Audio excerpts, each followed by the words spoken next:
Volume 5, Chapter 96. The Contract. 3 days after the scene we have just described, namely towards 5 o'clock in the afternoon of the day fixed for the signature of the contract between Mademoiselle Eugénie Danglars and Andrea Cavalcanti, whom the banker persisted in calling Prince, a fresh breeze was stirring the leaves in the little garden in front of the Count of Monte Cristo's house, and the Count was preparing to go out.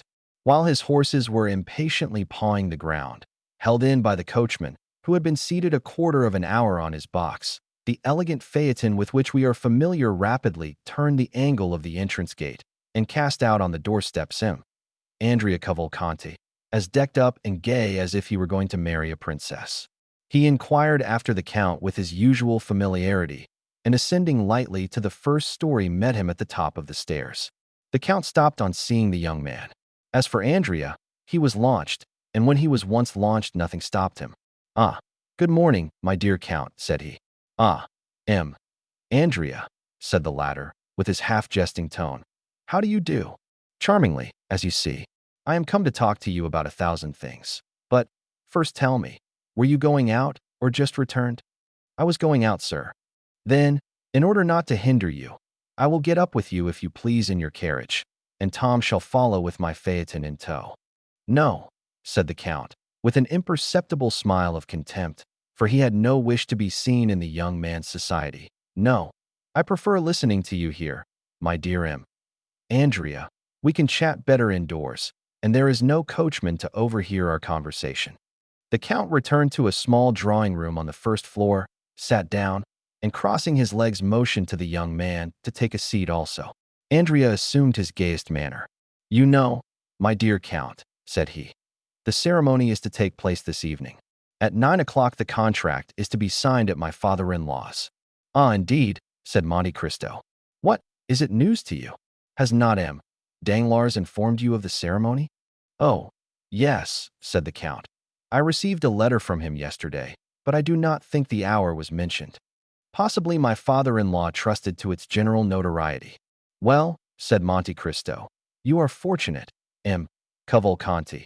It is a most suitable alliance you are contracting, and Mademoiselle Danglars is a handsome girl." "Yes, indeed she is," replied Cavalcanti in a very modest tone. "Above all, she is very rich. At least, I believe so," said Monte Cristo. "Very rich, do you think?" replied the young man. "Doubtless, it is said Danglars conceals at least half of his fortune." "And he acknowledges 15 or 20 millions," said Andrea with a look sparkling with joy. "Without reckoning," added Monte Cristo, "that he is on the eve of entering into a sort of speculation already in vogue in the United States and in England, but quite novel in France." Yes, I know what you mean. The railway, of which he has obtained the grant, is it not?" "Precisely. It is generally believed he will gain 10 millions by that affair." "10 millions? Do you think so?" "It is magnificent," said Cavalcanti, who was quite confounded at the metallic sound of these golden words. "Without reckoning," replied Monte Cristo, "that all his fortune will come to you, and justly too, since Mademoiselle Danglars is an only daughter. Besides, your own fortune, as your father assured me, is almost equal to that of your betrothed. But enough of money matters. Do you know, Andrea, I think you have managed this affair rather skillfully?" "Not badly, by any means," said the young man. "I was born for a diplomatist." "Well, you must become a diplomatist. Diplomacy, you know, is something that is not to be acquired. It is instinctive. Have you lost your heart?"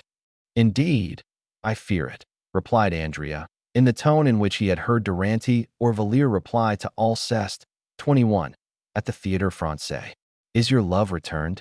"I suppose so," said Andrea with a triumphant smile, "since I am accepted. But I must not forget one grand point." "Which?" "That I have been singularly assisted." "Nonsense." "I have, indeed." "By circumstances?" "No, by you." "By me?" "Not at all." "Prince," said Monte Cristo, laying a marked stress on the title, "what have I done for you?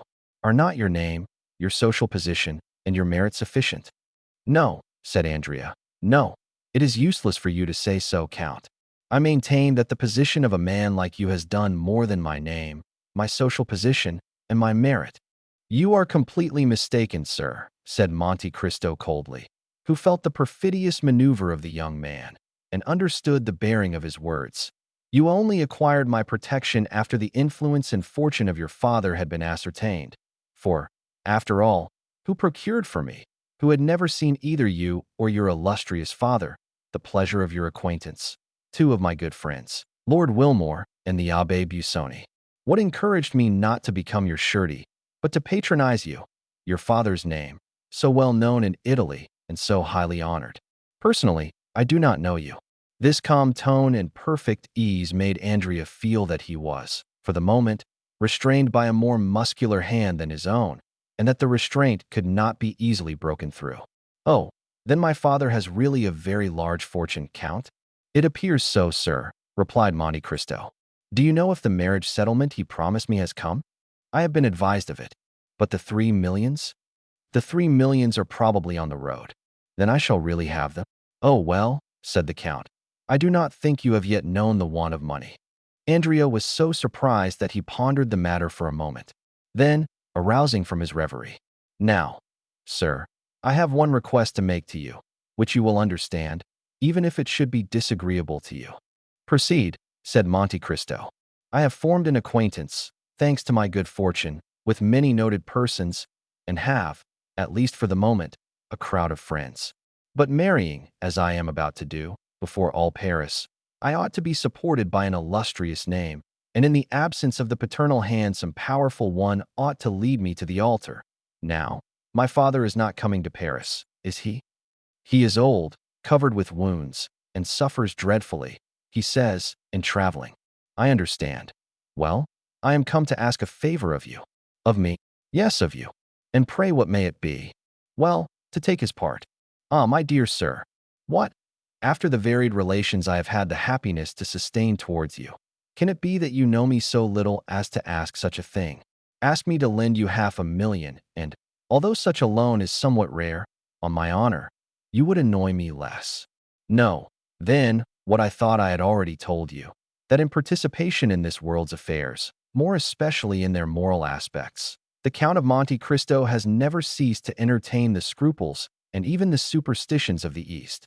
I, who have a seraglio at Cairo, one at Smyrna, and one at Constantinople, preside at a wedding. Never. Then you refuse me? Decidedly. And were you my son or my brother, I would refuse you in the same way. But what must be done? Said Andrea, disappointed. You said just now that you had 100 friends. Very true, but you introduced me at M. Dangler's. Not at all. Let us recall the exact facts. You met him at a dinner party at my house, and you introduced yourself at his house. That is a totally different affair. Yes, but, by my marriage, you have forwarded that. Not in the least, I beg you to believe. Recollect what I told you when you asked me to propose you. Oh, I never make matches, my dear prince. It is my settled principle. Andrea bit his lips. But, at least, you will be there? Will all Paris be there? Oh, certainly. Well, like all Paris, I shall be there too, said the Count. And will you sign the contract? I see no objection to that. My scruples do not go thus far. Well, since you will grant me no more, I must be content with what you give me. But one word more, Count. What is it? Advice. Be careful. Advice is worse than a service. Oh, you can give me this without compromising yourself. Tell me what it is. Is my wife's fortune 500,000 livres? That is the sum M. Danglars himself announced. Must I receive it, or leave it in the hands of the notary? This is the way such affairs are generally arranged when it is wished to do them stylishly. Your two solicitors appoint a meeting, when the contract is signed, for the next or the following day. Then they exchange the two portions, for which they each give a receipt. Then, when the marriage is celebrated, they place the amount at your disposal as the chief member of the alliance. Because, said Andrea, with a certain ill-concealed uneasiness, I thought I heard my father-in-law say that he intended embarking our property in that famous railway affair of which you spoke just now. Well, replied Monte Cristo, it will be the way, everybody says, of trebling your fortune in 12 months. Baron Danglars is a good father and knows how to calculate. In that case, said Andrea, everything is all right, excepting your refusal, which quite grieves me. You must attribute it only to natural scruples under similar circumstances. Well, said Andrea. "Let it be as you wish. This evening, then, at 9 o'clock. Adieu till then." Notwithstanding a slight resistance on the part of Monte Cristo, whose lips turned pale, but who preserved his ceremonious smile, Andrea seized the Count's hand, pressed it, jumped into his phaeton, and disappeared.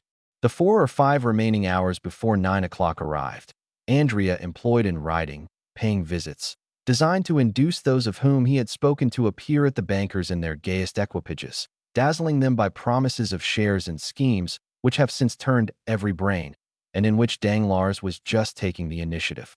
In fact, at 8:30 in the evening, the grand salon, the gallery adjoining, and the 3 other drawing rooms on the same floor were filled with a perfumed crowd, who sympathized but little in the event, but who all participated in that love of being present wherever there is anything fresh to be seen.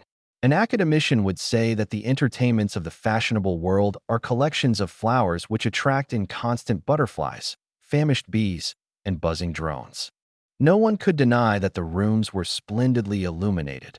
The light streamed forth on the gilt moldings and the silk hangings, and all the bad taste of decorations, which had only their richness to boast of, shone in its splendor. Mademoiselle Eugénie was dressed with elegant simplicity in a figured white silk dress, and a white rose half concealed in her jet-black hair was her only ornament, unaccompanied by a single jewel. Her eyes, however, betrayed that perfect confidence which contradicted the girlish simplicity of this modest attire. Madame Danglars was chatting at a short distance with Debray, Beauchamp, and Châteaurenaud. Debray was admitted to the house for this grand ceremony, but on the same plane with everyone else, and without any particular privilege. Danglars, surrounded by deputies and men connected with the revenue, was explaining a new theory of taxation which he intended to adopt when the course of events had compelled the government to call him into the ministry. Andrea, on whose arm hung one of the most consummate dandies of the opera, was explaining to him rather cleverly, since he was obliged to be bold to appear at ease, his future projects, and the new luxuries he meant to introduce to Parisian fashions with his 175,000 livres per annum. The crowd moved to and fro in the rooms like an ebb and flow of turquoises, rubies, emeralds, opals, and diamonds. As usual, the oldest women were the most decorated, and the ugliest the most conspicuous.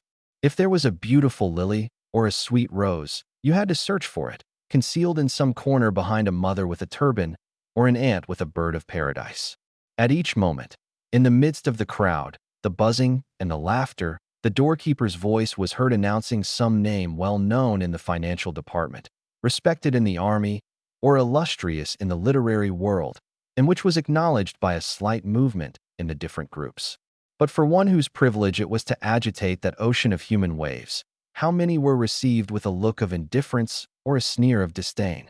At the moment when the hand of the massive timepiece, representing Endymion asleep, pointed to 9 on its golden face, and the hammer, the faithful type of mechanical thought, struck 9 times, the name of the Count of Monte Cristo resounded in its turn, and as if by an electric shock all the assembly turned towards the door. The Count was dressed in black, and with his habitual simplicity. His white waistcoat displayed his expansive, noble chest, and his black stock was singularly noticeable because of its contrast with the deadly paleness of his face. His only jewelry was a chain, so fine that the slender gold thread was scarcely perceptible on his white waistcoat. A circle was immediately formed around the door.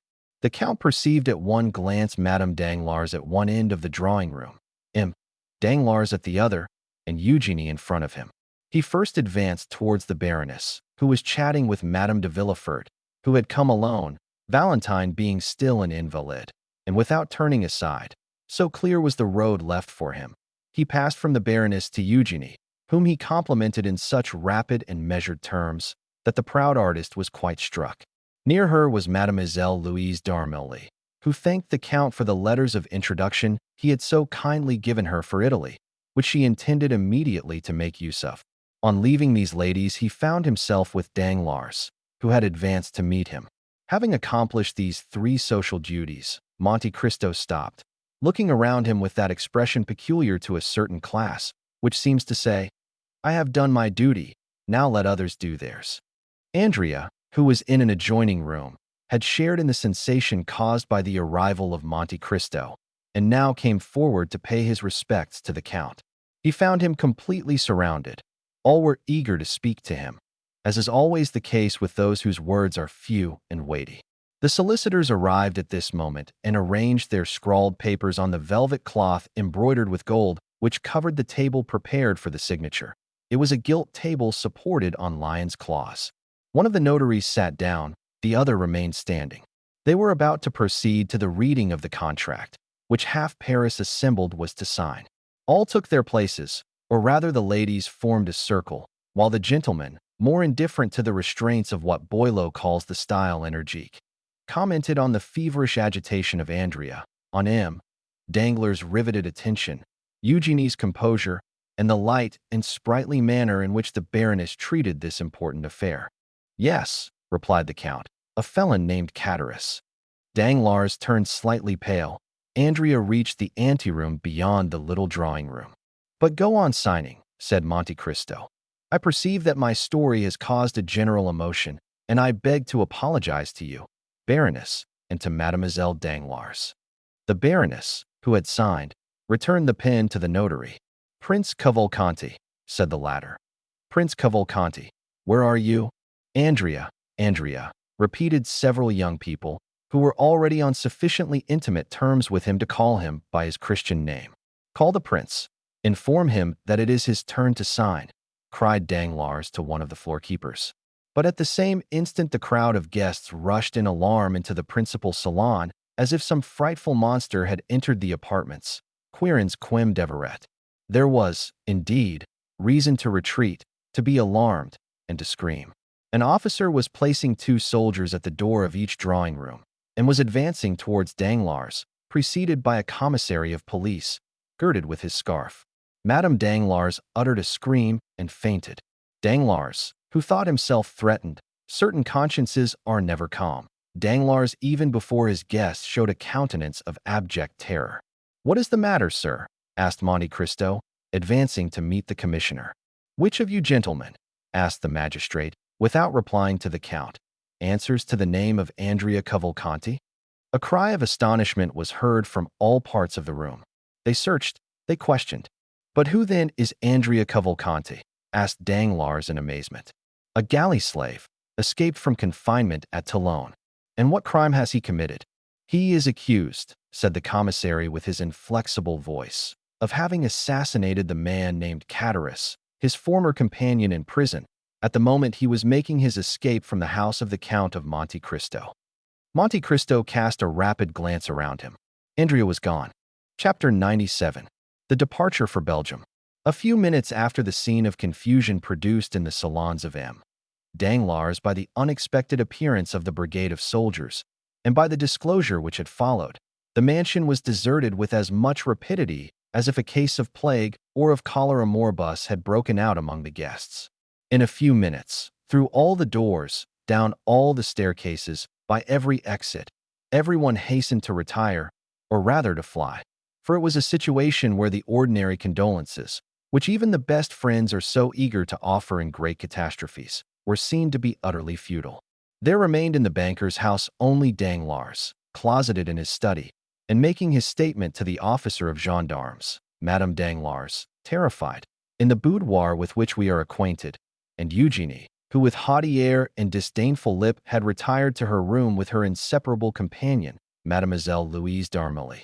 As for the numerous servants, more numerous that evening than usual, for their number was augmented by cooks and butlers from the Café de Paris, venting on their employers their anger at what they termed the insult to which they had been subjected, they collected in groups in the hall, in the kitchens, or in their rooms, thinking very little of their duty, which was thus naturally interrupted.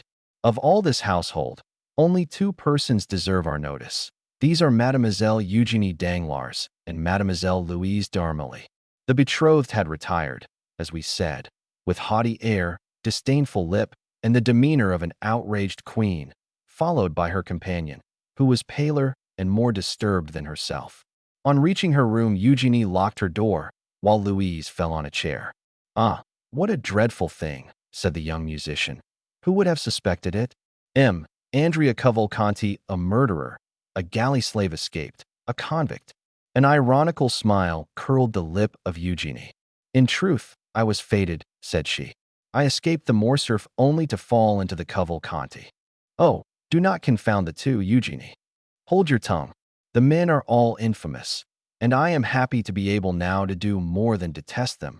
I despise them. What shall we do? Asked Louise. What shall we do? Yes. Why, the same we had intended doing 3 days since, set off. What? Although you are not now going to be married, you intend still. Listen, Louise. I hate this life of the fashionable world, always ordered, measured, ruled, like our music paper.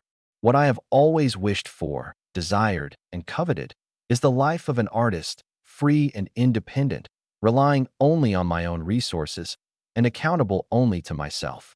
Remain here? What for? That they may try, a month hence, to marry me again. And to whom? M. Debray, perhaps, as it was once proposed. No, Louise, no. This evening's adventure will serve for my excuse. I did not seek one. I did not ask for one. God sends me this, and I hail it joyfully. How strong and courageous you are, said the fair, frail girl to her brunette companion. Did you not yet know me? Come, Louise, let us talk of our affairs. The post-chaise was happily bought 3 days since. Have you had it sent where we are to go for it? Yes. Our passport. Here it is. And Eugenie, with her usual precision, opened a printed paper and read. M. Lyon Carmely, 20 years of age, profession, artist, hair black, eyes black, traveling with his sister. Capital. How did you get this passport? When I went to ask him, de Monte Cristo, for letters to the directors of the theaters at Rome and Naples, I expressed my fears of traveling as a woman. He perfectly understood them and undertook to procure for me a man's passport, and 2 days after I received this, to which I have added with my own hand, traveling with his sister. Well, said Eugenie cheerfully, we have then only to pack up our trunks. We shall start the evening of the signing of the contract, instead of the evening of the wedding. That is all. But consider the matter seriously, Eugenie. Oh, I am done with considering.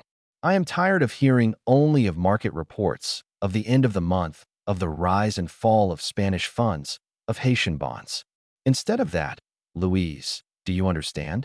Air, liberty, melody of birds, plains of Lombardy, Venetian canals, Roman palaces, the Bay of Naples. How much have we, Louise?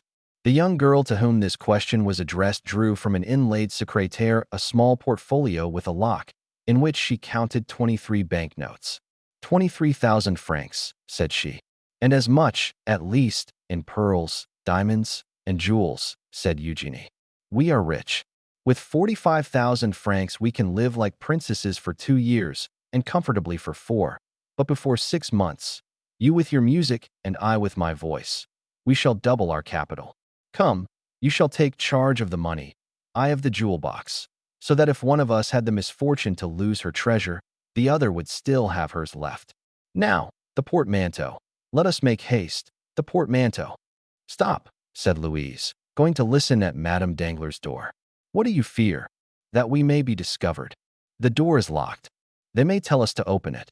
They may if they like, but we will not. You are a perfect Amazon, Eugenie. And the two young girls began to heap into a trunk all the things they thought they should require. There now, said Eugenie. While I change my costume, do you lock the portmanteau.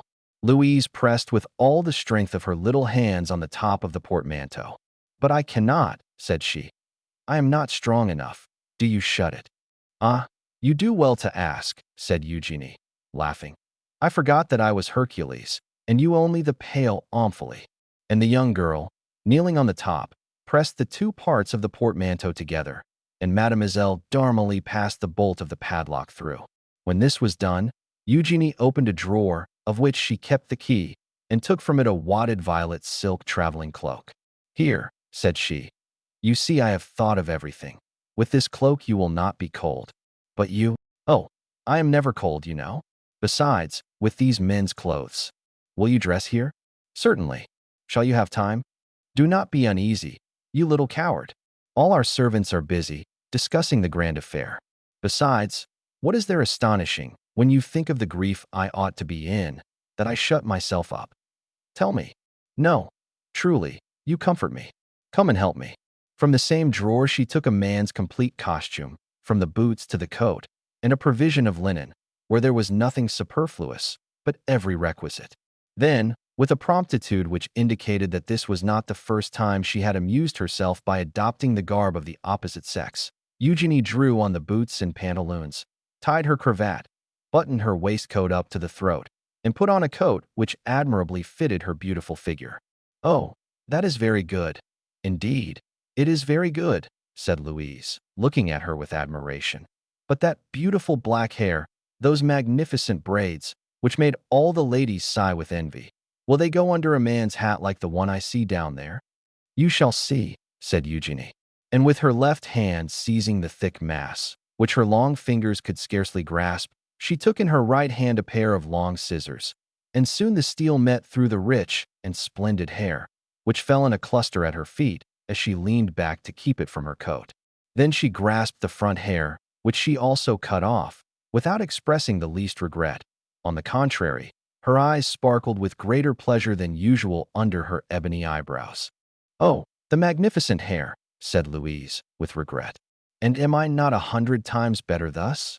cried Eugenie, smoothing the scattered curls of her hair, which had now quite a masculine appearance. "And do you not think me handsomer so?" "Oh, you are beautiful, always beautiful," cried Louise. "Now, where are you going?" "To Brussels, if you like. It is the nearest frontier. We can go to Brussels, Liège, Aix-la-Chapelle, then up the Rhine to Strasbourg. We will cross Switzerland and go down into Italy by the St. Gothard. Will that do?" "Yes." "What are you looking at?" "I am looking at you. Indeed, you are adorable like that. One would say you were carrying me off. And they would be right, pardieu." "Oh, I think you swore, Eugenie." And the two young girls, whom everyone might have thought plunged in grief, the one on her own account, the other from interest in her friend, burst out laughing, as they cleared away every visible trace of the disorder which had naturally accompanied the preparations for their escape. Then, having blown out the lights, the two fugitives, looking and listening eagerly, with outstretched necks, opened the door of a dressing-room which led by a side staircase down to the yard, Eugenie going first, and holding with one arm the portmanteau, which by the opposite handle Mademoiselle normally scarcely raised with both hands. The yard was empty. The clock was striking 12. The porter was not yet gone to bed. Eugenie approached softly and saw the old man sleeping soundly in an armchair in his lodge. She returned to Louise, took up the portmanteau, which she had placed for a moment on the ground, and they reached the archway under the shadow of the wall. Eugenie concealed Louise in an angle of the gateway, so that if the porter chanced to awake he might see but one person. Then placing herself in the full light of the lamp which lit the yard, "Gate!" cried she, with her finest contralto voice, and rapping at the window. The porter got up as Eugenie expected, and even advanced some steps to recognize the person who was going out. But seeing a young man striking his boot impatiently with his riding whip, he opened it immediately. Louise slid through the half-open gate like a snake and bounded lightly forward. Eugenie, apparently calm, although in all probability her heart beat somewhat faster than usual, went out in her turn. A porter was passing and they gave him the portmanteau. Then the two young girls, having told him to take it to number 36, Rue de la Victoire, walked behind this man, whose presence comforted Louise. As for Eugenie, she was as strong as a Judith or a Delilah. They arrived at the appointed spot. Eugenie ordered the porter to put down the portmanteau, gave him some pieces of money, and having rapped at the shutter, sent him away. The shutter where Eugenie had rapped was that of a little laundress, who had been previously warned and was not yet gone to bed. She opened the door. "Mademoiselle," said Eugenie, "let the porter get the post-chaise from the coach-house and fetch some post-horses from the hotel. Here are 5 francs for his trouble." "Indeed," said Louise, "I admire you, and I could almost say respect you." The laundress looked on in astonishment, but as she had been promised 20 louis, she made no remark. In a quarter of an hour the porter returned with a post-boy and horses, which were harnessed, and put in the post-chaise in a minute, while the porter fastened the portmanteau on with the assistance of a cord and strap. "Here is the passport," said the postilion. "Which way are we going, young gentleman?" "To Fontainebleau," replied Eugenie with an almost masculine voice. "What do you say?" said Louise. I am giving them the slip, said Eugenie. This woman to whom we have given 20 louis may betray us for 40. We will soon alter our direction. And the young girl jumped into the britska, which was admirably arranged for sleeping in, without scarcely touching the step. You are always right, said the music teacher, seating herself by the side of her friend. A quarter of an hour afterwards the postilion, having been put in the right road, passed with a crack of his whip through the gateway of the Barrière Saint-Martin. Ah, said Louise, breathing freely.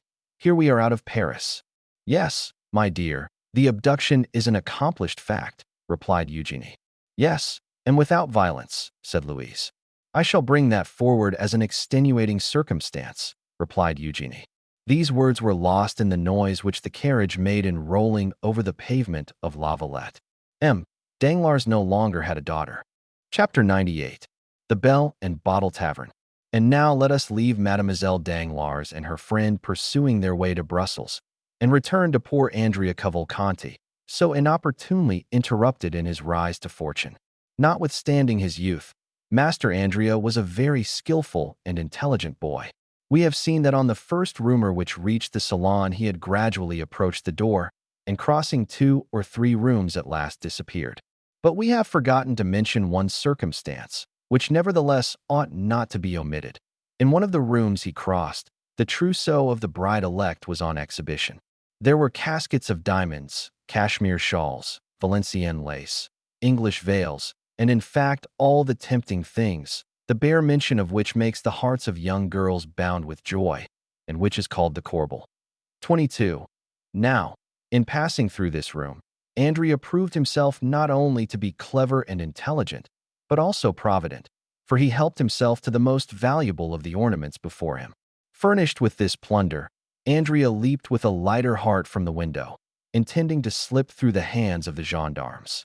Tall and well-proportioned as an ancient gladiator and muscular as a Spartan, he walked for a quarter of an hour without knowing where to direct his steps, actuated by the sole idea of getting away from the spot, where if he lingered he knew that he would surely be taken. Having passed through the Rue du Mont Blanc, guided by the instinct which leads thieves always to take the safest path, he found himself at the end of the Rue Lafayette. There he stopped, breathless and panting. He was quite alone.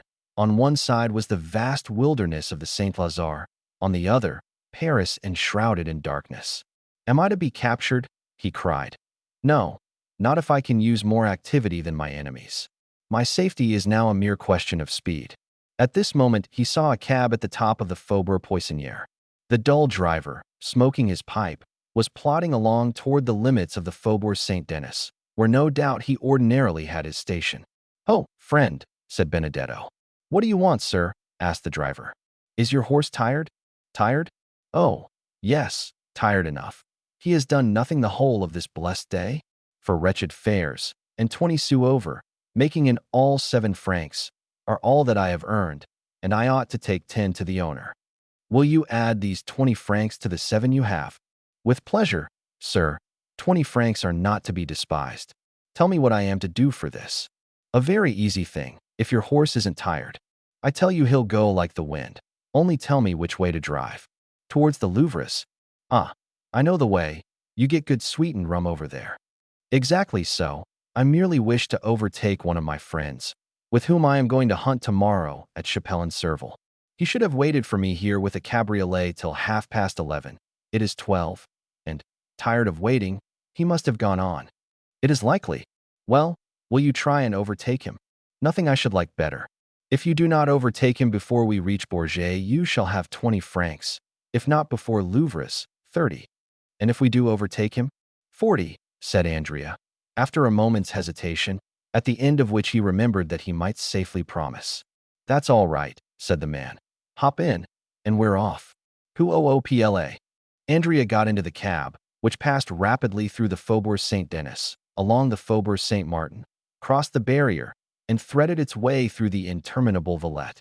They never overtook the chimerical friend, yet Andrea frequently inquired of people on foot whom he passed, and at the inns which were not yet closed, for a green cabriolet and bay horse.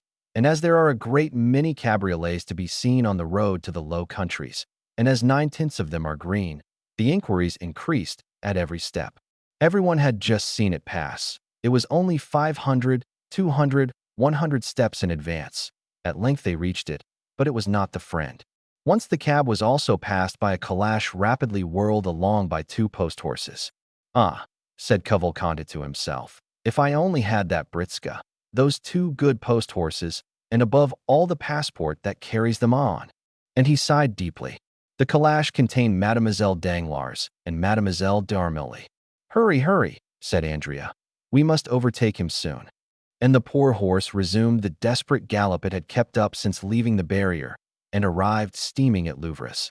"Certainly," said Andrea. "I shall not overtake my friend, but I shall kill your horse. Therefore I had better stop. Here are 30 francs.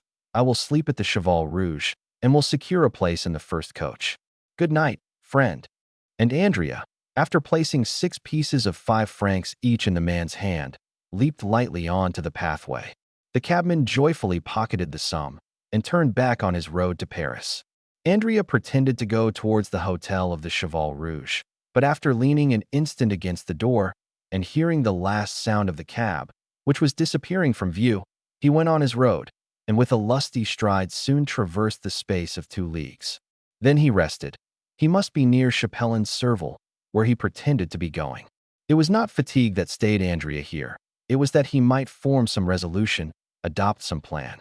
It would be impossible to make use of a diligence. Equally, so to engage post-horses. To travel either way a passport was necessary. It was still more impossible to remain in the department of the Oise, one of the most open and strictly guarded in France. This was quite out of the question, especially to a man like Andrea, perfectly conversant with criminal matters. He sat down by the side of the moat, buried his face in his hands, and reflected. 10 minutes after he raised his head, his resolution was made. He threw some dust over the topcoat, which he had found time to unhook from the antechamber and button over his ball costume. And going to Chapelle-en-Serval, he knocked loudly at the door of the only inn in the place. The host opened. "My friend," said Andrea, "I was coming from Mortefontaine to Senlis, when my horse, which is a troublesome creature, stumbled and threw me. I must reach Compiègne tonight, or I shall cause deep anxiety to my family. Could you let me hire a horse of you? An innkeeper has always a horse to let, whether it be good or bad." The host called the stable boy and ordered him to saddle Leblanc. Then he awoke his son, a child of 7 years, whom he ordered to ride before the gentleman and bring back the horse. Andrea gave the innkeeper 20 francs, and in taking them from his pocket, dropped a visiting card. This belonged to one of his friends at the Café de Paris, so that the innkeeper, picking it up after Andrea had left, was convinced that he had let his horse to the Count of Monte, 25 Rue Saint-Dominique, that being the name and address on the card. Leblanc was not a fast animal, but he kept up an easy, steady pace. In 3 hours and a half Andrea had traversed the 9 leagues which separated him from Compiègne, and 4 o'clock struck as he reached the place where the coaches stop. There is an excellent tavern at Compiègne, well remembered by those who have ever been there. Andrea, who had often stayed there in his rides about Paris, recollected the Bell and Bottle Inn. He turned around, saw the sign by the light of a reflected lamp, and having dismissed the child, giving him all the small coin he had about him, he began knocking at the door, very reasonably concluding that having now 3 or 4 hours before him, he had best fortify himself against the fatigues of the morrow by a sound sleep and a good supper. A waiter opened the door. "My friend," said Andrea, "I have been dining at Saint-Genix-Bois, and expected to catch the coach which passes by at midnight. But like a fool I have lost my way, and have been walking for the last 4 hours in the forest. Show me into one of those pretty little rooms which overlook the court, and bring me a cold fowl and a bottle of Bordeaux." The waiter had no suspicions. Andrea spoke with perfect composure. He had a cigar in his mouth, and his hands in the pocket of his top coat. His clothes were fashionably made, his chin smooth, his boots irreproachable. He looked merely as if he had stayed out very late, that was all. While the waiter was preparing his room, the hostess arose. Andrea assumed his most charming smile, and asked if he could have number 3, which he had occupied on his last stay at Compiègne. Unfortunately, number 3 was engaged by a young man who was traveling with his sister. Andrea appeared in despair, but consoled himself when the hostess assured him that number 7, prepared for him, was situated precisely the same as number 3, and while warming his feet and chatting about the last races at Chantilly, he waited until they announced his room to be ready. Andrea had not spoken without cause of the pretty rooms looking out upon the court of the Belle Hotel, which with its triple galleries like those of a theater, with the jessamine and clematis twining round the light columns, forms one of the prettiest entrances to an inn that you can imagine. The fowl was tender, the wine old, the fire clear and sparkling, and Andrea was surprised to find himself eating with as good an appetite as though nothing had happened. Then he went to bed and almost immediately fell into that deep sleep which is sure to visit men of 20 years of age, even when they are torn with remorse. Now, here we are obliged to own that Andrea ought to have felt remorse, but that he did not. This was the plan which had happened. And, saying this, Andrea, who had now put on his boots and cravat, stole gently to the window, and a second time lifted up the muslin curtain. Not only was the first gendarme still there, but the young man now perceived a second yellow, blue, and white uniform at the foot of the staircase, the only one by which he could descend, while a third, on horseback, holding a musket in his fist, was posted as a sentinel at the great street door which alone afforded the means of egress. The appearance of the third gendarme settled the matter, for a crowd of curious loungers was extended before him, effectually blocking the entrance to the hotel. "They're after me," was Andrea's first thought. Diable. A pallor overspread the young man's forehead, and he looked around him with anxiety. His room, like all those on the same floor, had but one outlet to the gallery in the sight of everybody. "I am lost," was his second thought. And indeed, for a man in Andrea's situation, an arrest meant the assizes, trial, and death. Death without mercy or delay. For a moment he convulsively pressed his head within his hands, and during that brief period he became nearly mad with terror. But soon a ray of hope glimmered in the multitude of thoughts which bewildered his mind, and a faint smile played upon his white lips and pallid cheeks. He looked around and saw the objects of his search upon the chimney-piece. They were a pen, ink, and paper. With forced composure he dipped the pen in the ink, and wrote the following lines upon a sheet of paper. "I have no money to pay my bill, but I am not a dishonest man. I leave behind me as a pledge this pen, worth 10 times the amount. I shall be excused for leaving at daybreak, for I was ashamed." He then drew the pen from his cravat and placed it on the paper. This done, instead of leaving the door fastened, he drew back the bolts and even placed the door ajar, as though he had left the room, forgetting to close it, and slipping into the chimney like a man accustomed to that kind of gymnastic exercise. After replacing the chimney board, which represented Achilles with Datimaya, and effacing the very marks of his feet upon the ashes, he commenced climbing the hollow tunnel, which afforded him the only means of escape left.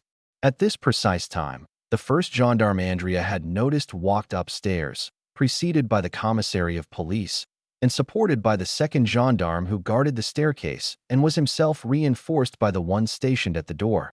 Andrea was indebted for this visit to the following circumstances. At daybreak, the telegraphs were set at work in all directions, and almost immediately the authorities in every district had exerted their utmost endeavors to arrest the murderer of Catullus.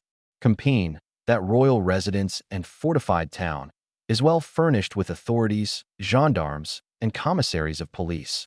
They therefore began operations as soon as the telegraphic dispatch arrived, and the Bell and Bottle being the best-known hotel in the town, they had naturally directed their first inquiries there.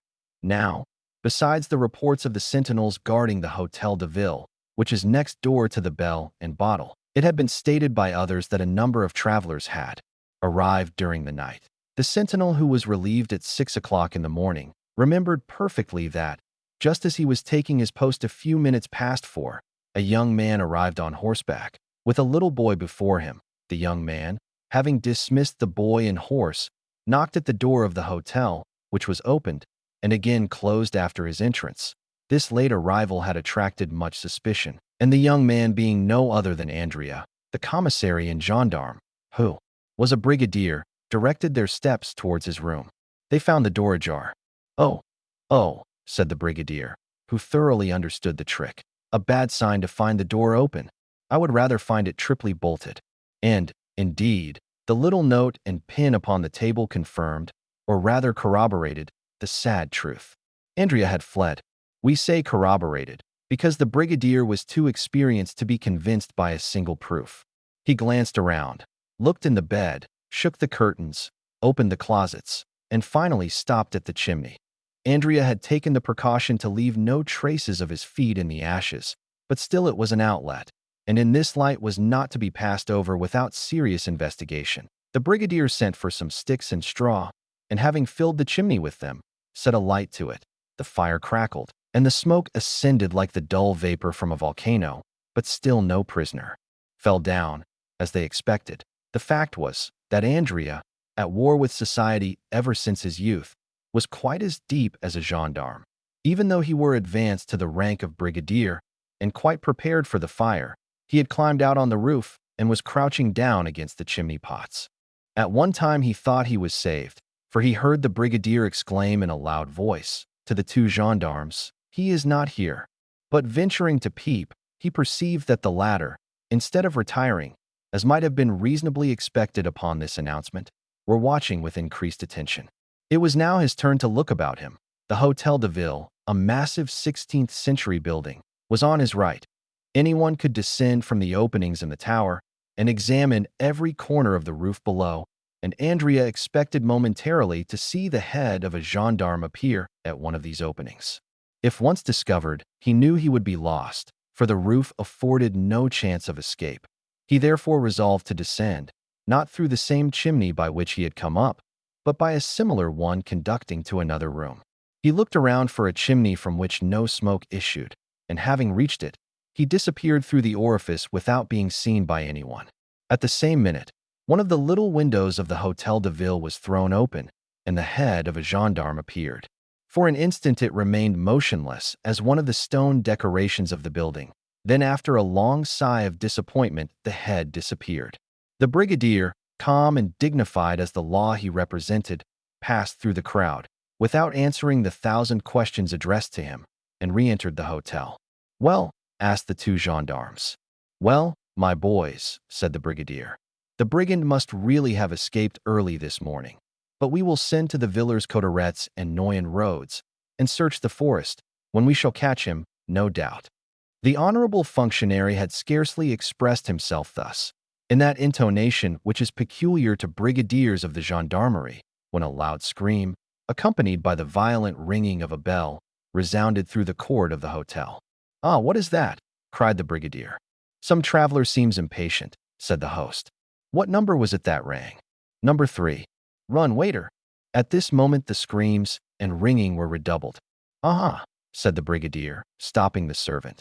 "The person who is ringing appears to want something more than a waiter. We will attend upon him with a gendarme. Who occupies number 3? "The little fellow who arrived last night in a post-chaise with his sister, and who asked for an apartment with 2 beds." The bell here rang for the 3rd time, with another shriek of anguish. "Follow me, Mr. Commissary," said the brigadier. "Tread in my steps." "Wait an instant," said the host.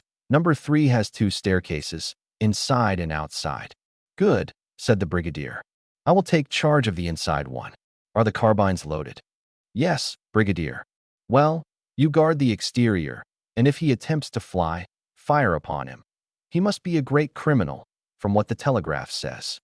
The brigadier, followed by the commissary, disappeared by the inside staircase, accompanied by the noise which his assertions respecting Andrea had excited in the crowd.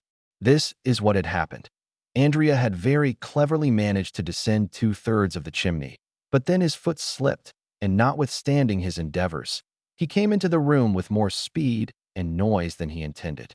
It would have signified little had the room been empty, but unfortunately it was occupied.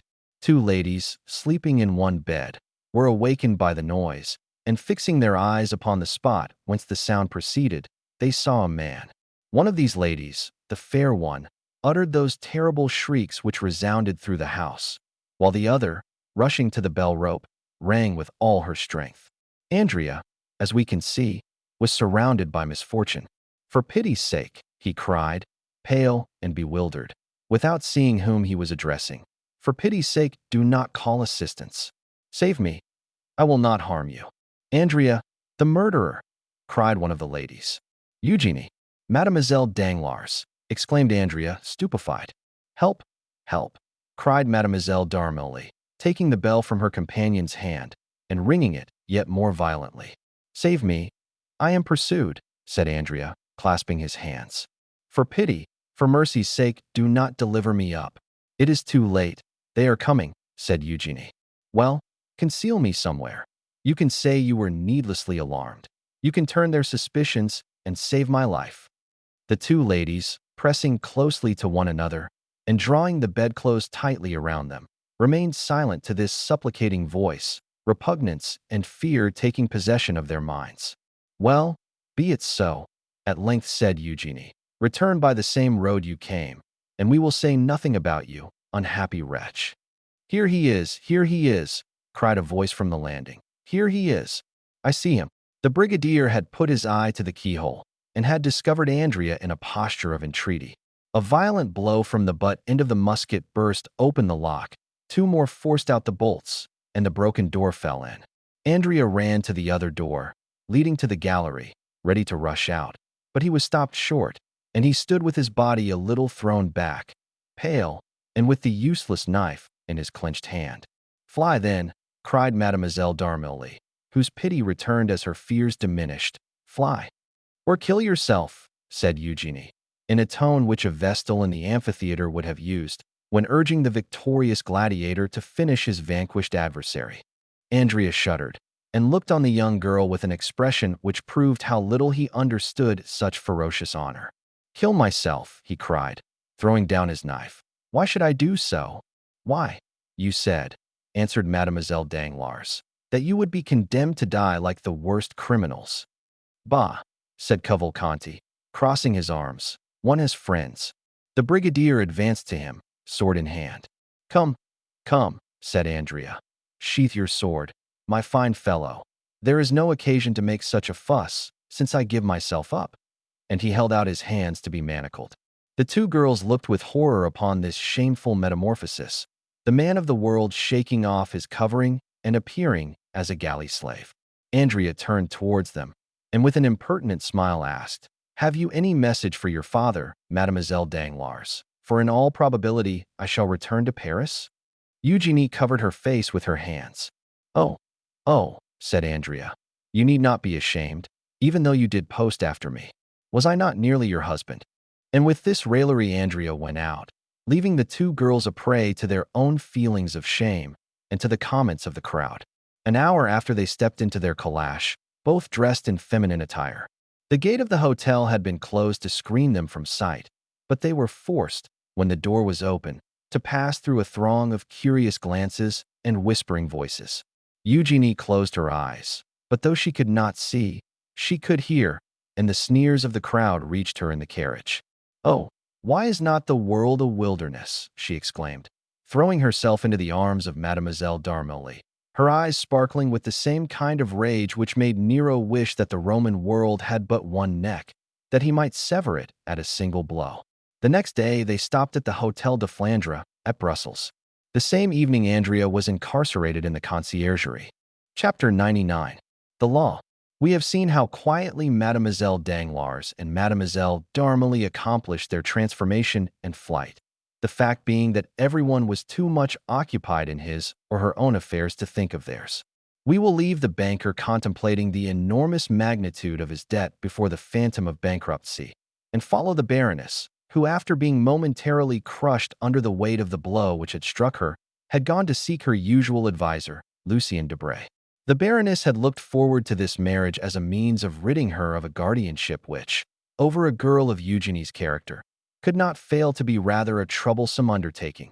For in the tacit relations which maintain the bond of family union, the mother, to maintain her ascendancy over her daughter, must never fail to be a model of wisdom and a type of perfection.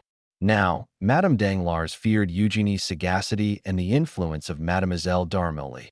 She had frequently observed the contemptuous expression with which her daughter looked upon Debray, an expression which seemed to imply that she understood all her mother's amorous and pecuniary relationships with the intimate secretary.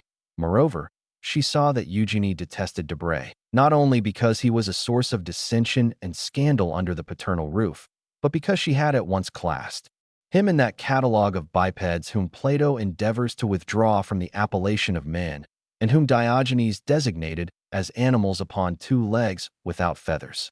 Unfortunately, in this world of ours, each person views things through a certain medium, and so is prevented from seeing in the same light as others, and Madame Danglars, therefore, very much regretted that the marriage of Eugenie had not taken place, not only because the match was good and likely to ensure the happiness of her child, but because it would also set her at liberty. She ran therefore to Debray, who, after having, like the rest of Paris, witnessed the contract scene and the scandal attending it, had retired in haste to his club, where he was chatting with some friends upon the events which served as a subject of conversation for 3/4 of that city known as the capital of the world. At the precise time when Madame Danglars, dressed in black and concealed in a long veil, was ascending the stairs leading to Debray's apartments, notwithstanding the assurances of the concierge that the young man was not at home, Debray was occupied in repelling the insinuations of a friend, who tried to persuade him that after the terrible scene which had just taken place he ought, as a friend of the family, to marry Mademoiselle Danglars and her 2 millions. Debray did not defend himself very warmly, for the idea had sometimes crossed his mind.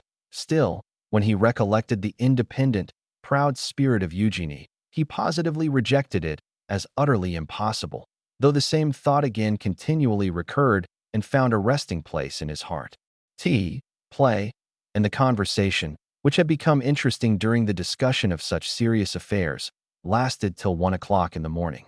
Meanwhile, Madame Danglars, veiled and uneasy, awaited the return of Debray in the little green room, seated between 2 baskets of flowers, which she had that morning sent, and which, it must be confessed, Debray had himself arranged and watered with so much care that his absence was half excused in the eyes of the poor woman. At 20 minutes to 12, Madame Danglars, tired of waiting, returned home. Women of a certain grade are like prosperous grisettes in one respect: they seldom return home after 12 o'clock. The Baroness returned to the hotel with as much caution as Eugenie used in leaving it. She ran lightly upstairs, and with an aching heart entered her apartment, contiguous, as we know, to that of Eugenie. She was fearful of exciting any remark, and believed firmly in her daughter's innocence and fidelity to the paternal roof. She listened at Eugenie's door, and hearing no sound tried to enter, but the bolts were in place. Madame Danglars then concluded that the young girl had been overcome with the terrible excitement of the evening, and had gone to bed and to sleep. She called the maid and questioned her.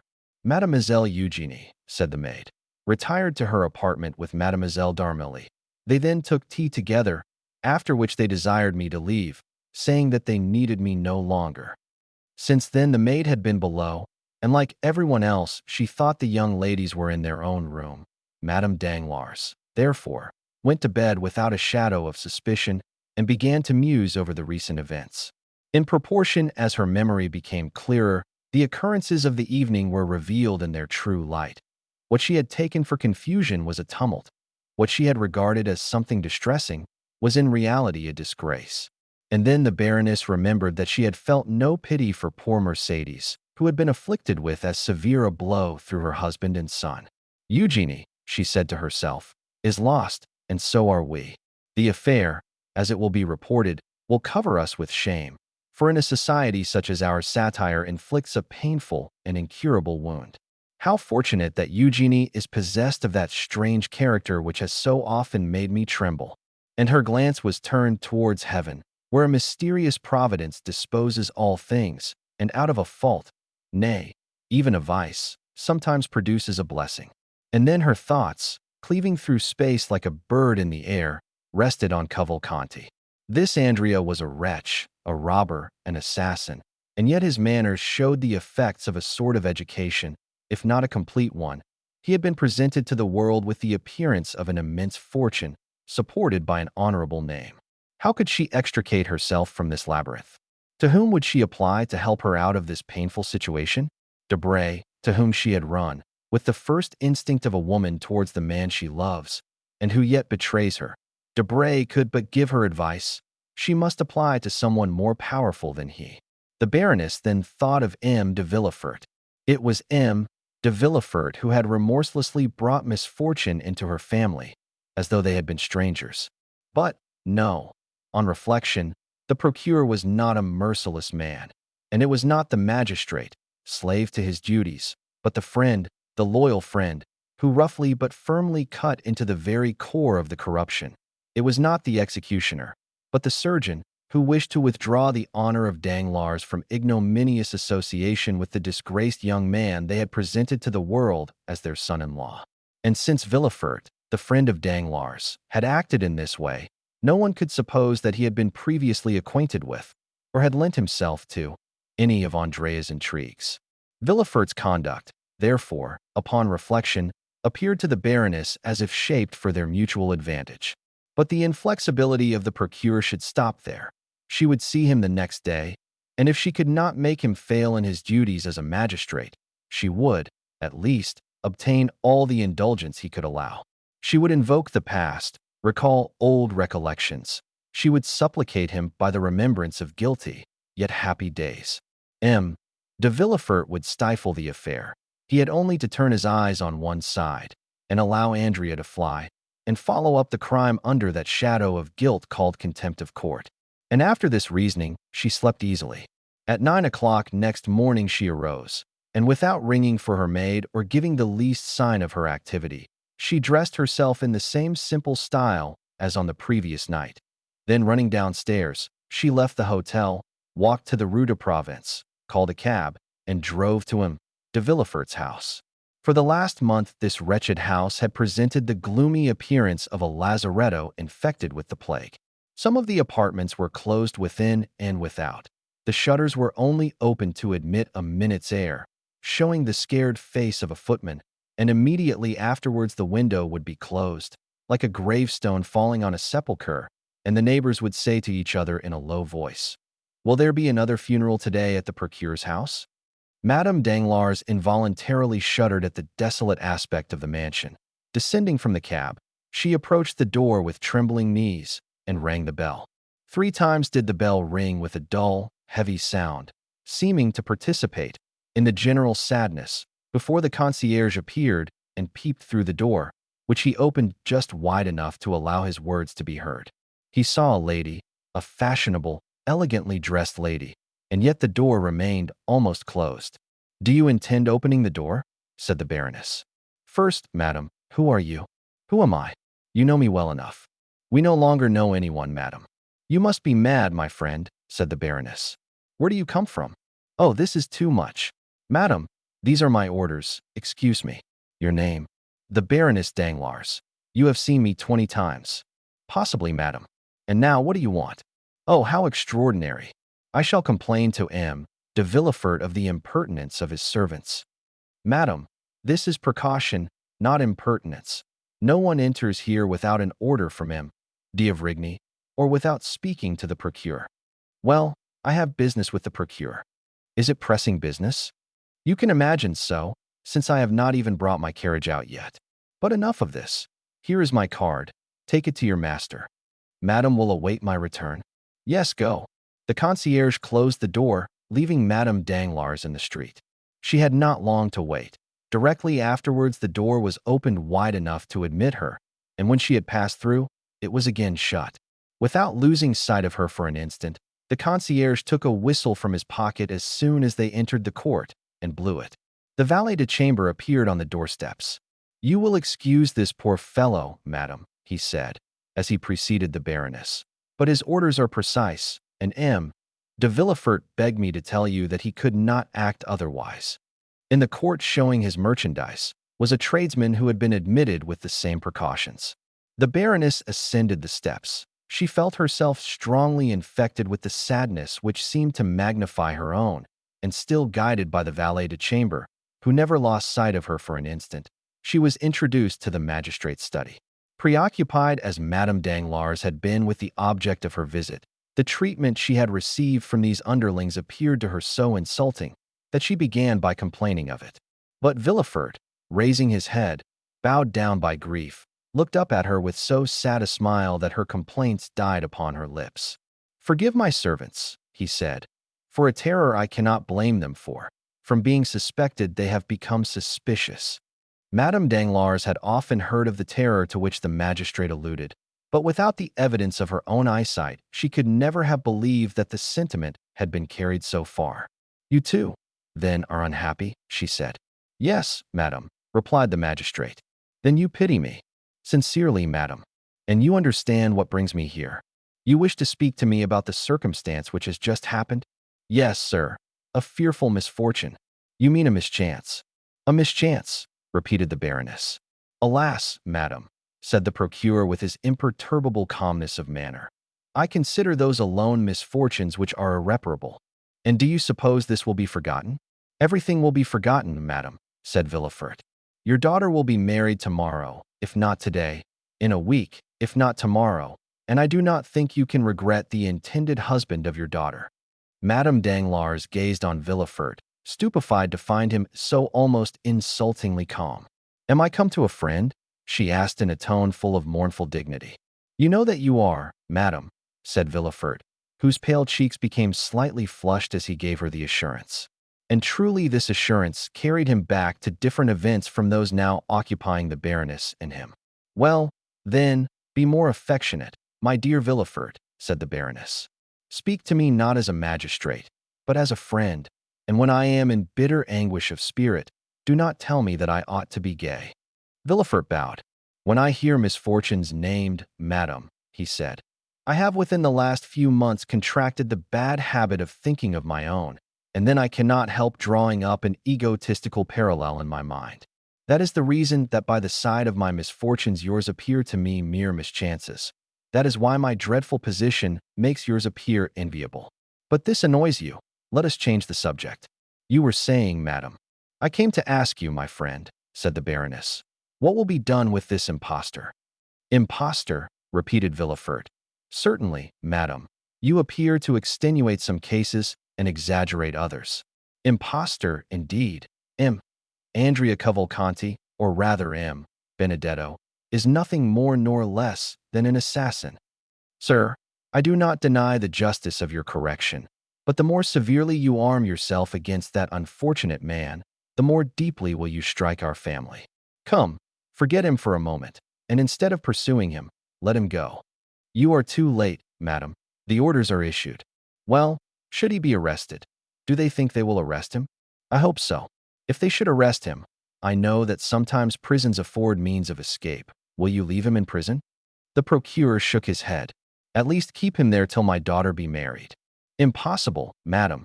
Justice has its formalities." "What? Even for me?" said the Baroness, half jesting, half in earnest. "For all, even for myself among the rest," replied Villefort. "Ah!" exclaimed the Baroness, without expressing the ideas which the exclamation betrayed. Villefort looked at her with that piercing glance which reads the secrets of the heart. "Yes, I know what you mean," he said. "You refer to the terrible rumors spread abroad in the world, that the deaths which have kept me in mourning for the last 3 months, and from which Valentine has only escaped by a miracle, have not happened by natural means." "I was not thinking of that," replied Madame Danglars quickly. "Yes, you were thinking of it, and with justice. You could not help thinking of it, and saying to yourself, 'You, who pursue crimes so vindicatively, answer now, why are there unpunished crimes in your dwelling?'" The Baroness became pale.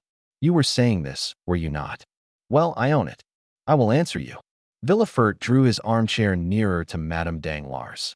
Then, resting both hands upon his desk, he said in a voice more hollow than usual, "There are crimes which remain unpunished because the criminals are unknown, and we might strike the innocent instead of the guilty.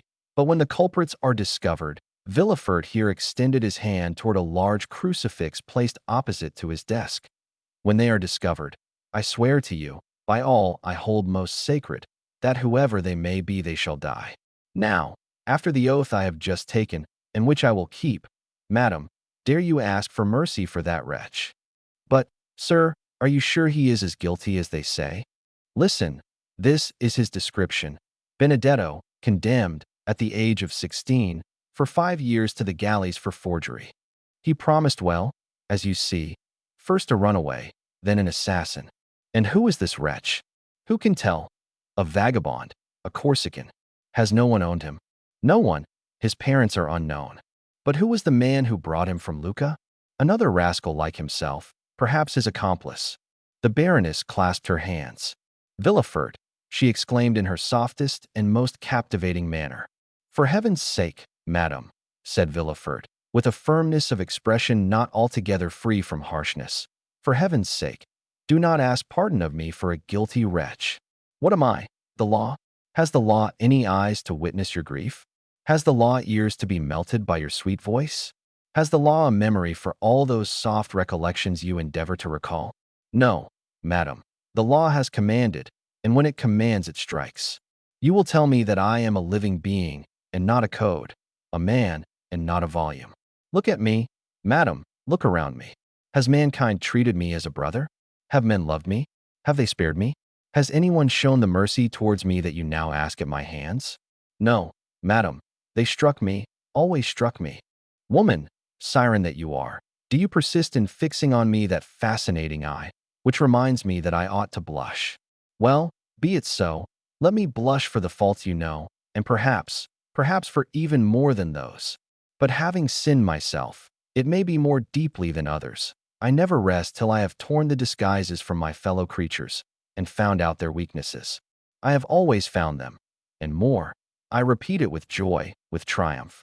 I have always found some proof of human perversity or error. Every criminal I condemn seems to me living evidence that I am not a hideous exception to the rest. Alas, alas, alas! All the world is wicked. Let us therefore strike at wickedness." Villefort pronounced these last words with a feverish rage, which gave a ferocious eloquence to his words. "But," said Madame Danglars, resolving to make a last effort, "this young man, though a murderer, is an orphan, abandoned by everybody.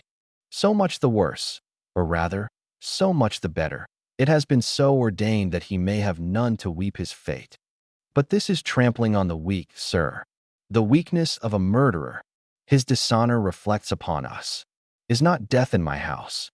"Oh, sir," exclaimed the Baroness, "you are without pity for others. Well, then, I tell you they will have no mercy on you." "Be it so," said Villefort, raising his arms to heaven with a threatening gesture. "At least, delay the trial till the next assizes. We shall then have 6 months before us." "No, madam," said Villefort. "Instructions have been given. There are yet 5 days left. 5 days are more than I require. Do you not think that I also long for forgetfulness? While working night and day, I sometimes lose all recollection of the past, and then I experience the same sort of happiness I can imagine the dead feel. Still, it is better than suffering. But, sir, he has fled. Let him escape. Inaction is a pardonable offense. I tell you it is too late. Early this morning the telegraph was employed, and at this very minute. Sir, said the valet de chambre, entering the room, a dragoon has brought this dispatch from the Minister of the Interior. Villefort seized the letter and hastily broke the seal. Madame Danglars trembled with fear. Villefort started with joy. "Arrested!" he exclaimed. "He was taken at Compiègne, and all is over." Madame Danglars rose from her seat, pale and cold. "Adieu, sir," she said. "Adieu, madam," replied the king's attorney, as in an almost joyful manner he conducted her to the door. Then, turning to his desk, he said, striking the letter with the back of his right hand, "Come, I had a forgery, 3 robberies, and 2 cases of arson. I only wanted a murder, and here it is. It will be a splendid session." Chapter 100. The Apparition. As the procureur had told Madame Danglars, Valentine was not yet recovered. Bowed down with fatigue, she was indeed confined to her bed, and it was in her own room, and from the lips of Madame de Villefort, that she heard all the strange events we have related. We mean the flight of Eugenie and the arrest of Andrea Cavalcanti, or rather Benedetto, together with the accusation of murder pronounced against him. But Valentine was so weak that this recital scarcely produced the same effect it would have done had she been in her usual state of health. Indeed, her brain was only the seat of vague ideas, and confused forms, mingled with strange fancies, alone presented themselves before her eyes. During the daytime Valentine's perceptions remained tolerably clear, owing to the constant presence of M. Noirtier, who caused himself to be carried to his granddaughter's room, and watched her with his paternal tenderness. Villefort also, on his return from the law courts, frequently passed an hour or 2 with his father and child. At 6 o'clock, Villefort retired to his study. At 8 m, D'Avrigny himself arrived, bringing the night draft prepared for the young girl, and then Noirtier was carried away. A nurse of the doctor's choice succeeded them, and never left till about 10 or 11 o'clock, when Valentine was asleep. As she went downstairs, she gave the keys of Valentine's room to de Villefort, so that no one could reach the sick room excepting through that of Madame de Villefort and little Edward. Every morning Morrel called on Noirtier to receive news of Valentine, and, extraordinary as it seemed, each day found him less uneasy. Certainly, though Valentine still labored under dreadful nervous excitement, she was better, and moreover, Monte Cristo had told him when, half distracted, he had rushed to the Count's house, that if she were not dead in 2 hours, she would be saved. Now 4 days had elapsed, and Valentine still lived. The nervous excitement of which we speak pursued Valentine even in her sleep, or rather in that state of somnolence which succeeded her waking hours. It was then, in the silence of night, in the dim light shed from the alabaster lamp on the chimney-piece, that she saw the shadows pass and repass which hover over the bed of sickness, and fan the fever with their trembling wings. First she fancied she saw her stepmother threatening her. Then Morrel stretched his arms towards her. Sometimes mere strangers, like the Count of Monte Cristo, came to visit her. Even the very furniture, in these moments of delirium, seemed to move, and this state lasted till about 3 o'clock in the morning, when a deep, heavy slumber overcame the young girl, from which she did not awake till daylight. On the evening of the day on which Valentine had learned of the flight of Eugénie and the arrest of Benedetto, Villefort having retired as well as Noirtier and D'Avrigny, her thoughts wandered in a confused maze, alternately reviewing her own situation and the events she had just heard. 11 o'clock had struck. The nurse, having placed the beverage prepared by the doctor within reach of the patient, and locked the door, was listening with terror to the comments of the servants in the kitchen, and storing her memory with all the horrible stories which had for some months past amused the occupants of the antechambers in the house of the king's attorney. Meanwhile, an unexpected scene was passing in the room which had been so carefully locked. 10 minutes had elapsed since the nurse had left. Valentine, who for the last hour had been suffering from the fever which returned nightly, incapable of controlling her ideas, was forced to yield to the excitement which exhausted itself in producing and reproducing a succession and recurrence of the same fancies and images. The night lamp threw out countless rays, each resolving itself into some strange form to her disordered imagination, when suddenly by its flickering light Valentine thought she saw the door of her library, which was in the recess by the chimney-piece, open slowly, though she in vain listened for the sound of the hinges on which it turned. At any other time Valentine would have seized the silken bell-pull and summoned assistance, but nothing astonished her in her present situation. Her reason told her that all the visions she beheld were but the children of her imagination, and the conviction was strengthened by the fact that in the morning no traces remained of the nocturnal phantoms, who disappeared with the coming of daylight. From behind the door a human figure appeared, but the girl was too familiar with such apparitions to be alarmed, and therefore only stared, hoping to recognize Morrel. The figure advanced towards the bed and appeared to listen with profound attention. At this moment a ray of light glanced across the face of the midnight visitor. "It is not he," she murmured, and waited, in the assurance that this was but a dream, for the man to disappear or assume some other form. Still, she felt her pulse, and finding it throb violently, she remembered that the best method of dispelling such illusions was to drink, for a draught of the beverage prepared by the doctor to allay her fever seemed to cause a reaction of the brain, and for a short time she suffered less. Valentine therefore reached her hand towards the glass, but as soon as her trembling arm left the bed the apparition advanced more quickly towards her, and approached the young girl so closely that she fancied she heard his breath and felt the pressure of his hand.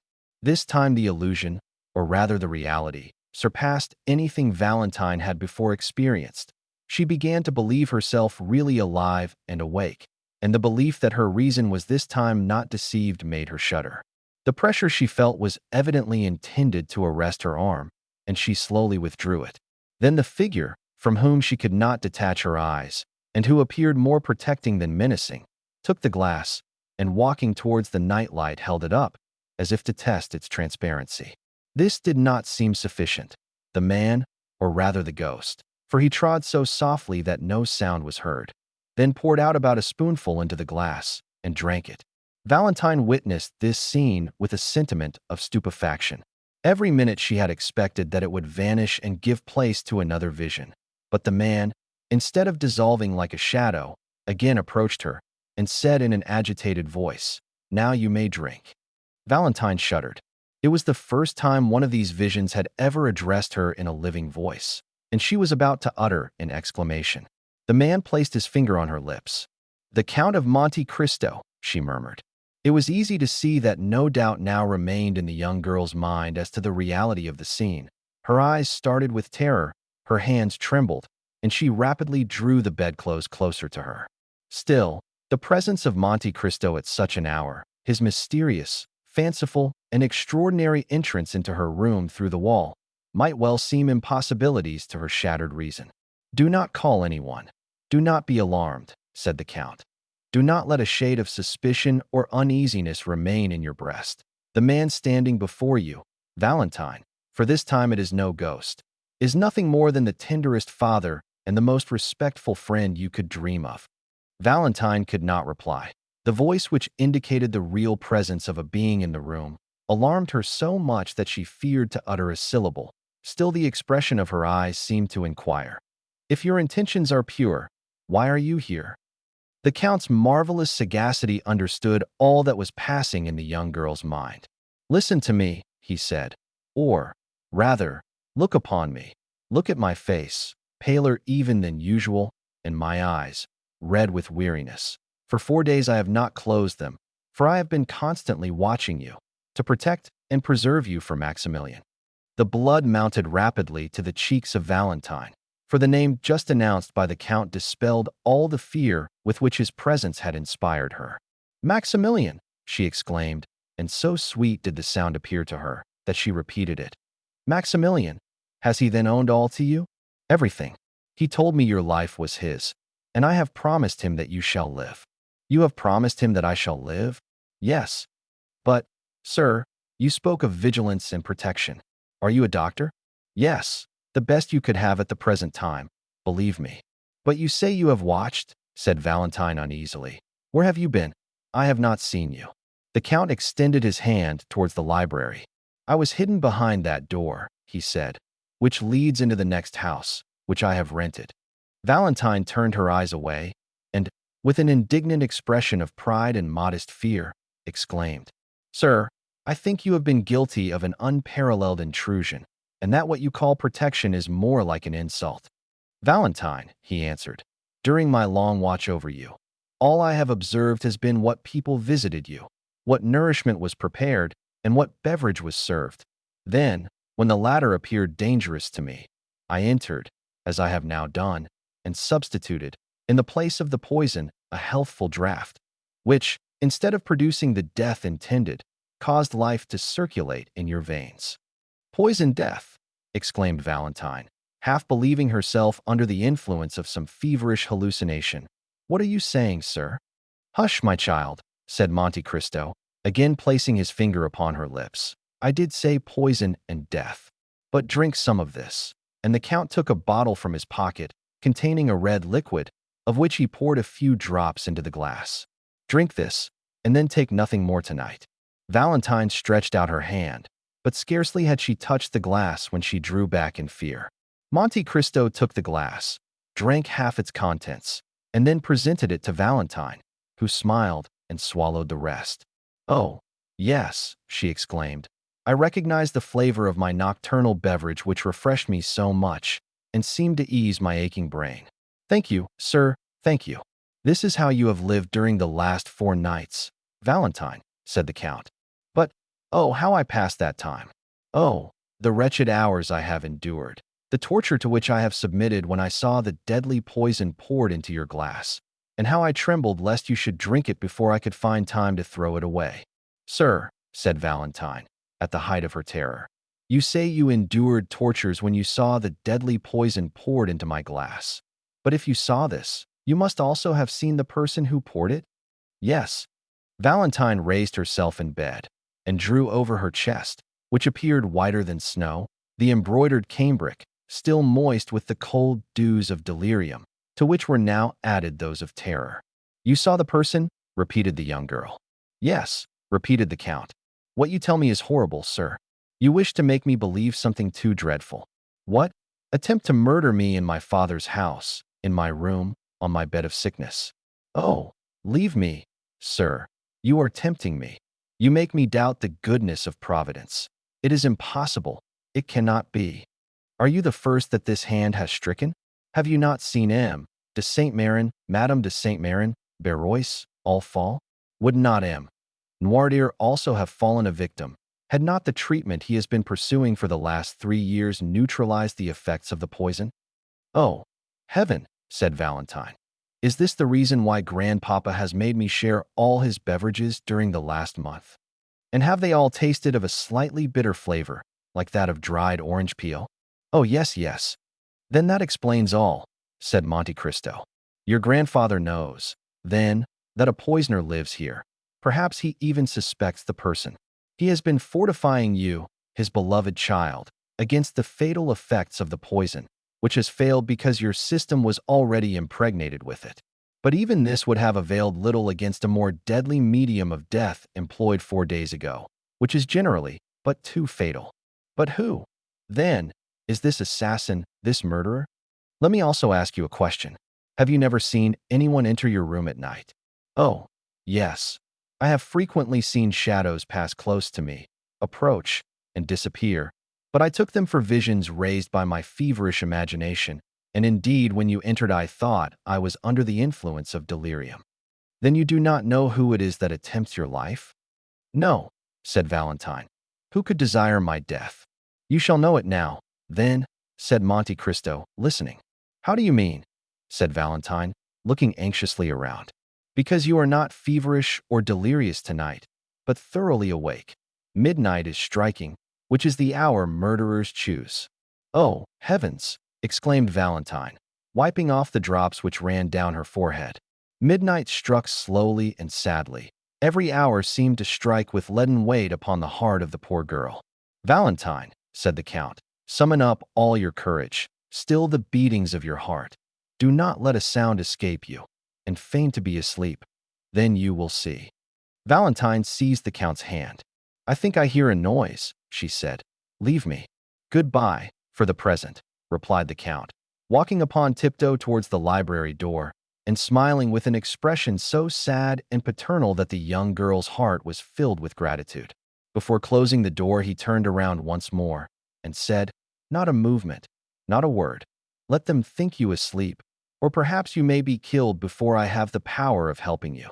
And with this fearful injunction, the Count disappeared through the door, which noiselessly closed after him. Chapter 101.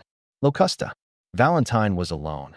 2 other clocks, slower than that of Saint Philippe de Roule, struck the hour of midnight from different directions, and excepting the rumbling of a few carriages, all was silent. Then Valentine's attention was engrossed by the clock in her room, which marked the seconds. She began counting them, remarking that they were much slower than the beatings of her heart, and still she doubted. The inoffensive Valentine could not imagine that anyone should desire her death. Why should they? To what end? What had she done to excite the malice of an enemy? There was no fear of her falling asleep. One terrible idea pressed upon her mind, that someone existed in the world who had attempted to assassinate her, and who was about to endeavor to do so again. Supposing this person, wearied at the inefficacy of the poison, should, as Monte Cristo intimated, have recourse to steel. What if the Count should have no time to run to her rescue? What if her last moments were approaching, and she should never again see Morel? When this terrible chain of ideas presented itself, Valentine was nearly persuaded to ring the bell and call for help. But through the door she fancied she saw the luminous eye of the Count, that eye which lived in her memory, and the recollection overwhelmed her with so much shame that she asked herself whether any amount of gratitude could ever repay his adventurous and devoted friendship. 20 minutes, 20 tedious minutes, passed thus, then 10 more, and at last the clock struck the half-hour. Just then the sound of fingernails slightly grating against the door of the library informed Valentine that the Count was still watching, and recommended her to do the same. At the same time, on the opposite side, that is towards Edward's room, Valentine fancied that she heard the creaking of the floor. She listened attentively, holding her breath till she was nearly suffocated. The lock turned, and the door slowly opened. Valentine had raised herself upon her elbow, and had scarcely time to throw herself down on the bed and shade her eyes with her arm. Then, trembling, agitated, and her heart beating with indescribable terror, she awaited the event. Someone approached the bed and drew back the curtains. Valentine summoned every effort and breathed with that regular respiration which announces tranquil sleep. "Valentine," said a low voice. The girl shuddered to the heart, but did not reply. "Valentine," repeated the same voice. Still silent. Valentine had promised not to wake. Then everything was still, excepting that Valentine heard the almost noiseless sound of some liquid being poured into the glass she had just emptied. Then she ventured to open her eyelids and glance over her extended arm. She saw a woman in a white dressing gown pouring a liquor from a phial into her glass. During this short time Valentine must have held her breath, or moved in some slight degree, for the woman, disturbed, stopped and leaned over the bed, in order the better to ascertain whether Valentine slept. It was Madame de Villefort. On recognizing her stepmother, Valentine could not repress a shudder, which caused a vibration in the bed. Madame de Villefort instantly stepped back close to the wall, and there, shaded by the bed curtains, she silently and attentively watched the slightest movement of Valentine. The latter recollected the terrible caution of Monte Cristo. She fancied that the hand not holding the phial clasped a long, sharp knife. Then, collecting all her remaining strength, she forced herself to close her eyes. But this simple operation upon the most delicate organs of our frame, generally so easy to accomplish, became almost impossible at this moment. So much did curiosity struggle to retain the eyelid open and learn the truth. Madame de Villefort, however, reassured by the silence, which was alone disturbed by the regular breathing of Valentine, again extended her hand, and half hidden by the curtains succeeded in emptying the contents of the phial into the glass. Then she retired so gently that Valentine did not know she had left the room. She only witnessed the withdrawal of the arm, the fair round arm of a woman but 25 years old, and who yet spread death around her. It is impossible to describe the sensations experienced by Valentine during the minute and a half Madame de Villefort remained in the room. The grating against the library door aroused the young girl from the stupor in which she was plunged and which almost amounted to insensibility. She raised her head with an effort. The noiseless door again turned on its hinges, and the Count of Monte Cristo reappeared. "Well," said he, "do you still doubt?" "Oh," murmured the young girl. "Have you seen?" "Alas! Did you recognize?" Valentine groaned. "Oh, yes," she said. "I saw, but I cannot believe. Would you rather die, then, and cause Maximilian's death?" "Oh," repeated the young girl, almost bewildered. "Can I not leave the house? Can I not escape?" "Valentine, the hand which now threatens you will pursue you everywhere. Your servants will be seduced with gold, and death will be offered to you disguised in every shape. You will find it in the water you drink from the spring, in the fruit you pluck from the tree. But did you not say that my kind grandfather's precaution had neutralized the poison?" "Yes, but not against a strong dose. The poison will be changed, and the quantity increased." He took the glass and raised it to his lips. "It is already done," he said. "Brucine is no longer employed, but a simple narcotic. I can recognize the flavor of the alcohol in which it has been dissolved. If you had taken what Madame de Villefort has poured into your glass, Valentine, you would have been doomed." "But," exclaimed the young girl, "why am I thus pursued? Why?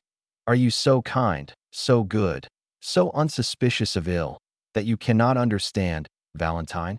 "No, I have never injured her." "But you are rich, Valentine. You have 200,000 livres a year, and you prevent her son from enjoying these 200,000 livres. How so?" "The fortune is not her gift, but is inherited from my relations." "Certainly, and that is why I am, and Madame de Saint-Méran have died. That is why I am. Noirtier was sentenced the day he made you his heir. That is why you, in your turn, are to die. It is because your father would inherit your property, and your brother, his only son, succeed to his." Edward, poor child, are all these crimes committed on his account? Ah, then you at length understand. Heaven grant that this may not be visited upon him. Valentine, you are an angel. But why is my grandfather allowed to live? It was considered that you dead, the fortune would naturally revert to your brother, unless he were disinherited, and besides, the crime appearing useless, it would be folly to commit it. And is it possible that this frightful combination of crimes has been invented by a woman? Do you recollect in the arbor of the Hotel de Postes, at Perugia, seeing a man in a brown cloak, whom your stepmother was questioning upon Aqua Tofana? Well, ever since then, the infernal project has been ripening in her brain. Ah, then, indeed, sir, said the sweet girl, bathed in tears, I see that I am condemned to die. No, Valentine, for I have foreseen all their plots. No, your enemy is conquered since we know her, and you will live. Valentine, live to be happy yourself, and to confer happiness upon a noble heart. But to ensure this you must rely on me. Command me, sir, what am I to do? You must blindly take what I give you. Alas, were it only for my own sake, I should prefer to die. You must not confide in anyone, not even in your father. My father is not engaged in this fearful plot, is he, sir? Asked Valentine, clasping her hands. No, and yet your father, a man accustomed to judicial accusations, ought to have known that all these deaths have not happened naturally. It is he who should have watched over you. He should have occupied my place. He should have emptied that glass. He should have risen against the assassin. Spectre against spectre, he murmured in a low voice, as he concluded his sentence. Sir, said Valentine, I will do all I can to live, for there are two beings who love me and will die if I die, my grandfather and Maximilian. I will watch over them as I have over you. Well, sir, do as you will with me. And then she added, in a low voice, Oh, heavens, what will befall me? Whatever may happen, Valentine, do not be alarmed. Though you suffer, though you lose sight, hearing, consciousness, fear nothing. Though you should awake and be ignorant where you are, still do not fear. Even though you should find yourself in a sepulchral vault or coffin, reassure yourself, then, and say to yourself, at this moment, a friend, a father, who lives for my happiness and that of Maximilian, watches over me. Alas, alas, what a fearful extremity. Valentine, would you rather denounce your stepmother? I would rather die 100 times. Oh, yes, die. No, you will not die. But will you promise me, whatever happens, that you will not complain, but hope? I will think of Maximilian. You are my own darling child, Valentine. I alone can save you, and I will. Valentine, in the extremity of her terror, joined her hands, for she felt that the moment had arrived to ask for courage, and began to pray, and while uttering little more than incoherent words, she forgot that her white shoulders had no other covering than her long hair, and that the pulsations of her heart could be seen through the lace of her nightdress. Monte Cristo gently laid his hand on the young girl's arm, drew the velvet coverlet close to her throat, and said with a paternal smile, My child, believe in my devotion to you as you believe in the goodness of Providence and the love of Maximilian. Valentine gave him a look full of gratitude and remained as docile as a child. Then he drew from his waistcoat pocket the little emerald box, raised the golden lid, and took from it a pastille about the size of a pea, which he placed in her hand. She took it and looked attentively on the Count. There was an expression on the face of her intrepid protector which commanded her veneration. She evidently interrogated him by her look. Yes, said he. Valentine carried the pastille to her mouth and swallowed it. And now, my dear child, adieu for the present. I will try and gain a little sleep, for you are saved. Go, said Valentine. Whatever happens, I promise you not to fear.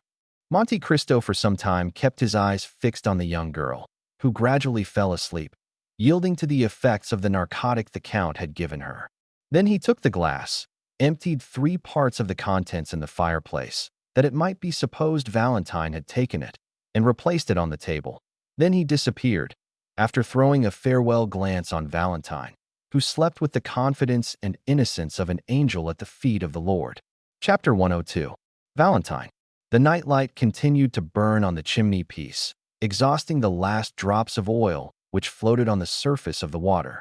The globe of the lamp appeared of a reddish hue, and the flame, brightening before it expired, throughout the last flickerings which in an inanimate object have been so often compared with the convulsions of a human creature in its final agonies. A dull and dismal light was shed over the bedclothes and curtains surrounding the young girl. All noise in the streets had ceased, and the silence was frightful. It was then that the door of Edward's room opened, and a head we have before noticed appeared in the glass opposite. It was Madame de Villefort, who came to witness the effects of the drink she had prepared. She stopped in the doorway, listened for a moment to the flickering of the lamp, the only sound in that deserted room, and then advanced to the table to see if Valentine's glass were empty. It was still about a quarter full, as we before stated. Madame de Villefort emptied the contents into the ashes, which she disturbed that they might the more readily absorb the liquid. Then she carefully rinsed the glass, and wiping it with her handkerchief replaced it on the table. If anyone could have looked into the room just then, he would have noticed the hesitation with which Madame de Villefort approached the bed and looked fixedly on Valentine. The dim light, the profound silence, and the gloomy thoughts inspired by the hour, and still more by her own conscience, all combined to produce a sensation of fear. The poisoner was terrified at the contemplation of her own work. At length she rallied, drew aside the curtain, and leaning over the pillow gazed intently on Valentine. The young girl no longer breathed. No breath issued through the half-closed teeth. The white lips no longer quivered. The eyes were suffused with a bluish vapor, and the long black lashes rested on a cheek, white as wax. Madame de Villefort gazed upon the face, so expressive even in its stillness. Then she ventured to raise the coverlet and press her hand upon the young girl's heart. It was cold and motionless. She only felt the pulsation in her own fingers, and withdrew her hand with a shudder. One arm was hanging out of the bed. From shoulder to elbow it was molded after the arms of Germain Pilon's Graces, 23, but the forearm seemed to be slightly distorted by convulsion, and the hand, so delicately formed, was resting with stiff, outstretched fingers on the framework of the bed. The nails, too, were turning blue. Madame de Villefort had no longer any doubt. All was over. She had consummated the last terrible work she had to accomplish. There was no more to do in the room, so the poisoner retired stealthily, as though fearing to hear the sound of her own footsteps. But as she withdrew, she still held aside the curtain, absorbed in the irresistible attraction always exerted by the picture of death, so long as it is merely mysterious and does not excite disgust. The minutes passed. Madame de Villefort could not drop the curtain which she held like a funeral pall over the head of Valentine. She was lost in reverie, and the reverie of crime is remorse. Just then the lamp again flickered. The noise startled Madame de Villefort, who shuddered and dropped the curtain. Immediately afterwards the light expired, and the room was plunged in frightful obscurity, while the clock at that minute struck 4:30. Overpowered with agitation, the poisoner succeeded in groping her way to the door and reached her room in an agony of fear. The darkness lasted 2 hours longer. Then by degrees a cold light crept through the Venetian blinds, until at length it revealed the objects in the room. About this time the nurse's cough was heard on the stairs, and the woman entered the room with a cup in her hand. To the tender eye of a father or a lover, the first glance would have sufficed to reveal Valentine's condition, but to this hireling, Valentine only appeared to sleep. "Good," she exclaimed, approaching the table. "She has taken part of her draught. The glass is 3/4 empty."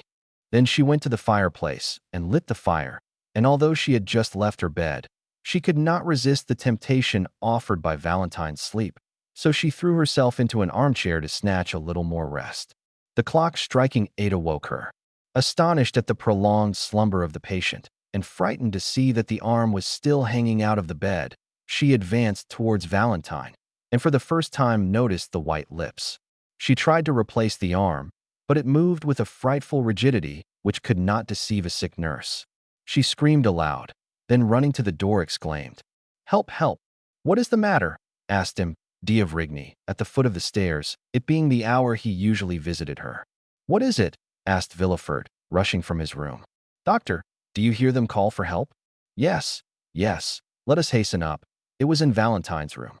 But before the doctor and the father could reach the room, the servants who were on the same floor had entered, and seeing Valentine pale and motionless on her bed, they lifted up their hands towards heaven and stood transfixed, as though struck by lightning. "Call Madame de Villefort! Wake Madame de Villefort!" cried the procureur from the door of his chamber, which apparently he scarcely dared to leave. But instead of obeying him, the servants stood watching M.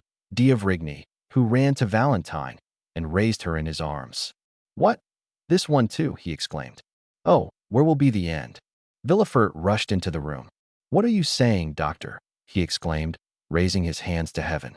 "I say that Valentine is dead," replied d'Avrigny, in a voice terrible in its solemn calmness. M. de Villefort staggered and buried his head in the bed. On the exclamation of the doctor and the cry of the father, the servants all fled with muttered imprecations. They were heard running down the stairs and through the long passages. Then there was a rush in the court. Afterwards all was still. They had, one and all, deserted the accursed house. Just then, Madame de Villefort, in the act of slipping on her dressing gown, threw aside the drapery and for a moment stood motionless, as though interrogating the occupants of the room, while she endeavored to call up some rebellious tears. On a sudden she stepped, or rather bounded, with outstretched arms, towards the table. She saw d'Avrigny curiously examining the glass, which she felt certain of having emptied during the night. It was now a third full, just as it was when she threw the contents into the ashes. The specter of Valentine rising before the poisoner would have alarmed her less. It was, indeed, the same color as the draught she had poured into the glass, and which Valentine had drunk. It was indeed the poison, which could not deceive him, d'Avrigny, which he now examined so closely. It was doubtless a miracle from heaven, that, notwithstanding her precautions, there should be some trace, some proof remaining to reveal the crime. While Madame de Villefort remained rooted to the spot like a statue of terror, and Villefort, with his head hidden in the bedclothes, saw nothing around him, d'Avrigny approached the window, that he might the better examine the contents of the glass, and dipping the tip of his finger in, tasted it. "Ah," he exclaimed, "it is no longer brucine that is used. Let me see what it is." Then he ran to one of the cupboards in Valentine's room, which had been transformed into a medicine closet, and taking from its silver case a small bottle of nitric acid, dropped a little of it into the liquor, which immediately changed to a blood-red color. "Ah!" exclaimed d'Avrigny, in a voice in which the horror of a judge unveiling the truth was mingled with the delight of a student making a discovery. Madame de Villefort was overpowered. Her eyes first flashed and then swam. She staggered towards the door and disappeared.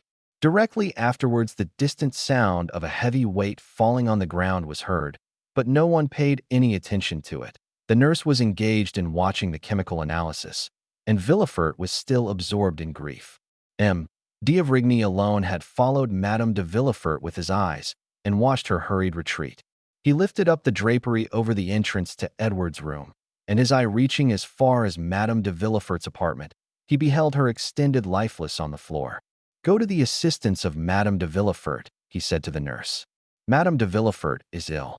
"But Mademoiselle de Villefort," stammered the nurse. "Mademoiselle de Villefort no longer requires help," said d'Avrigny, "since she is dead." "Dead! Dead!" groaned forth Villefort, in a paroxysm of grief, which was the more terrible from the novelty of the sensation in the iron heart of that man. "Dead!" repeated a third voice. "Who said Valentine was dead?" The two men turned round, and saw Morel standing at the door, pale and terror-stricken. This is what had happened. At the usual time, Morel had presented himself at the little door leading to Nordier's room.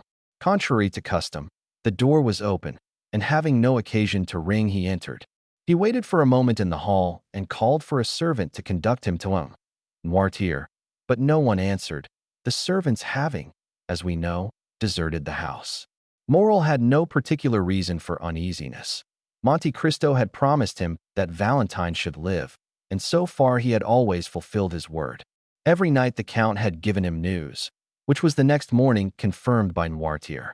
Still this extraordinary silence appeared strange to him, and he called a second and third time. Still no answer. Then he determined to go up. Nordier's room was opened, like all the rest. The first thing he saw was the old man sitting in his armchair in his usual place, but his eyes expressed alarm, which was confirmed by the pallor which overspread his features. "How are you, sir?" asked Morrel, with a sickness of heart. "Well," answered the old man, by closing his eyes. But his appearance manifested increasing uneasiness. "You are thoughtful, sir," continued Morrel. "You want something? Shall I call one of the servants?" "Yes," replied Noirtier. Morrel pulled the bell, but though he nearly broke the cord, no one answered. He turned towards Noirtier. The pallor and anguish expressed on his countenance momentarily increased. "Oh!" exclaimed Morrel. "Why do they not come? Is anyone ill in the house?" The eyes of Noirtier seemed as though they would start from their sockets. "What is the matter? You alarm me." "Valentine. Valentine." "Yes, yes," sighed Noirtier. Maximilian tried to speak, but he could articulate nothing. He staggered and supported himself against the wainscot. Then he pointed to the door. "Yes, yes, yes," continued the old man. Maximilian rushed up the little staircase, while Noirtier's eyes seemed to say, "Quicker, quicker." In a minute the young man darted through several rooms, till at length he reached Valentine's. There was no occasion to push the door. It was wide open. A sob was the only sound he heard. He saw, as though in a mist, a black figure kneeling and buried in a confused mass of white drapery. A terrible fear transfixed him. It was then he heard a voice exclaim, "Valentine is dead," and another voice which, like an echo, repeated, "Dead, dead." Chapter 103. Maximilian. Villefort rose, half ashamed of being surprised in such a paroxysm of grief. The terrible office he had held for 25 years had succeeded in making him more or less than man. His glance, at first wandering, fixed itself upon Morrel. "Who are you, sir," he asked, "that forget that this is not the manner to enter a house stricken with death? Go, sir, go." But Morrel remained motionless. He could not detach his eyes from that disordered bed and the pale corpse of the young girl who was lying on it. "Go." "Do you hear?" said Villefort, while d'Avrigny advanced to lead Morrel out. Maximilian stared for a moment at the corpse, gazed all around the room, then upon the two men. He opened his mouth to speak, but finding it impossible to give utterance to the innumerable ideas that occupied his brain, he went out, thrusting his hands through his hair in such a manner that Villefort and d'Avrigny, for a moment diverted from the engrossing topic, exchanged glances which seemed to say, "He is mad." But in less than 5 minutes the staircase groaned beneath an extraordinary weight. Morrel was seen carrying, with superhuman strength, the armchair containing Noirtier upstairs. When he reached the landing, he placed the armchair on the floor and rapidly rolled it into Valentine's room. This could only have been accomplished by means of unnatural strength supplied by powerful excitement. But the most fearful spectacle was Noirtier being pushed towards the bed, his face expressing all his meaning, and his eyes supplying the want of every other faculty. That pale face and flaming glance appeared to Villefort like a frightful apparition. Each time he had been brought into contact with his father, something terrible had happened. "See what they have done!" cried Morrel, with one hand leaning on the back of the chair and the other extended towards Valentine. "See, my father, see." Villefort drew back and looked with astonishment on the young man, who, almost a stranger to him, called Noirtier his father. At this moment the whole soul of the old man seemed centered in his eyes, which became bloodshot. The veins of the throat swelled. His cheeks and temples became purple, as though he was struck with epilepsy. Nothing was wanting to complete this but the utterance of a cry. And the cry issued from his pores, if we may thus speak, a cry frightful in its silence. D'Avrigny rushed towards the old man and made him inhale a powerful restorative. "Sir," cried Morrel, seizing the moist hand of the paralytic, "they ask me who I am and what right I have to be here." "Oh, you know it. Tell them, tell them." And the young man's voice was choked by sobs. As for the old man, his chest heaved with his panting respiration. One could have thought that he was undergoing the agonies preceding death. At length, happier than the young man, who sobbed without weeping, tears glistened in the eyes of Noirtier. "Tell them," said Morrel in a hoarse voice. "Tell them that I am her betrothed. Tell them she was my beloved, my noble girl, my only blessing in the world. Tell them, oh, tell them, that corpse belongs to me." The young man, overwhelmed by the weight of his anguish, fell heavily on his knees before the bed, which his fingers grasped with convulsive energy. D'Avrigny, unable to bear the sight of this touching emotion, turned away and Villefort, without seeking any further explanation, and attracted towards him by the irresistible magnetism which draws us towards those who have loved the people for whom we mourn, extended his hand towards the young man. But Morrel saw nothing. He had grasped the hand of Valentine, and unable to weep, vented his agony in groans as he bit the sheets. For some time nothing was heard in that chamber but sobs, exclamations, and prayers. At length Villefort, the most composed of all, spoke. "Sir," said he to Maximilian, "you say you loved Valentine, that you were betrothed to her. I knew nothing of this engagement, of this love.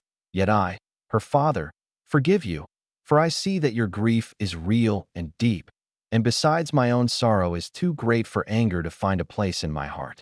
But you see that the angel whom you hoped for has left this earth. She has nothing more to do with the adoration of men.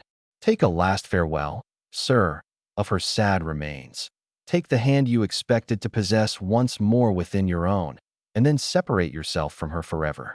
Valentine now requires only the ministrations of the priest." "You are mistaken, sir," exclaimed Morrel, raising himself on one knee, his heart pierced by a more acute pang than any he had yet felt. "You are mistaken. Valentine, dying as she has, not only requires a priest, but an avenger. You, M. de Villefort, send for the priest. I will be the avenger." "What do you mean, sir?" asked Villefort, trembling at the new idea inspired by the delirium of Morrel. "I tell you, sir, that two persons exist in you. The father has mourned sufficiently. Now let the procureur fulfill his office." The eyes of Noirtier glistened, and d'Avrigny approached.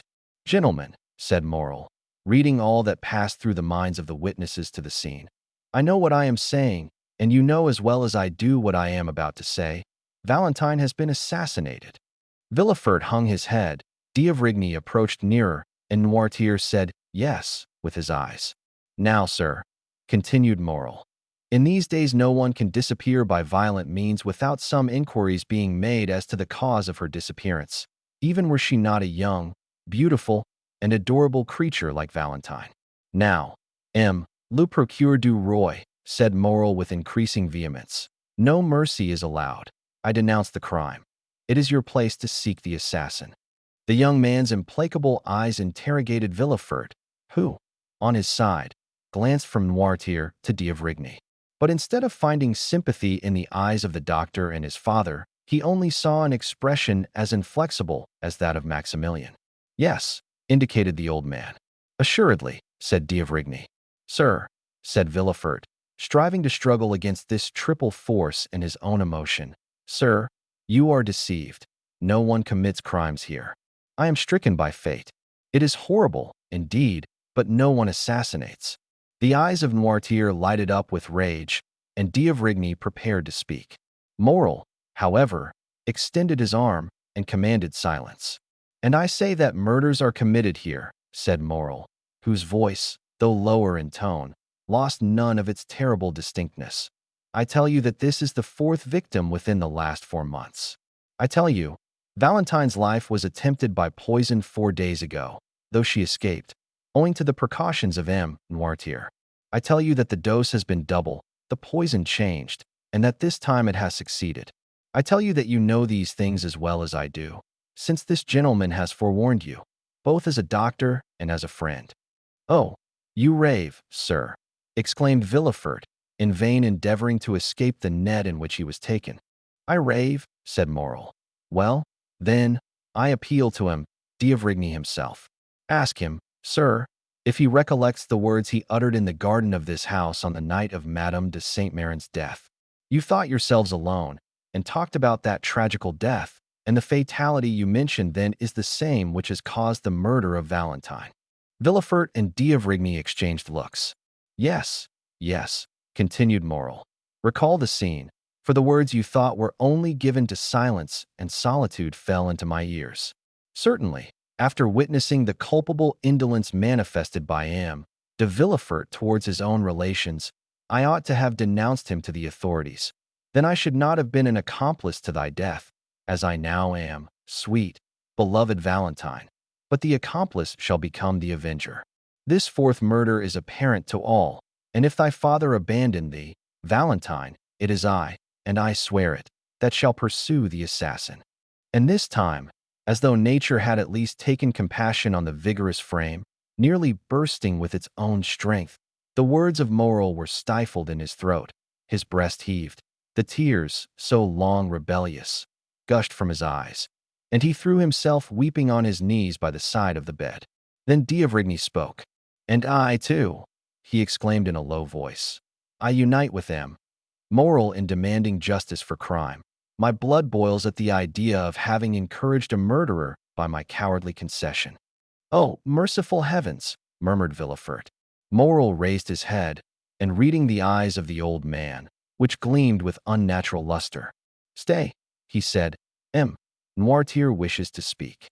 "Yes," indicated Noirtier, with an expression the more terrible from all his faculties being centered in his glance. "Do you know the assassin?" asked Morel. "Yes," replied Noirtier. "And will you direct us?" exclaimed the young man. "Listen, D'Avrigny, listen." Noirtier looked upon Morel with one of those melancholy smiles which had so often made Valentine happy, and thus fixed his attention.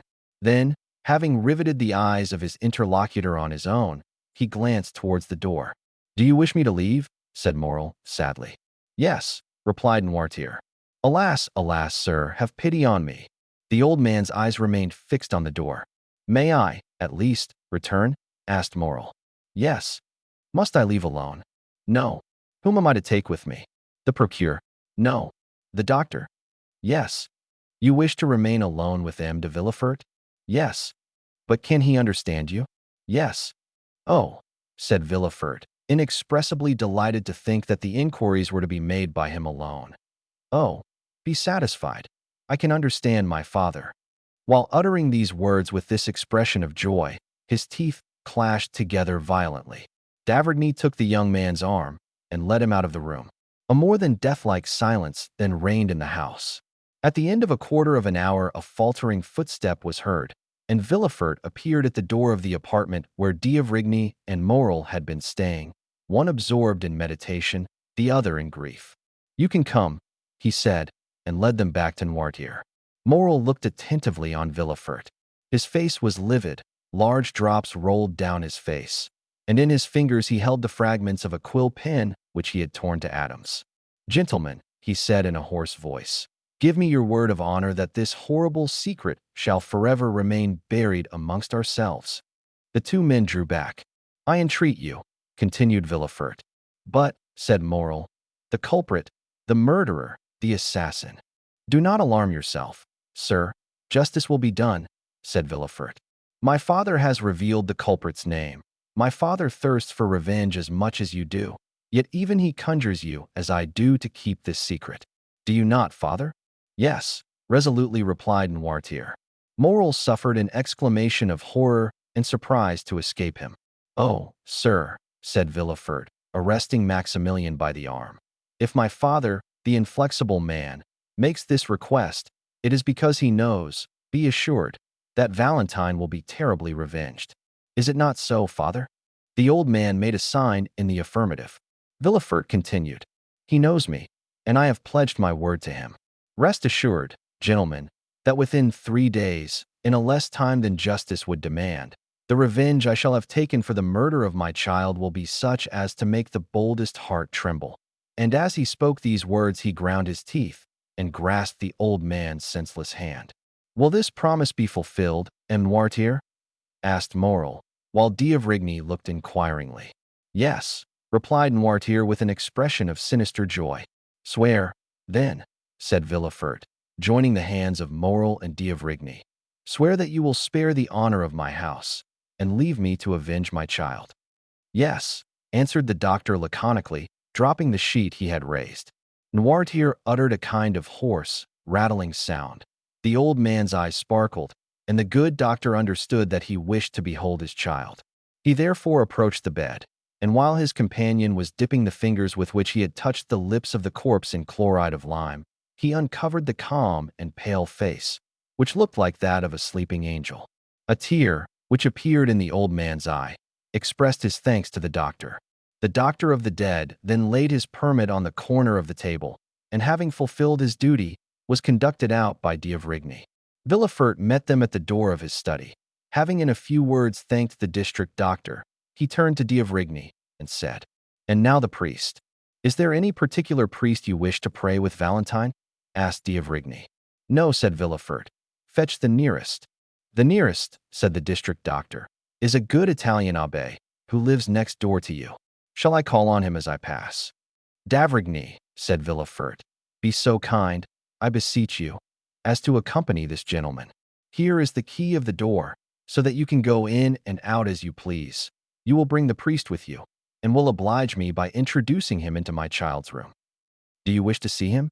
"I only wish to be alone. You will excuse me, will you not? A priest can understand a father's grief." And M. de Villefort, giving the key to D'Avrigny, again bade farewell to the strange doctor and retired to his study, where he began to work. For some temperaments, work is a remedy for all afflictions. As the doctors entered the street, they saw a man in a cassock standing on the threshold of the next door. "This is the abbé of whom I spoke," said the doctor to D'Avrigny. D'Avrigny accosted the priest. "Sir," he said, "are you disposed to confer a great obligation on an unhappy father who has just lost his daughter? I mean M. de Villefort, the king's attorney."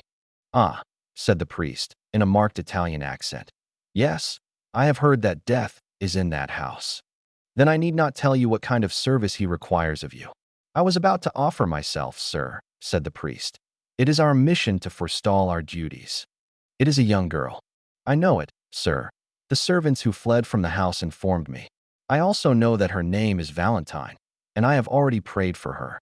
"Thank you, sir," said D'Avrigny. "Since you have commenced your sacred office, deign to continue it. Come and watch by the dead, and all the wretched family will be grateful to you. I am going, sir, and I do not hesitate to say that no prayers will be more fervent than mine."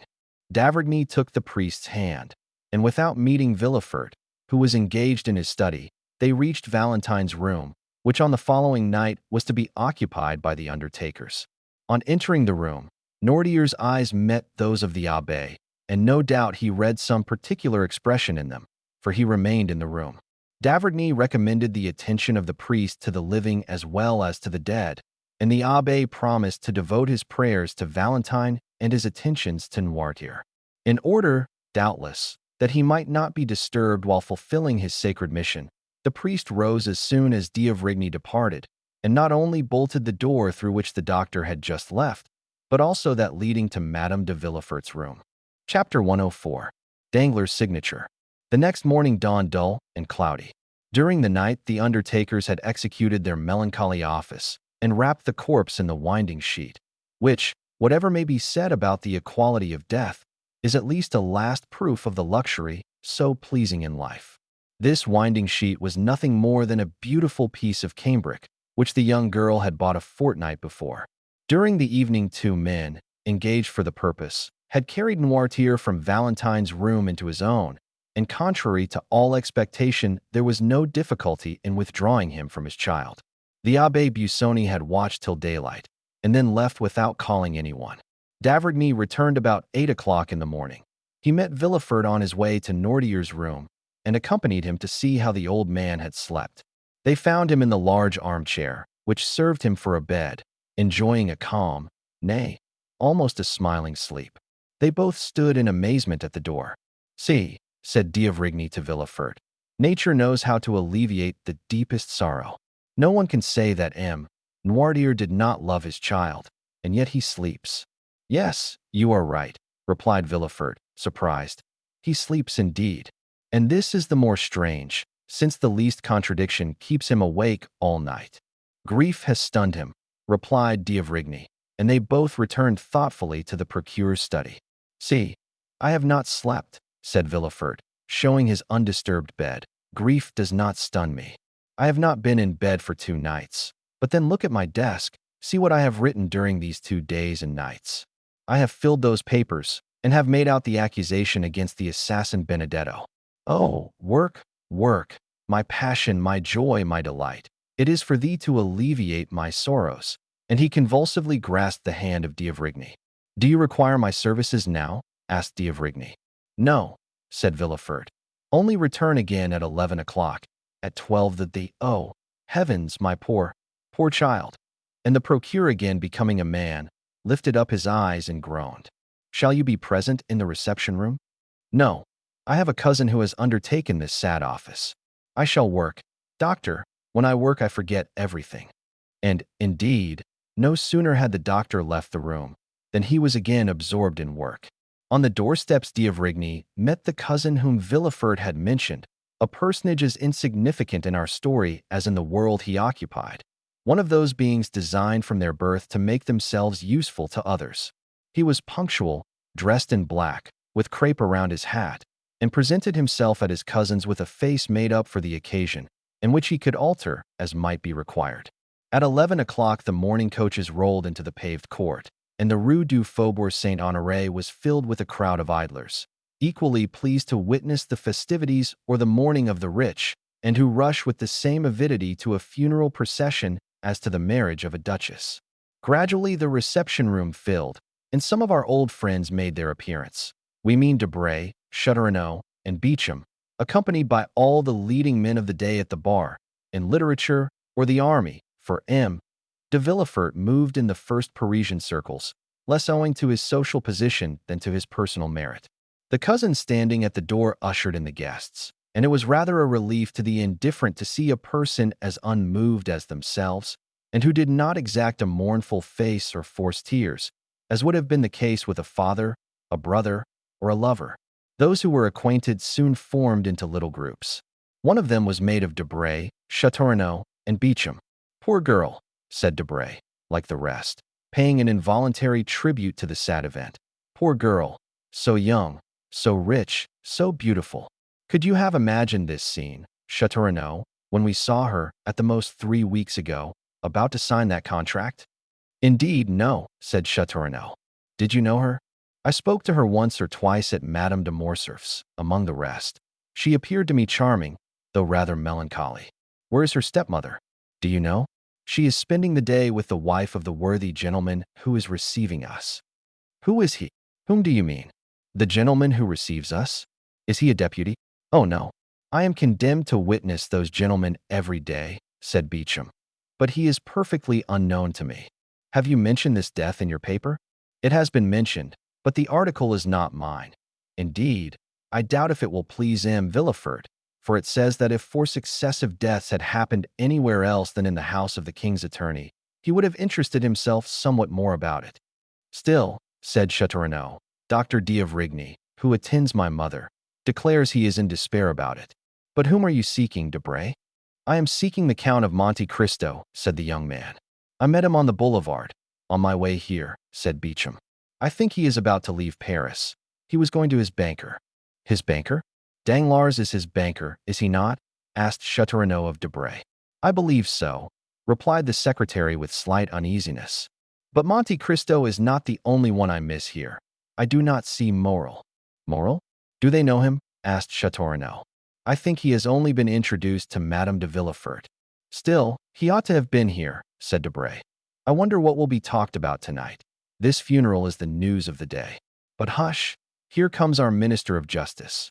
He will feel obliged to make some little speech to the cousin, and the 3 young men drew near to listen.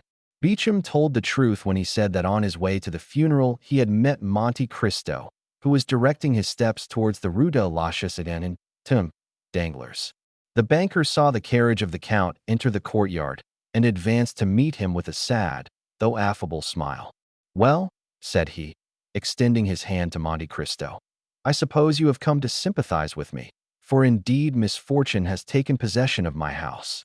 When I perceived you, I was just asking myself whether I had not wished harm towards those poor Morcerfs, which would have justified the proverb of he who wishes misfortunes to happen to others experiences them himself.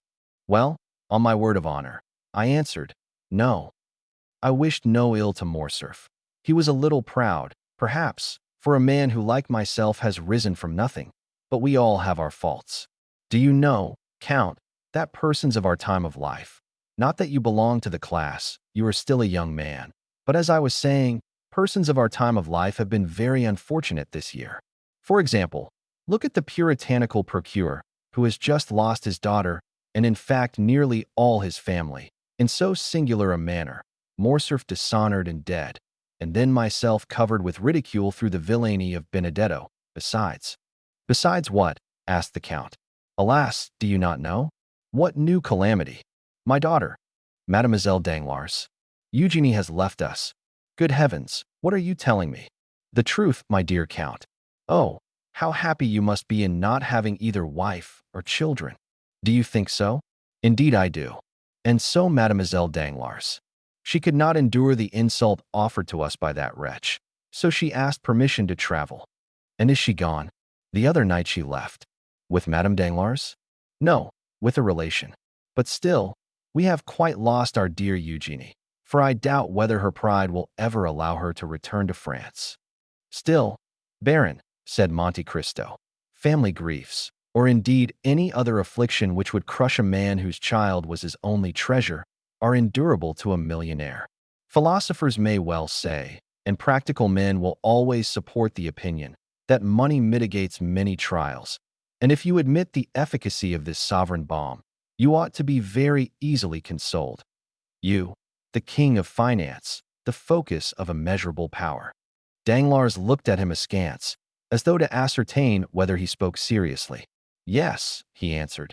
If a fortune brings consolation, I ought to be consoled. I am rich. So rich, dear sir, that your fortune resembles the pyramids. If you wished to demolish them, you could not, and if it were possible, you would not dare. Danglars smiled at the good-natured pleasantry of the Count. That reminds me, he said, that when you entered I was on the point of signing 5 little bonds. I have already signed 2. Will you allow me to do the same to the others? Pray do so. There was a moment's silence, during which the noise of the banker's pen was alone heard, while Monte Cristo examined the gilt moldings on the ceiling.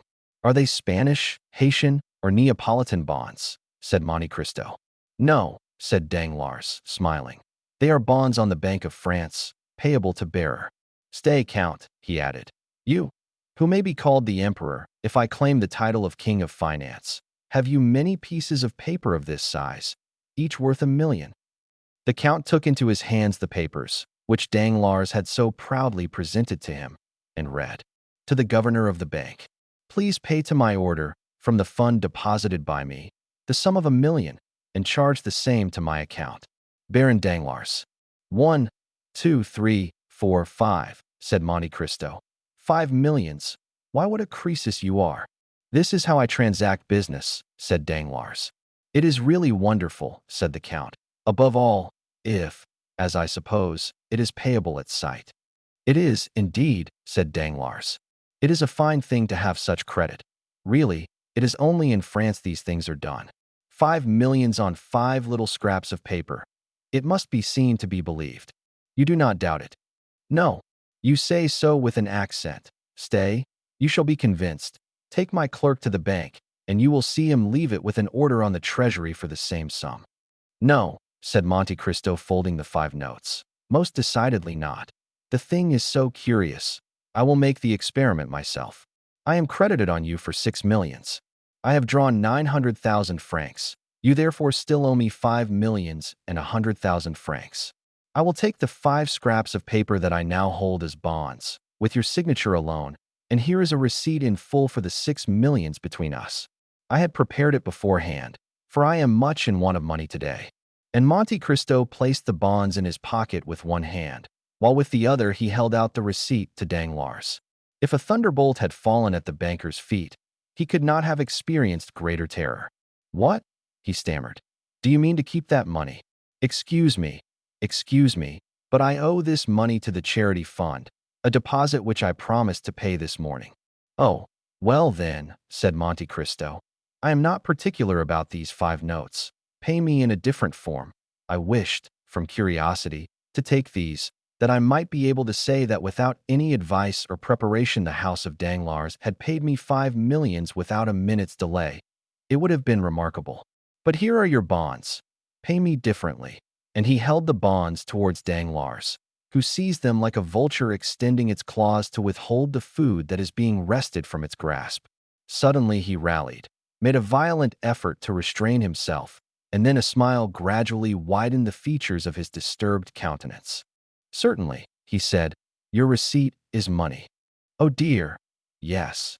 And if you were at Rome, the house of Thomson and French would make no more difficulty about paying the money on my receipt than you have just done.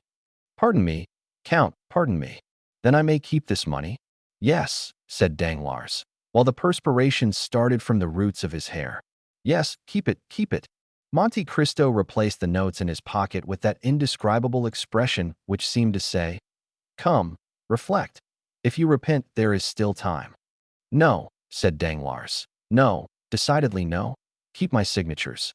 But you know none are so formal as bankers in transacting business. I intended this money for the charity fund, and I seem to be robbing them if I did not pay them with these precise bonds. How absurd, as if one crown were not as good as another. Excuse me." And he began to laugh loudly, but nervously. "Certainly, I excuse you," said Monte Cristo graciously, "and pocket them." And he placed the bonds in his pocketbook. "But," said Danglars, "there is still a sum of 100,000 francs. "Oh, a mere nothing," said Monte Cristo. "The balance would come to about that sum. But keep it, and we shall be quits." "Count," said Danglars, "are you speaking seriously?" "I never joke with bankers," said Monte Cristo in a freezing manner, which repelled impertinence, and he turned to the door, just as the valet de chambre announced, "M. de Beauville, Receiver General of the Charities." "Ma foi," said Monte Cristo, "I think I arrived just in time to obtain your signatures, or they would have been disputed with me." Danglars again became pale, and hastened to conduct the Count out. Monte Cristo exchanged a ceremonious bow with M. de Beauville, who was standing in the waiting room, and who was introduced into Danglars' room as soon as the Count had left. The Count's serious face was illumined by a faint smile as he noticed the portfolio which the Receiver General held in his hand. At the door he found his carriage, and was immediately driven to the bank. Meanwhile Danglars, repressing all emotion, advanced to meet the Receiver General. We need not say that a smile of condescension was stamped upon his lips. "Good morning, creditor," said he. "For I wager anything it is the creditor who visits me." "You are right, Baron," answered M. de Beauville. "The charities present themselves to you through me. The widows and orphans depute me to receive alms to the amount of 5 millions from you." "And yet they say orphans are to be pitied," said Danglars, wishing to prolong the jest. "Poor things, here I am in their name," said M. de Beauville. "But did you receive my letter yesterday?" "Yes, I have brought my receipt." "My dear M. de Beauville, your widows and orphans must oblige me by waiting 24 hours, since M. de Monte Cristo, whom you just saw leaving here, you did see him, I think?" "Yes, well, M. de Monte Cristo has just carried off their 5 millions. "How so?" "The Count has an unlimited credit upon me, a credit opened by Thomson and French of Rome. He came to demand 5 millions at once, which I paid him with checks on the bank. My funds are deposited there, and you can understand that if I draw out 10 millions on the same day it will appear rather strange to the governor." "2 days will be a different thing," said Danglars, smiling. "Come," said Beauville, with a tone of entire incredulity, 5 millions to that gentleman who just left, and who bowed to me as though he knew me? Perhaps he knows you, though you do not know him. M. de Monte Cristo knows everybody. 5 millions. Here is his receipt. Believe your own eyes." M.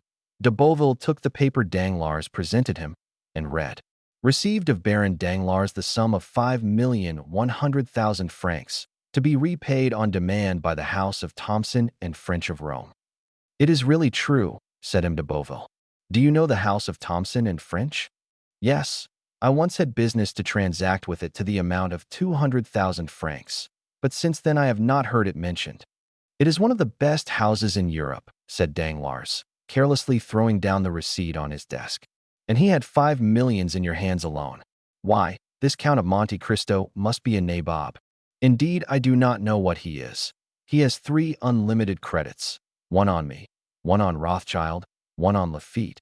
And you see," he added carelessly, "he has given me the preference by leaving a balance of 100,000 francs." M. de Beauville manifested signs of extraordinary admiration. "I must visit him," he said, "and obtain some pious grant from him." "Oh, you may make sure of him. His charities alone amount to 20,000 francs a month. It is magnificent. I will set before him the example of Madame de Morcerf and her son. What example? They gave all their fortune to the hospitals. What fortune? Their own, M. de Morcerf's, who is deceased. For what reason? Because they would not spend money so guiltily acquired. And what are they to live upon? The mother retires into the country, and the son enters the army. Well, I must confess, these are scruples. I registered their deed of gift yesterday. And how much did they possess? Oh, not much, from 12 to 1300,000 francs. But to return to our millions. Certainly, said Danglars, in the most natural tone in the world. Are you then pressed for this money? Yes, for the examination of our cash takes place tomorrow. Tomorrow? Why did you not tell me so before? Why, it is as good as a century. At what hour does the examination take place? At 2 o'clock. Send at 12, said Danglars, smiling. M. de Beauville said nothing, but nodded his head, and took up the portfolio. Now I think of it, you can do better, said Danglars. How do you mean? The receipt of M. de Monte Cristo is as good as money. Take it to Rothschild's or Laffitte's, and they will take it off your hands at once. What, though payable at Rome? Certainly, it will only cost you a discount of 5,000 or 6,000 francs. The receiver started back. Ma foi, he said. I prefer waiting till tomorrow. What a proposition. I thought, perhaps, said Danglars with supreme impertinence, that you had a deficiency to make up? Indeed, said the receiver. And if that were the case, it would be worth while to make some sacrifice. Thank you, no, sir. Then it will be tomorrow. Yes, but without fail. Ah, you are laughing at me. Send tomorrow at 12, and the bank shall be notified. I will come myself. Better still, since it will afford me the pleasure of seeing you. They shook hands. By the way, said M. de Beauville, are you not going to the funeral of poor Mademoiselle de Villefort, which I met on my road here? No, said the banker. I have appeared rather ridiculous since that affair of Benedetto, so I remain in the background. Bah, you are wrong. How were you to blame in that affair? Listen, when one bears an irreproachable name, as I do, one is rather sensitive. Everybody pities you, sir, and above all, Mademoiselle Danglars. Poor Eugenie, said Danglars. Do you know she is going to embrace a religious life? No.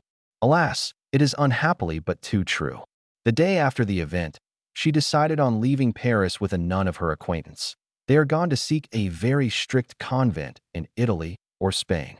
Oh, it is terrible. And M.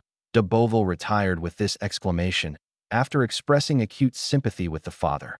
But he had scarcely left before Danglars, with an energy of action those can alone understand who have seen Robert Macaire represented by Frederick, 24, exclaimed, "Fool!"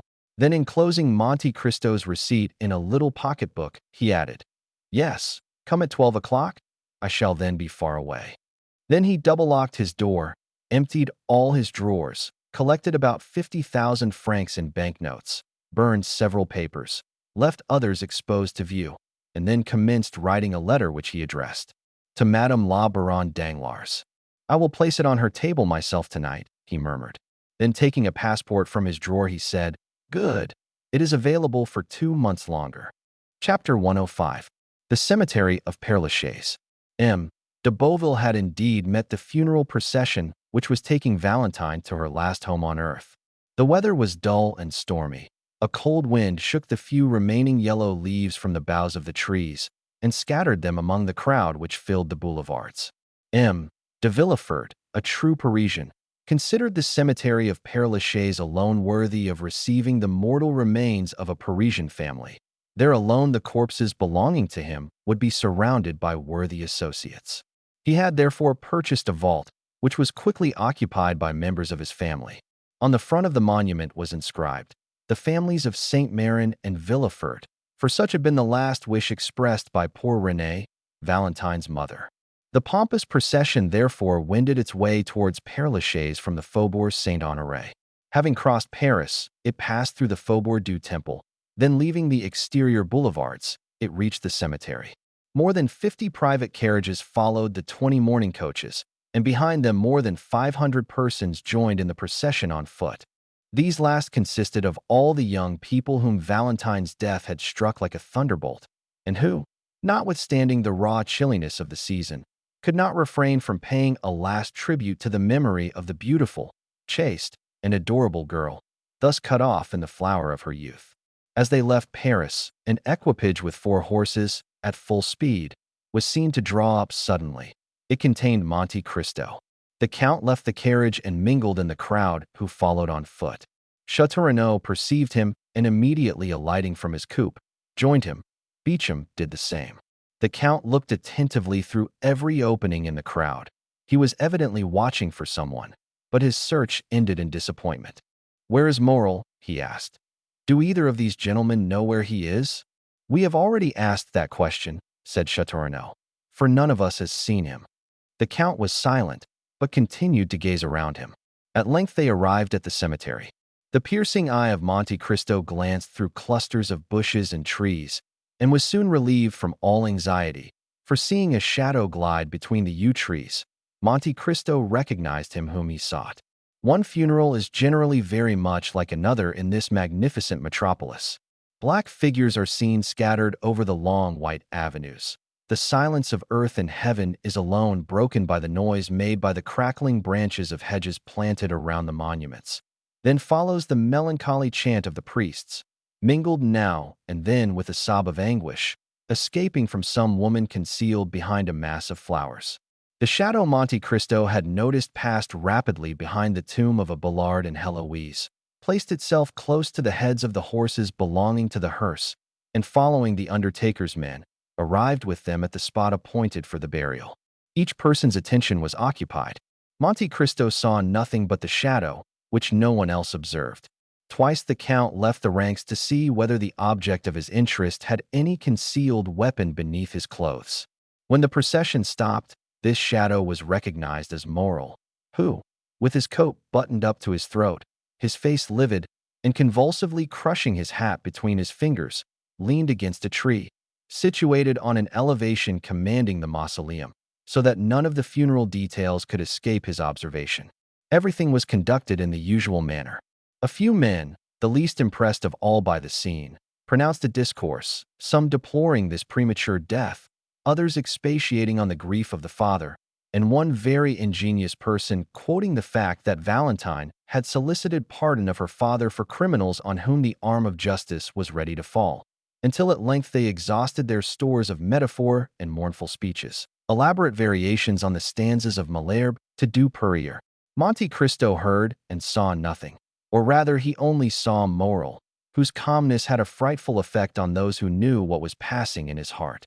"See," said Beauchamp, pointing out Morel to Debray. "What is he doing up there?" And they called Châteaurenaud's attention to him. "How pale he is," said Châteaurenaud, shuddering. "He is cold," said Debray. "Not at all," said Châteaurenaud, slowly. "I think he is violently agitated. He is very susceptible." "Bah," said Debray. "He scarcely knew Mademoiselle de Villefort. You said so yourself." "True. Still I remember he danced 3 times with her at Madame de Morcerf's. Do you recollect that ball, Count, where you produced such an effect?"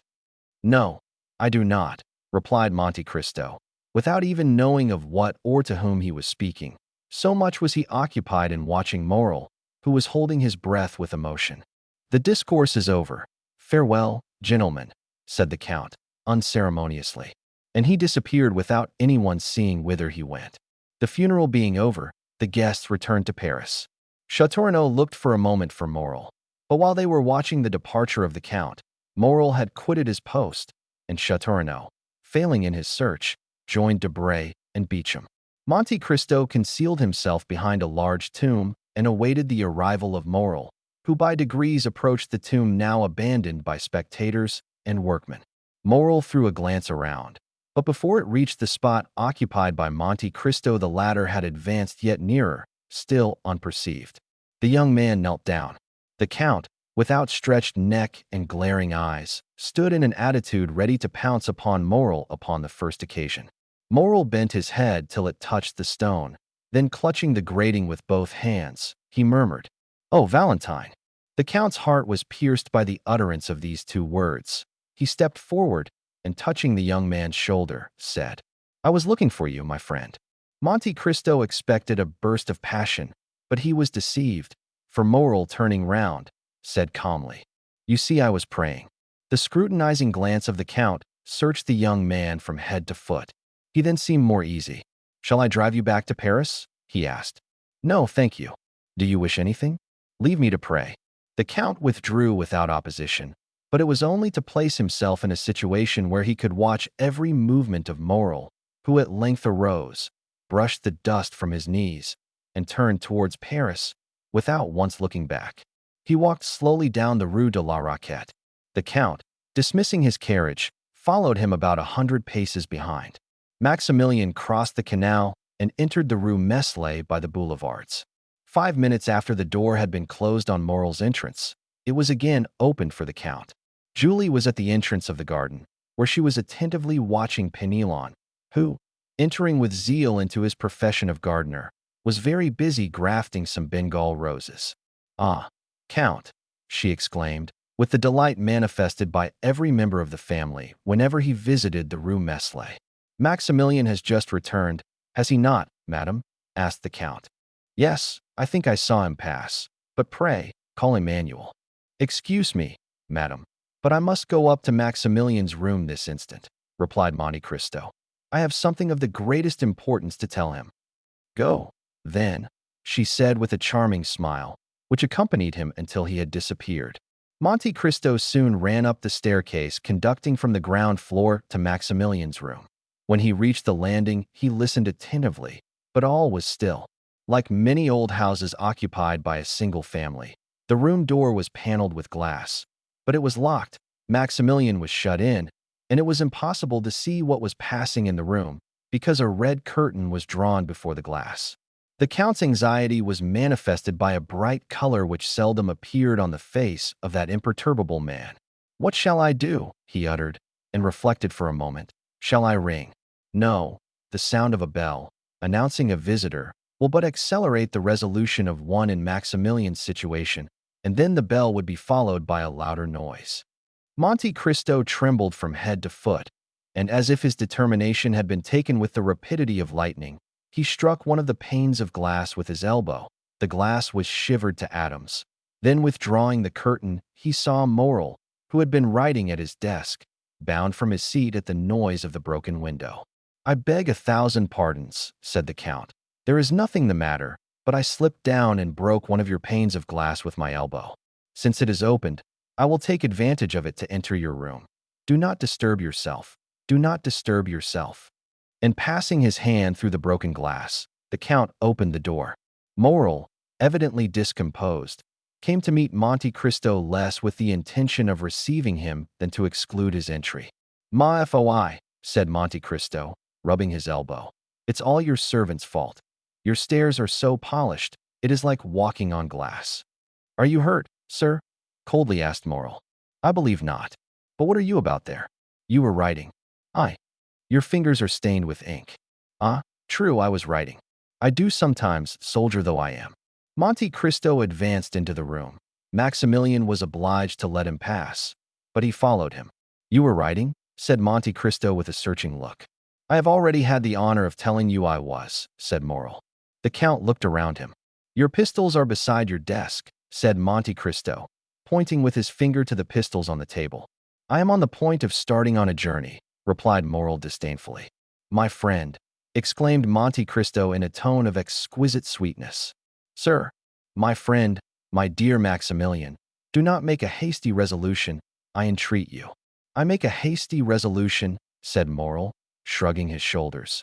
"Is there anything extraordinary in a journey?" "Maximilian," said the Count, "let us both lay aside the mask we have assumed. You no more deceive me with that false calmness than I impose upon you with my frivolous solicitude. You can understand, can you not, that to have acted as I have done, to have broken that glass, to have intruded on the solitude of a friend, you can understand that, to have done all this, I must have been actuated by real uneasiness, or rather by a terrible conviction. Moral, you are going to destroy yourself." "Indeed, Count," said Moral, shuddering. "What has put this into your head?" "I tell you that you are about to destroy yourself," continued the Count, "and here is proof of what I say." And, approaching the desk, he removed the sheet of paper which Moral had placed over the letter he had begun, and took the ladder in his hands. Moral rushed forward to tear it from him, but Monte Cristo, perceiving his intention, seized his wrist with his iron grasp. "You wish to destroy yourself," said the Count. "You have written it." "Well," said Moral, changing his expression of calmness for one of violence. "Well, and if I do intend to turn this pistol against myself, who shall prevent me? Who will dare prevent me? All my hopes are blighted, my heart is broken, my life a burden, everything around me is sad and mournful, earth has become distasteful to me, and human voices distract me. It is a mercy to let me die, for if I live I shall lose my reason and become mad. When, sir, I tell you all this with tears of heartfelt anguish, can you reply that I am wrong? Can you prevent my putting an end to my miserable existence? Tell me, sir, could you have the courage to do so?" "Yes, Moral," said Monte Cristo, with a calmness which contrasted strangely with the young man's excitement. "Yes, I would do so." "You," exclaimed Moral, with increasing anger and reproach. "You, who have deceived me with false hopes, who have cheered and soothed me with vain promises, when I might, if not have saved her, at least have seen her die in my arms. You, who pretend to understand everything, even the hidden sources of knowledge, and who enact the part of a guardian angel upon earth, and could not even find an antidote to a poison administered to a young girl. Ah, sir, indeed you would inspire me with pity, were you not hateful in my eyes." Moral: "Yes, you tell me to lay aside the mask, and I will do so, be satisfied. When you spoke to me at the cemetery, I answered you. My heart was softened. When you arrived here, I allowed you to enter. But since you abuse my confidence, since you have devised a new torture after I thought I had exhausted them all, then, Count of Monte Cristo, my pretended benefactor, then, Count of Monte Cristo, the universal guardian, be satisfied. You shall witness the death of your friend." And Moral, with a maniacal laugh, again rushed towards the pistols. "And I again repeat, you shall not commit suicide." "Prevent me, then," replied Moral, with another struggle, which, like the first, failed in releasing him from the Count's iron grasp. "I will prevent you. And who are you, then, that arrogate to yourself this tyrannical right over free and rational beings?" "Who am I?" repeated Monte Cristo. "Listen, I am the only man in the world having the right to say to you, Moral, your father's son shall not die today." And Monte Cristo, with an expression of majesty and sublimity, advanced with arms folded toward the young man, who, involuntarily overcome by the commanding manner of this man, recoiled a step. "Why do you mention my father?" stammered he. "Why do you mingle a recollection of him with the affairs of today?" "Because I am he who saved your father's life when he wished to destroy himself, as you do today. Because I am the man who sent the purse to your young sister, and the pharaon to old Moral. Because I am the Edmond Dantès who nursed you, a child, on my knees." Moral made another step back, staggering, breathless, crushed. Then all his strength gave way, and he fell prostrate at the feet of Monte Cristo. Then his admirable nature underwent a complete and sudden revulsion. He arose, rushed out of the room and to the stairs, exclaiming energetically, "Julie, Julie! Emmanuel, Emmanuel!" Monte Cristo endeavored also to leave, but Maximilian would have died rather than relax his hold of the handle of the door, which he closed upon the Count. Julie, Emmanuel, and some of the servants ran up in alarm on hearing the cries of Maximilian. Moral seized their hands, and opening the door exclaimed in a voice choked with sobs, "On your knees, on your knees. He is our benefactor, the savior of our father. He is," he would have added, "Edmond Dantès," but the Count seized his arm and prevented him. Julie threw herself into the arms of the Count. Emmanuel embraced him as a guardian angel. Moral again fell on his knees and struck the ground with his forehead. Then the iron-hearted man felt his heart swell in his breast. A flame seemed to rush from his throat to his eyes. He bent his head and wept. For a while nothing was heard in the room but a succession of sobs, while the incense from their grateful hearts mounted to heaven. Julie had scarcely recovered from her deep emotion when she rushed out of the room, descended to the next floor, ran into the drawing-room with childlike joy, and raised the crystal globe which covered the purse given by the unknown of the Alice de Mailhan. Meanwhile, Emmanuel, in a broken voice, said to the Count, "Oh, Count, how could you? Hearing us so often speak of our unknown benefactor, seeing us pay such homage of gratitude and adoration to his memory, how could you continue so long without discovering yourself to us? Oh, it was cruel to us, and dare I say it, to you also." "Listen, my friends," said the Count. "I may call you so since we have really been friends for the last 11 years. The discovery of this secret has been occasioned by a great event which you must never know. I wished to bury it during my whole life in my own bosom. But your brother Maximilian wrested it from me by a violence he repents of now, I am sure." Then turning around, and seeing that Morrel, still on his knees, had thrown himself into an armchair, he added in a low voice, pressing Emmanuel's hand significantly, "Watch over him." "Why so?" asked the young man, surprised. "I cannot explain myself, but watch over him." Emmanuel looked around the room and caught sight of the pistols. His eyes rested on the weapons, and he pointed to them. Monte Cristo bent his head. Emmanuel went towards the pistols. "Leave them," said Monte Cristo. Then, walking towards Morrel, he took his hand. The tumultuous agitation of the young man was succeeded by a profound stupor. Julie returned, holding the silken purse in her hands, while tears of joy rolled down her cheeks, like dewdrops on the rose. "Here is the relic," she said. "Do not think it will be less dear to us now we are acquainted with our benefactor." "My child," said Monte Cristo, coloring, "allow me to take back that purse. Since you now know my face, I wish to be remembered alone through the affection I hope you will grant me." "Oh," said Julie, pressing the purse to her heart. "No, no, I beseech you do not take it. For some unhappy day you will leave us, will you not?" "You have guessed rightly, madam," replied Monte Cristo, smiling.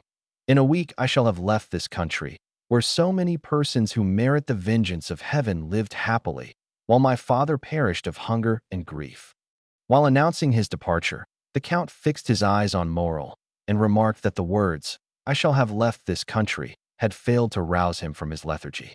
He then saw that he must make another struggle against the grief of his friend, and taking the hands of Emmanuel and Julie, which he pressed within his own, he said with the mild authority of a father, "My kind friends, leave me alone with Maximilian." Julie saw the means offered of carrying off her precious relic, which Monte Cristo had forgotten. She drew her husband to the door. "Let us leave them," she said. The Count was alone with Morrel, who remained motionless as a statue. "Come," said Monte Cristo, touching his shoulder with his finger. "Are you a man again, Maximilian?" "Yes, for I begin to suffer again." The Count frowned, apparently in gloomy hesitation. "Maximilian, Maximilian," he said, "the ideas you yield to are unworthy of a Christian." "Oh, do not fear, my friend," said Morrel, raising his head and smiling with a sweet expression on the Count. "I shall no longer attempt my life." "Then we are to have no more pistols, no more despair?" "No, I have found a better remedy for my grief than either a bullet or a knife." "Poor fellow, what is it?" "My grief will kill me of itself." "My friend," said Monte Cristo, with an expression of melancholy equal to his own, "listen to me. One day, in a moment of despair like yours, since it led to a similar resolution, I also wished to kill myself. One day your father, equally desperate, wished to kill himself too. If anyone had said to your father, at the moment he raised the pistol to his head, if anyone had told me, when in my prison I pushed back the food I had not tasted for 3 days, if anyone had said to either of us then, 'Live, the day will come when you will be happy and will bless life,' no matter whose voice had spoken, we should have heard him with the smile of doubt or the anguish of incredulity. And yet how many times has your father blessed life while embracing you? How often have I myself?" "Ah!" exclaimed Morrel, interrupting the Count. "You had only lost your liberty, my father had only lost his fortune, but I have lost Valentine." "Look at me," said Monte Cristo, with that expression which sometimes made him so eloquent and persuasive. "Look at me. There are no tears in my eyes, nor is there fever in my veins, yet I see you suffer. You, Maximilian, whom I love as my own son. Well, does not this tell you that in grief, as in life, there is always something to look forward to beyond? Now, if I entreat, if I order you to live, Morrel, It is in the conviction that one day you will thank me for having preserved your life." "Oh, heavens," said the young man. "Oh, heavens, what are you saying, Count? Take care. But perhaps you have never loved." "Child," replied the Count, "I mean as I love. You see, I have been a soldier ever since I attained manhood. I reached the age of 29 without loving, for none of the feelings I before then experienced merit the appellation of love. Well, at 29 I saw Valentine. For 2 years I have loved her. For 2 years I have seen written in her heart, as in a book, all the virtues of a daughter and wife. Count, to possess Valentine would have been a happiness too infinite, too ecstatic, too complete, too divine for this world, since it has been denied me. But without Valentine the earth is desolate." "I have told you to hope," said the Count. "Then have a care, I repeat, for you seek to persuade me. And if you succeed, I should lose my reason, for I should hope that I could again behold Valentine." The Count smiled. "My friend, my father," said Morrel with excitement. "Have a care, I again repeat, for the power you wield over me alarms me. Weigh your words before you speak, for my eyes have already become brighter and my heart beats strongly. Be cautious, or you will make me believe in supernatural agencies. I must obey you, though you bade me call forth the dead or walk upon the water." "Hope, my friend," repeated the Count. "Ah," said Morrel, falling from the height of excitement to the abyss of despair. "Ah, you are playing with me, like those good, or rather selfish mothers who soothe their children with honeyed words, because their screams annoy them. No, my friend, I was wrong to caution you. Do not fear. I will bury my grief so deep in my heart, I will disguise it so, that you shall not even care to sympathize with me. Adieu, my friend, adieu." "On the contrary," said the Count, "after this time you must live with me. You must not leave me, and in a week we shall have left France behind us. And you still bid me hope. I tell you to hope, because I have a method of curing you. Count, you render me sadder than before, if it be possible. You think the result of this blow has been to produce an ordinary grief, and you would cure it by an ordinary remedy, change of scene." And Morrel dropped his head with disdainful incredulity. "What can I say more?" asked Monte Cristo. "I have confidence in the remedy I propose, and only ask you to permit me to assure you of its efficacy." "Count, you prolong my agony." "Then," said the Count, "your feeble spirit will not even grant me the trial I request? Come, do you know of what the Count of Monte Cristo is capable? Do you know that he holds terrestrial beings under his control? Nay, that he can almost work a miracle? Well, wait for the miracle I hope to accomplish, or, repeated Morrel, or, take care, Morrel, lest I call you ungrateful. Have pity on me, Count. I feel so much pity towards you, Maximilian, that, listen to me attentively, if I do not cure you in a month, to the day, to the very hour, mark my words, Morrel, I will place loaded pistols before you, and a cup of the deadliest Italian poison, a poison more sure and prompt than that which has killed Valentine. Will you promise me? Yes, for I am a man, and have suffered like yourself, and also contemplated suicide. Indeed, often since misfortune has left me, I have longed for the delights of an eternal sleep. But you are sure you will promise me this? Said Morrel, intoxicated. I not only promise, but swear it, said Monte Cristo, extending his hand. In a month, then, on your honor, if I am not consoled, you will let me take my life into my own hands, and whatever may happen you will not call me ungrateful. In a month, to the day, the very hour and the date is a sacred one, Maximilian. I do not know whether you remember that this is the 5th of September. It is 10 years today since I saved your father's life, who wished to die. Morrel seized the Count's hand and kissed it. The Count allowed him to pay the homage he felt due to him. In a month you will find on the table, at which we shall be then sitting, good pistols and a delicious draught. But, on the other hand, you must promise me not to attempt your life before that time. Oh, I also swear it. Monte Cristo drew the young man towards him and pressed him for some time to his heart. And now, he said, after today, you will come and live with me. You can occupy Haydée's apartment, and my daughter will at least be replaced by my son. Haydée, said Morrel, what has become of her? She departed last night. To leave you. To wait for me. Hold yourself ready then to join me at the Champs-Élysées, and lead me out of this house without anyone seeing my departure." Maximilian hung his head and obeyed with childlike reverence. Chapter 106. Dividing the Proceeds. The apartment on the first floor of the house in the Rue Saint-Germain-des-Prés, where Albert de Morcerf had selected a home for his mother, was let to a very mysterious person. This was a man whose face the concierge himself had never seen, for in the winter his chin was buried in one of the large red handkerchiefs worn by gentlemen's coachmen on a cold night, and in the summer he made a point of always blowing his nose just as he approached the door.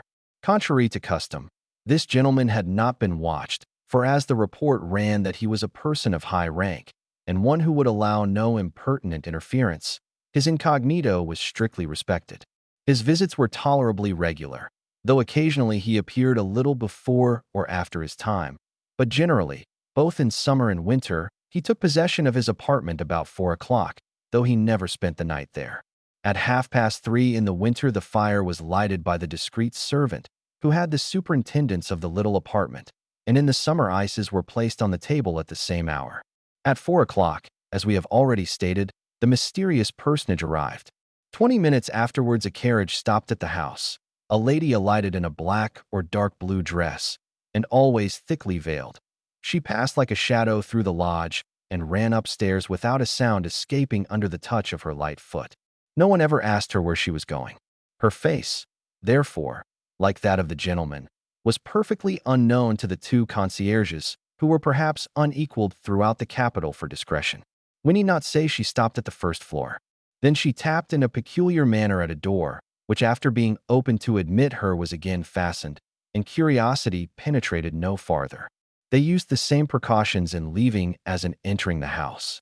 The lady always left first, and as soon as she had stepped into her carriage, it drove away, sometimes towards the right hand, sometimes to the left.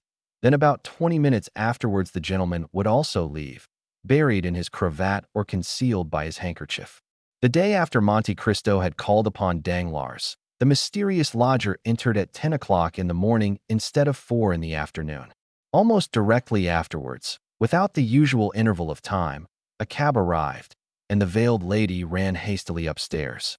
The door opened, but before it could be closed, the lady exclaimed, "Oh, Lucien! Oh, my friend!" The concierge therefore heard for the first time that the lodger's name was Lucien. Still, as he was the very perfection of a doorkeeper, he made up his mind not to tell his wife.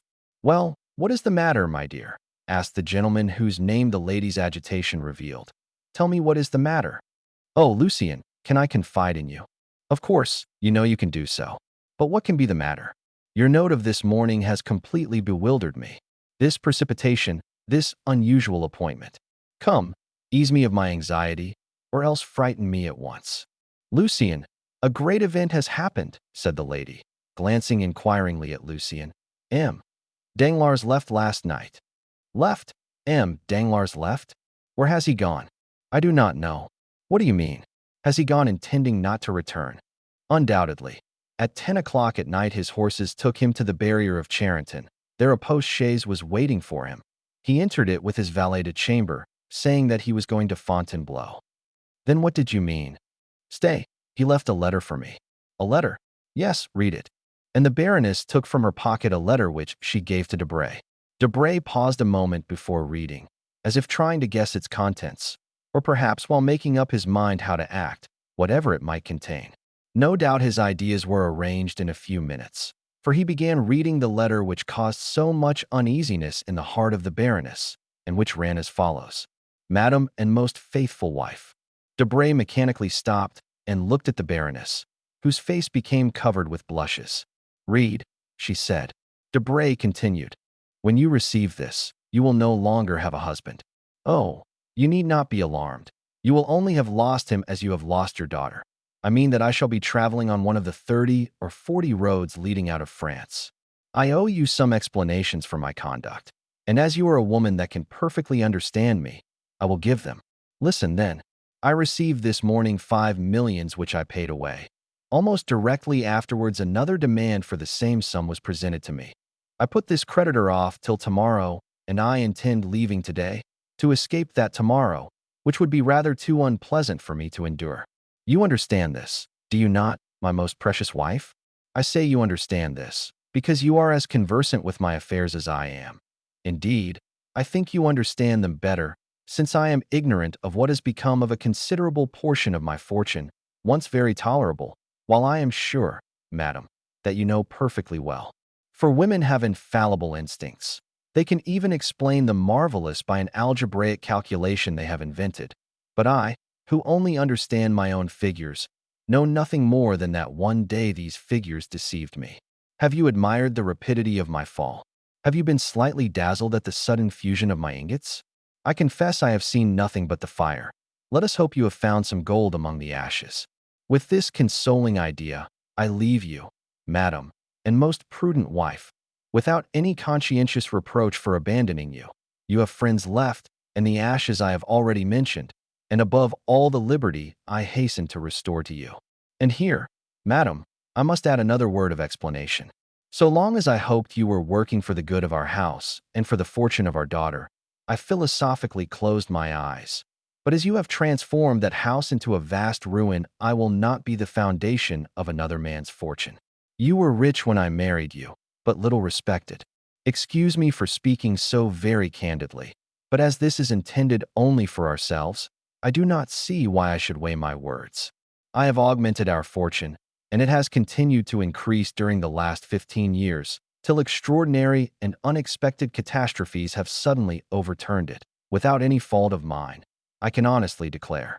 You, madam, have only sought to increase your own, and I am convinced that you have succeeded.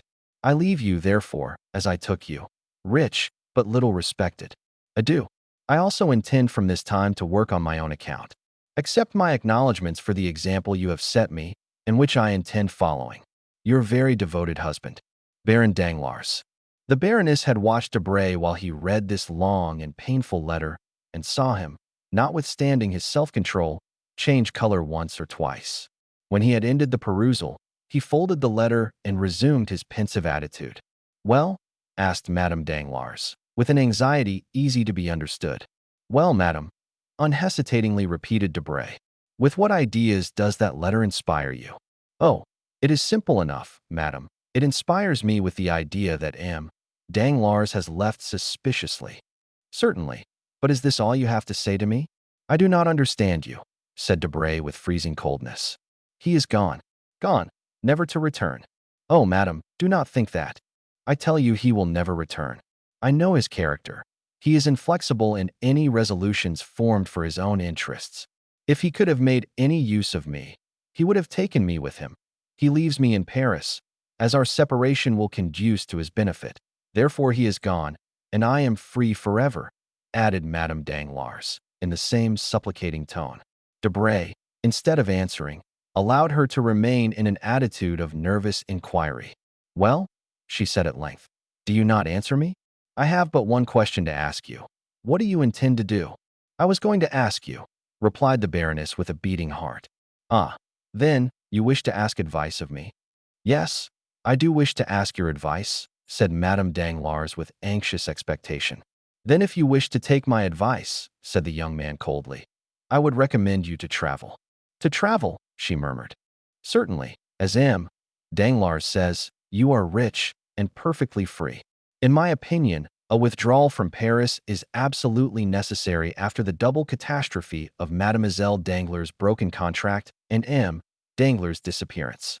The world will think you abandoned and poor, for the wife of a bankrupt would never be forgiven, were she to keep up an appearance of opulence. You have only to remain in Paris for about a fortnight, telling the world you are abandoned, and relating the details of this desertion to your best friends, who will soon spread the report. Then you can quit your house, leaving your jewels and giving up your jointure, and everyone's mouth will be filled with praises of your disinterestedness. They will know you are deserted, and think you also poor, for I alone know your real financial position, and am quite ready to give up my accounts as an honest partner." The dread with which the pale and motionless Baroness listened to this was equaled by the calm indifference with which Debray had spoken. "Deserted?" she repeated. "Ah, yes, I am, indeed, deserted. You are right, sir, and no one can doubt my position. These were the only words that this proud and violently enamored woman could utter in response to Debray. "But then you are rich. Very rich, indeed," continued Debray, taking out some papers from his pocketbook, which he spread upon the table. Madame Danglars did not see them. She was engaged in stilling the beatings of her heart and restraining the tears which were ready to gush forth. At length a sense of dignity prevailed, and if she did not entirely master her agitation, she at least succeeded in preventing the fall of a single tear. "Madam," said Debray, "it is nearly 6 months since we have been associated. You furnished a principal of 100,000 francs. Our partnership began in the month of April. In May we commenced operations, and in the course of the month gained 450,000 francs. In June the profit amounted to 900,000. In July we added 1,700,000 francs. It was, you know, the month of the Spanish bonds. In August we lost 300,000 francs at the beginning of the month, but on the 13th we made up for it, and we now find that our accounts, reckoning from the first day of partnership up to yesterday, when I closed them, showed a capital of 2,400,000 francs, that is, 1,200,000 for each of us. Now, madam," said Debray, delivering up his accounts in the methodical manner of a stockbroker, "there are still 80,000 francs, the interest of this money, in my hands." "But," said the Baroness, "I thought you never put the money out to interest." "Excuse me, madam," said Debray coldly. "I had your permission to do so, and I have made use of it. There are, then, 40,000 francs for your share, besides the 100,000 you furnished me to begin with, making in all 1,340,000 francs for your portion. Now, madam, I took the precaution of drawing out your money the day before yesterday. It is not long ago, you see, and I was in continual expectation of being called on to deliver up my accounts. There is your money, half in banknotes, the other half in checks payable to bearer.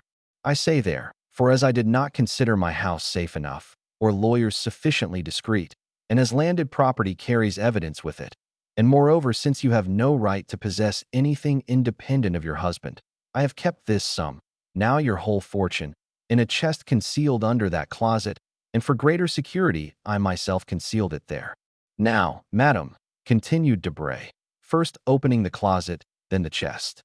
"Now, madam, here are 800 notes of 1,000 francs each, resembling, as you see, a large book bound in iron. To this I add a certificate in the funds of 25,000 francs. Then, for the odd cash, making I think about 110,000 francs, here is a check upon my banker, who, not being M. Danglars, will pay you the amount, you may rest assured." Madame Danglars mechanically took the check, the bond, and the heap of banknotes. This enormous fortune made no great appearance on the table. Madame Danglars, with tearless eyes, but with her breast heaving with concealed emotion, placed the banknotes in her bag, put the certificate and check into her pocketbook, and then, standing pale and mute, awaited one kind word of consolation. But she waited in vain. "Now, madam," said Debray, "you have a splendid fortune, an income of about 60,000 livres a year, which is enormous for a woman who cannot keep an establishment here for a year, at least. You will be able to indulge all your fancies. Besides, should you find your income insufficient, you can, for the sake of the past, madam, make use of mine, and I am ready to offer you all I possess, on loan." "Thank you, sir, thank you," replied the Baroness. "You forget that what you have just paid me is much more than a poor woman requires, who intends for some time, at least, to retire from the world." Debray was, for a moment, surprised, but immediately recovering himself, he bowed with an air which seemed to say, "As you please, madam." Madame Danglars had until then, perhaps, hoped for something, but when she saw the careless bow of Debray and the glance by which it was accompanied, together with his significant silence, she raised her head, and without passion or violence or even hesitation, ran downstairs, disdaining to address a last farewell to one who could thus part from her. "Bah," said Debray, when she had left, "these are fine projects. She will remain at home, read novels, and speculate at cards, since she can no longer do so on the bourse." Then, taking up his account book, he cancelled with the greatest care all the entries of the amounts he had just paid away. I have 1,060,000 francs remaining, he said. What a pity Mademoiselle de Villefort is dead. She suited me in every respect, and I would have married her. And he calmly waited until the 20 minutes had elapsed after Madame Danglars' departure before he left the house. During this time, he occupied himself in making figures, with his watch by his side. Asmodeus, that diabolical personage, who would have been created by every fertile imagination if Le Sage had not acquired the priority in his great masterpiece, would have enjoyed a singular spectacle if he had lifted up the roof of the little house in the Rue Saint-Germain-des-Prés, while Debray was casting up his figures. Above the room in which Debray had been dividing 2.5 millions with Madame Danglars was another, inhabited by persons who have played too prominent a part in the incidents we have related for their appearance not to create some interest. Mercédès and Albert were in that room. Mercédès was much changed within the last few days. Not that even in her days of fortune she had ever dressed with the magnificent display which makes us no longer able to recognize a woman when she appears in a plain and simple attire. Nor indeed had she fallen into that state of depression where it is impossible to conceal the garb of misery. No, the change in Mercédès was that her eye no longer sparkled, her lips no longer smiled, and there was now a hesitation in uttering the words which formerly sprang so fluently from her ready wit. It was not poverty which had broken her spirit. It was not a want of courage which rendered her poverty burdensome. Mercédès, although deposed from the exalted position she had occupied, lost in the sphere she had now chosen, like a person passing from a room splendidly lighted into utter darkness, appeared like a queen, fallen from her palace to a hovel, and who, reduced to strict necessity, could neither become reconciled to the earthen vessels she was herself forced to place upon the table, nor to the humble pallet which had become her bed. The beautiful Catalane and noble countess had lost both her proud glance and charming smile, because she saw nothing but misery around her. The walls were hung with one of the gray papers which economical landlords choose as not likely to show the dirt. The floor was uncarpeted. The furniture attracted the attention to the poor attempt at luxury. Indeed, everything offended eyes accustomed to refinement and elegance. Madame de Morcerf had lived there since leaving her house. The continual silence of the spot oppressed her. Still, seeing that Albert continually watched her countenance to judge the state of her feelings, she constrained herself to assume a monotonous smile of the lips alone, which, contrasted with the sweet and beaming expression that usually shone from her eyes, seemed like moonlight on a statue, yielding light without warmth. Albert, too, was ill at ease. The remains of luxury prevented him from sinking into his actual position. If he wished to go out without gloves, his hands appeared too white. If he wished to walk through the town, his boots seemed too highly polished. Yet these two noble and intelligent creatures, united by the indissoluble ties of maternal and filial love, had succeeded in tacitly understanding one another and economizing their stores, and Albert had been able to tell his mother without extorting a change of countenance, "Mother, we have no more money." Asmodeus, that diabolical personage, who would have been created by every fertile imagination if Le Sage had not acquired the priority in his great masterpiece, would have enjoyed a singular spectacle if he had lifted up the roof of the little house in the Rue Saint-Germain-des-Prés, while Debray was casting up his figures. Above the room in which Debray had been dividing 2.5 millions with Madame Danglars was another, inhabited by persons who have played too prominent a part in the incidents we have related for their appearance not to create some interest. Mercédès and Albert were in that room. Mercédès was much changed within the last few days.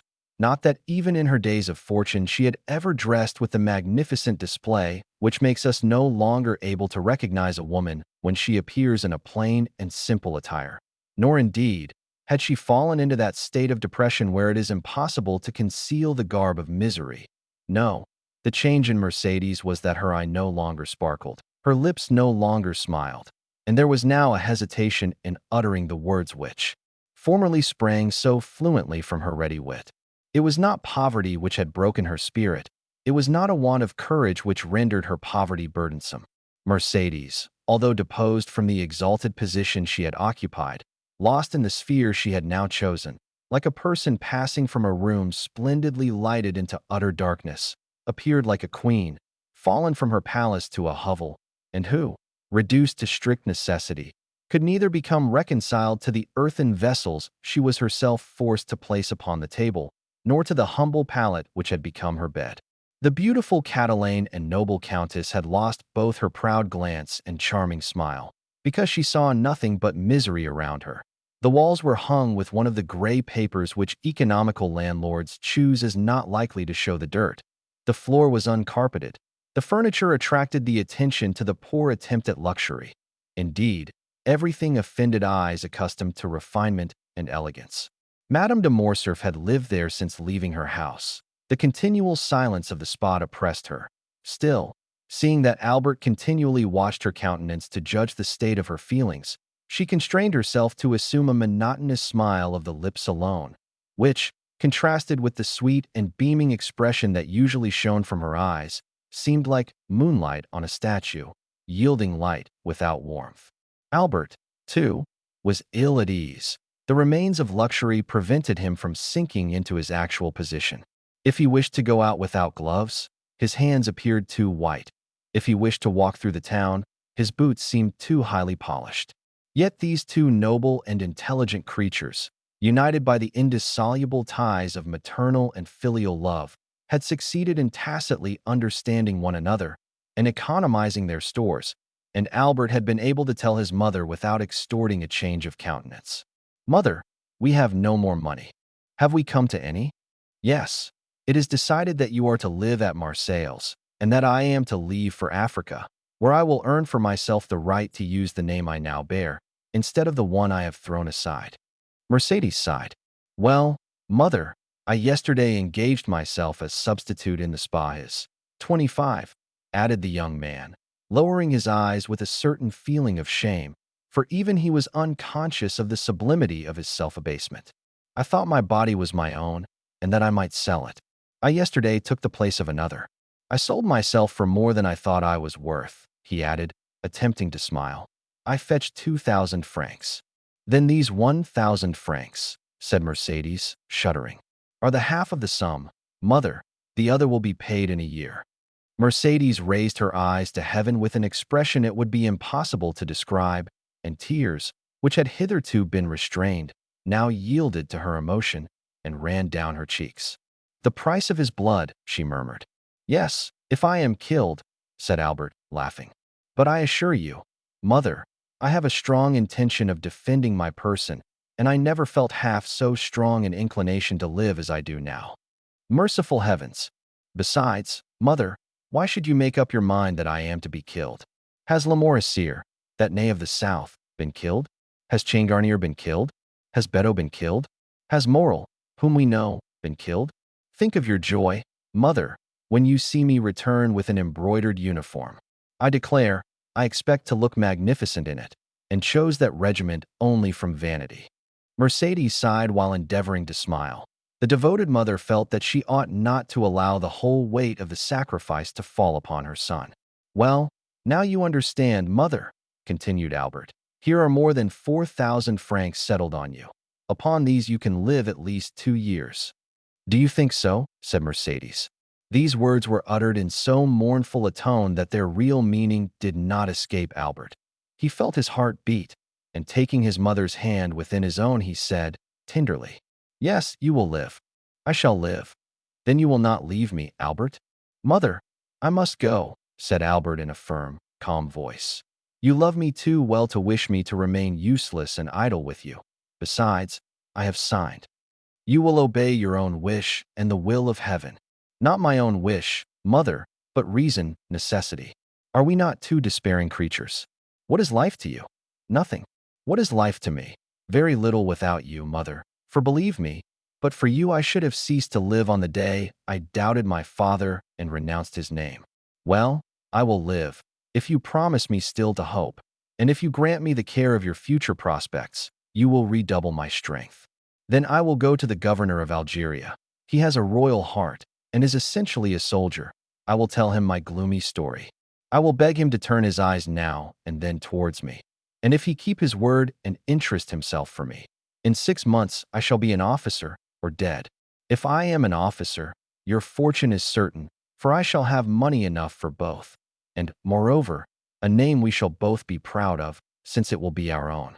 If I am killed, well then, mother, you can also die, and there will be an end of our misfortunes." "It is well," replied Mercedes, with her eloquent glance. "You are right, my love. Let us prove to those who are watching our actions that we are worthy of compassion. But let us not yield to gloomy apprehensions," said the young man. "I assure you we are, or rather we shall be, very happy. You are a woman at once full of spirit and resignation. I have become simple in my tastes, and am without passion, I hope. Once in service, I shall be rich. Once in M. Dante's house, you will be at rest. Let us strive, I beseech you. Let us strive to be cheerful. Yes, let us strive, for you ought to live, and to be happy, Albert." "And so our division is made, mother," said the young man, affecting ease of mind. "We can now part. Come, I shall engage your passage. And you, my dear boy? I shall stay here for a few days longer. We must accustom ourselves to parting. I want recommendations and some information relative to Africa. I will join you again at Marseilles." "Well, be it so. Let us part," said Mercedes, folding around her shoulders the only shawl she had taken away, and which accidentally happened to be of valuable black cashmere. Albert gathered up his papers hastily, rang the bell to pay the 30 francs he owed to the landlord, and offering his arm to his mother, they descended the stairs. Someone was walking down before them, and this person, hearing the rustling of a silk dress, turned around. "Debray," muttered Albert. "You, Morcerf?" replied the secretary, resting on the stairs. Curiosity had vanquished the desire of preserving his incognito, and he was recognized. It was, indeed, strange in this unknown spot to find the young man whose misfortunes had made so much noise in Paris. "Morcerf," repeated Debray. Then noticing in the dim light the still youthful and veiled figure of Madame de Morcerf. "Pardon me," he added with a smile. "I leave you, Albert." Albert understood his thoughts. "Mother," he said, turning towards Mercedes, "this is M.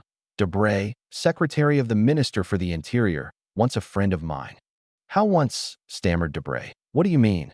"I say so, M. Debray, because I have no friends now, and I ought not to have any. I thank you for having recognized me, sir." Debray stepped forward and cordially pressed the hand of his interlocutor.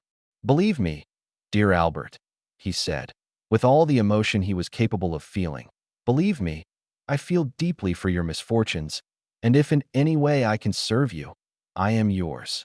"Thank you, sir," said Albert, smiling. "In the midst of our misfortunes, we are still rich enough not to require assistance from anyone. We are leaving Paris, and when our journey is paid, we shall have 5,000 francs left." The blood mounted to the temples of Debray, who held 1,000,000 in his pocketbook, and unimaginative as he was, he could not help reflecting that the same house had contained 2 women, one of whom, justly dishonored, had left it poor with 1,500,000 francs under her cloak, while the other, unjustly stricken, but sublime in her misfortune, was yet rich with a few deniers. This parallel disturbed his usual politeness. The philosophy he witnessed appalled him. He muttered a few words of general civility and ran downstairs. That day the minister's clerks and the subordinates had a great deal to put up with from his ill humor. But that same night, he found himself the possessor of a fine house, situated on the Boulevard de la Madeleine, and an income of 50,000 livres. The next day, just as Debray was signing the deed, that is about 5 o'clock in the afternoon, Madame de Morcerf, after having affectionately embraced her son, entered the coupe of the diligence, which closed upon her. A man was hidden in Laffitte's banking house, behind one of the little arched windows which are placed above each desk. He saw Mercedes enter the diligence, and he also saw Albert withdraw.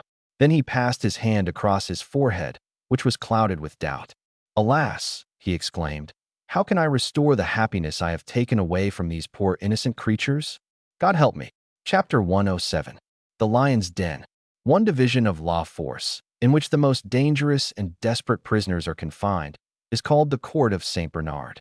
The prisoners, in their expressive language, have named it the Lion's Den, probably because the captives possess teeth which frequently gnaw the bars, and sometimes the keepers also. It is a prison within a prison. The walls are double the thickness of the rest. The gratings are every day carefully examined by jailers, whose Herculean proportions and cold, pitiless expression prove them to have been chosen to reign over their subjects for their superior activity and intelligence. The courtyard of this quarter is enclosed by enormous walls, over which the sun glances obliquely when it deigns to penetrate into this gulf of moral and physical deformity. On this paved yard are to be seen, pacing to and fro from morning till night, pale, careworn, and haggard, like so many shadows, the men whom justice holds beneath the steel she is sharpening.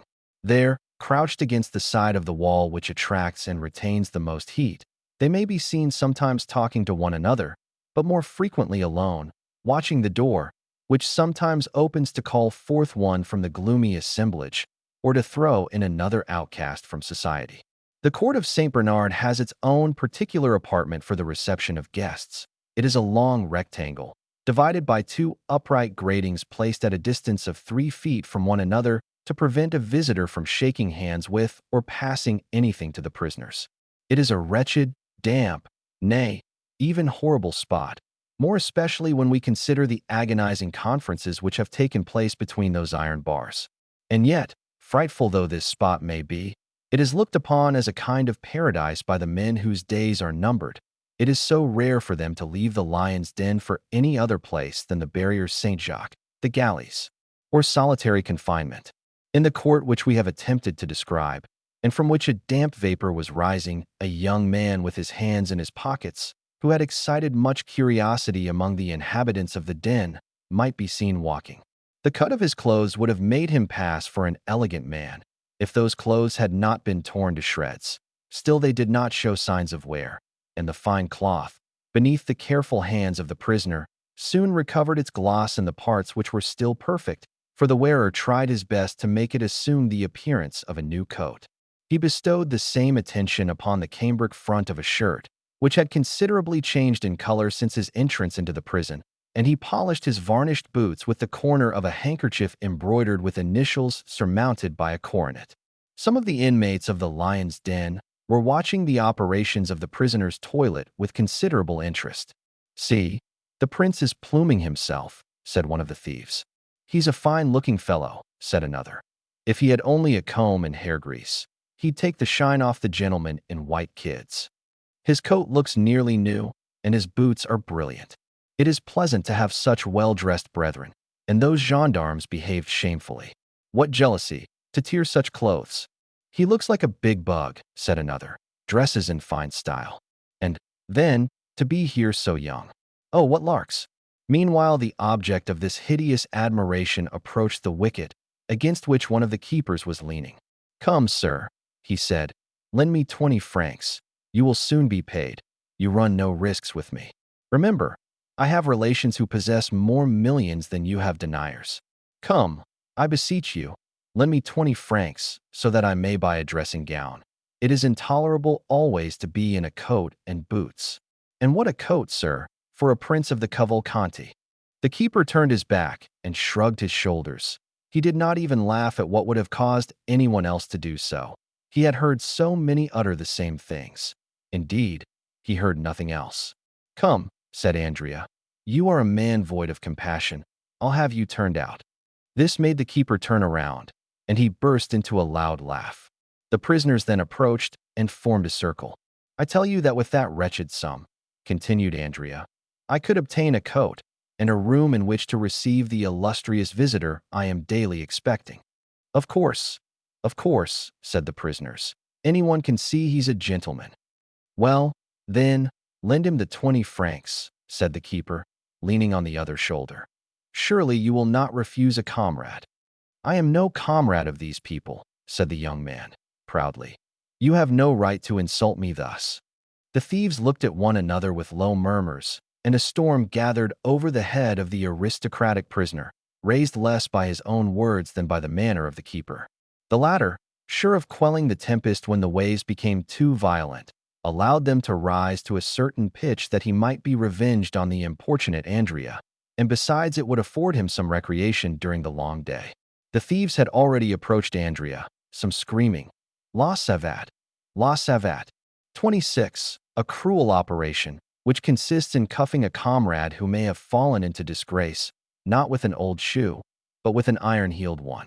Others propose the anguil, another kind of recreation, in which a handkerchief is filled with sand, pebbles, and 2 sou pieces, when they have them, which the wretches beat like a flail over the head and shoulders of the unhappy sufferer. "Let us horsewhip the fine gentleman," said others. But Andrea, turning towards them, winked his eyes, rolled his tongue around his cheeks, and smacked his lips in a manner equivalent to 100 words among the bandits when forced to be silent. It was a Masonic sign Catullus had taught him. He was immediately recognized as one of them. The handkerchief was thrown down, and the iron-heeled shoe replaced on the foot of the wretch to whom it belonged. Some voices were heard to say that the gentleman was right, that he intended to be civil, in his way, and that they would set the example of liberty of conscience, and the mob retired. The keeper was so stupefied at this scene that he took Andrea by the hands and began examining his person, attributing the sudden submission of the inmates of the lion's den to something more substantial than mere fascination. Andrea made no resistance, although he protested against it. Suddenly a voice was heard at the wicket. "Benedetto!" exclaimed an inspector. The keeper relaxed his hold. "I am called," said Andrea. "To the visitor's room," said the same voice. "You see someone pays me a visit." "Ah, my dear sir, you will see whether a Cavalcanti is to be treated like a common person." And Andrea, gliding through the court like a black shadow, rushed out through the wicket, leaving his comrades, and even the keeper, lost in wonder. Certainly a call to the visitor's room had scarcely astonished Andrea less than themselves, for the wily youth, instead of making use of his privilege of waiting to be claimed on his entry into law force, had maintained a rigid silence. "Everything," he said, "proves me to be under the protection of some powerful person. This sudden fortune, the facility with which I have overcome all obstacles, an unexpected family, and an illustrious name awarded to me, gold showered down upon me, and the most splendid alliances about to be entered into. An unhappy lapse of fortune and the absence of my protector have cast me down, certainly, but not forever. The hand which has retreated for a while will be again stretched forth to save me at the very moment when I shall think myself sinking into the abyss. Why should I risk an imprudent step? It might alienate my protector. He has 2 means of extricating me from this dilemma, the one by a mysterious escape, managed through bribery, the other by buying off my judges with gold. I will say and do nothing until I am convinced that he has quite abandoned me, and then—" Andrea had formed a plan which was tolerably clever. The unfortunate youth was intrepid in the attack and rude in the defense. He had borne with the public prison and with privations of all sorts. Still, by degrees nature, or rather custom, had prevailed, and he suffered from being naked, dirty, and hungry. It was at this moment of discomfort that the inspector's voice called him to the visiting room. Andrea felt his heart leap with joy. It was too soon for a visit from the examining magistrate, and too late for one from the director of the prison or the doctor. It must, then, be the visitor he hoped for. Behind the grating of the room into which Andrea had been led, he saw, while his eyes dilated with surprise, the dark and intelligent face of M. Bertuccio, who was also gazing with sad astonishment upon the iron bars, the bolted doors, and the shadow which moved behind the other grating. "Ah," said Andrea, deeply affected. "Good morning, Benedetto," said Bertuccio, with his deep, hollow voice. You," said the young man, looking fearfully around him. "Do you not recognize me, unhappy child?" "Silence! Be silent," said Andrea, who knew the delicate sense of hearing possessed by the walls. "For heaven's sake, do not speak so loud." "You wish to speak with me alone, do you not?" said Bertuccio. "Oh, yes. That is well." And Bertuccio, feeling in his pocket, signed to a keeper whom he saw through the window of the wicket. "Read," he said. "What is that?" asked Andrea. "An order to conduct you to a room, and to leave you there to talk to me." "Oh!" cried Andrea, leaping with joy. Then he mentally added, "Still my unknown protector. I am not forgotten. They wish for secrecy, since we are to converse in a private room. I understand. Bertuccio has been sent by my protector." The keeper spoke for a moment with an official, then opened the iron gates and conducted Andrea to a room on the first floor. The room was whitewashed, as is the custom in prisons, but it looked quite brilliant to a prisoner, though a stove, a bed, a chair, and a table formed the whole of its sumptuous furniture. Bertuccio sat down upon the chair. Andrea threw himself upon the bed. The keeper retired. "Now," said the steward, "what have you to tell me?" "And you," said Andrea. "You speak first." "Oh no. You must have much to tell me, since you have come to seek me." "Well, be it so. You have continued your course of villainy. You have robbed. You have assassinated." "Well, I should say, if you had me taken to a private room only to tell me this, you might have saved yourself the trouble. I know all these things, but there are some with which, on the contrary, I am not acquainted. Let us talk of those, if you please. Who sent you? Come, come, you are going on quickly, M. Benedetto. Yes, and to the point. Let us dispense with useless words. Who sends you? No one. How did you know I was in prison? I recognized you, some time since, as the insolent dandy who so gracefully mounted his horse in the Champs-Élysées. Oh, the Champs-Élysées? Ah, yes, we burn, as they say at the game of pincette. The Champs-Élysées? Come, let us talk a little about my father. Who then am I? You, sir, you are my adopted father. But it was not you, I presume, who placed at my disposal 100,000 francs, which I spent in 4 or 5 months. It was not you who manufactured an Italian gentleman for my father. It was not you who introduced me into the world and had me invited to a certain dinner at Auteuil, which I fancy I am eating at this moment, in company with the most distinguished people in Paris, amongst the rest with a certain procureur, whose acquaintance I did very wrong not to cultivate, for he would have been very useful to me just now. It was not you, in fact, who bailed me for 1 or 2 millions, when the fatal discovery of my little secret took place. Come, speak, my worthy Corsican, speak. What do you wish me to say? I will help you. You were speaking of the Champs-Élysées just now, worthy foster father. Well, in the Champs-Élysées there resides a very rich gentleman, at whose house you robbed and murdered, did you not? I believe I did. The Count of Monte Cristo. 'Tis you who have named him, as M. Racine says. Well, am I to rush into his arms and strain him to my heart, crying, my father, like Monsieur Pixarcourt? 27. Do not let us jest, gravely replied Bertuccio, and dare not to utter that name again as you have pronounced it. Bah, said Andrea, a little overcome by the solemnity of Bertuccio's manner. Why not? Because the person who bears it is too highly favored by heaven to be the father of such a wretch as you. Oh, these are fine words. And there will be fine doings, if you do not take care. Menaces, I do not fear them. I will say, do you think you are engaged with a pygmy like yourself? Said Bertuccio, in so calm a tone, and with so steadfast a look, that Andrea was moved to the very soul. Do you think you have to do with galley slaves or novices in the world? Benedetto, you are fallen into terrible hands. They are ready to open for you.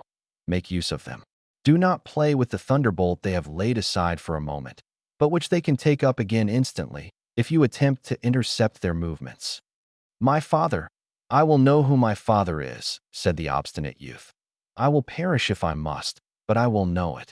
What does scandal signify to me? What possessions, what reputation, what pull, as Beecham says, have I? You great people always lose something by scandal, notwithstanding your millions. Come, who is my father? I came to tell you. Ah, cried Benedetto, his eyes sparkling with joy. Just then the door opened, and the jailer, addressing himself to Bertuccio, said, Excuse me, sir, but the examining magistrate is waiting for the prisoner. And so closes our interview, said Andrea to the worthy steward. I wish the troublesome fellow were at the devil. I will return tomorrow, said Bertuccio. Good. Gendarmes, I am at your service. Ah, sir, do leave a few crowns for me at the gate that I may have some things I am in need of. It shall be done, replied Bertuccio. Andrea extended his hand. Bertuccio kept his own in his pocket and merely jingled a few pieces of money. That's what I mean, said Andrea, endeavoring to smile, quite overcome by the strange tranquility of Bertuccio. Can I be deceived? He murmured, as he stepped into the oblong and grated vehicle which they call the salad basket. Never mind, we shall see. Tomorrow, then, he added, turning towards Bertuccio. Tomorrow, replied the steward. Chapter 108. The Judge. We remember that the Abbé Busoni remained alone with Noirtier in the chamber of death, and that the old man and the priest were the sole guardians of the young girl's body. Perhaps it was the Christian exhortations of the abbé, perhaps his kind charity, perhaps his persuasive words, which had restored the courage of Noirtier, for ever since he had conversed with the priest his violent despair had yielded to a calm resignation which surprised all who knew his excessive affection for Valentine. M. de Villefort had not seen his father since the morning of the death. The whole establishment had been changed. Another valet was engaged for himself, a new servant for Noirtier. 2 women had entered Madame de Villefort's service. In fact, everywhere, to the concierge and coachman, new faces were presented to the different masters of the house, thus widening the division which had always existed between the members of the same family. The assizes, also, were about to begin, and Villefort, shut up in his room, exerted himself with feverish anxiety in drawing up the case against the murderer of Catullus. This affair, like all those in which the Count of Monte Cristo had interfered, caused a great sensation in Paris. The proofs were certainly not convincing, since they rested upon a few words written by an escaped galley slave on his deathbed, and who might have been actuated by hatred or revenge in accusing his companion. But the mind of the procureur was made up. He felt assured that Benedetto was guilty, and he hoped by his skill in conducting this aggravated case to flatter his self-love, which was about the only vulnerable point left in his frozen heart. The case was therefore prepared owing to the incessant labor of Villefort, who wished it to be the first on the list in the coming assizes. He had been obliged to seclude himself more than ever, to evade the enormous number of applications presented to him for the purpose of obtaining tickets of admission to the court on the day of trial. And then so short a time had elapsed since the death of poor Valentine, and the gloom which overshadowed the house was so recent, that no one wondered to see the father so absorbed in his professional duties, which were the only means he had of dissipating his grief. Once only had Villefort seen his father. It was the day after that upon which Bertuccio had paid his second visit to Benedetto, when the latter was to learn his father's name. The magistrate, harassed and fatigued, had descended to the garden of his house, and in a gloomy mood, similar to that in which Tarquin lopped off the tallest poppies, he began knocking off with his cane the long and dying branches of the rose trees, which, placed along the avenue, seemed like the specters of the brilliant flowers which had bloomed in the past season. More than once he had reached that part of the garden where the famous boarded gate stood overlooking the deserted enclosure, always returning by the same path, to begin his walk again, at the same pace and with the same gesture, when he accidentally turned his eyes towards the house, whence he heard the noisy play of his son, who had returned from school to spend the Sunday and Monday with his mother.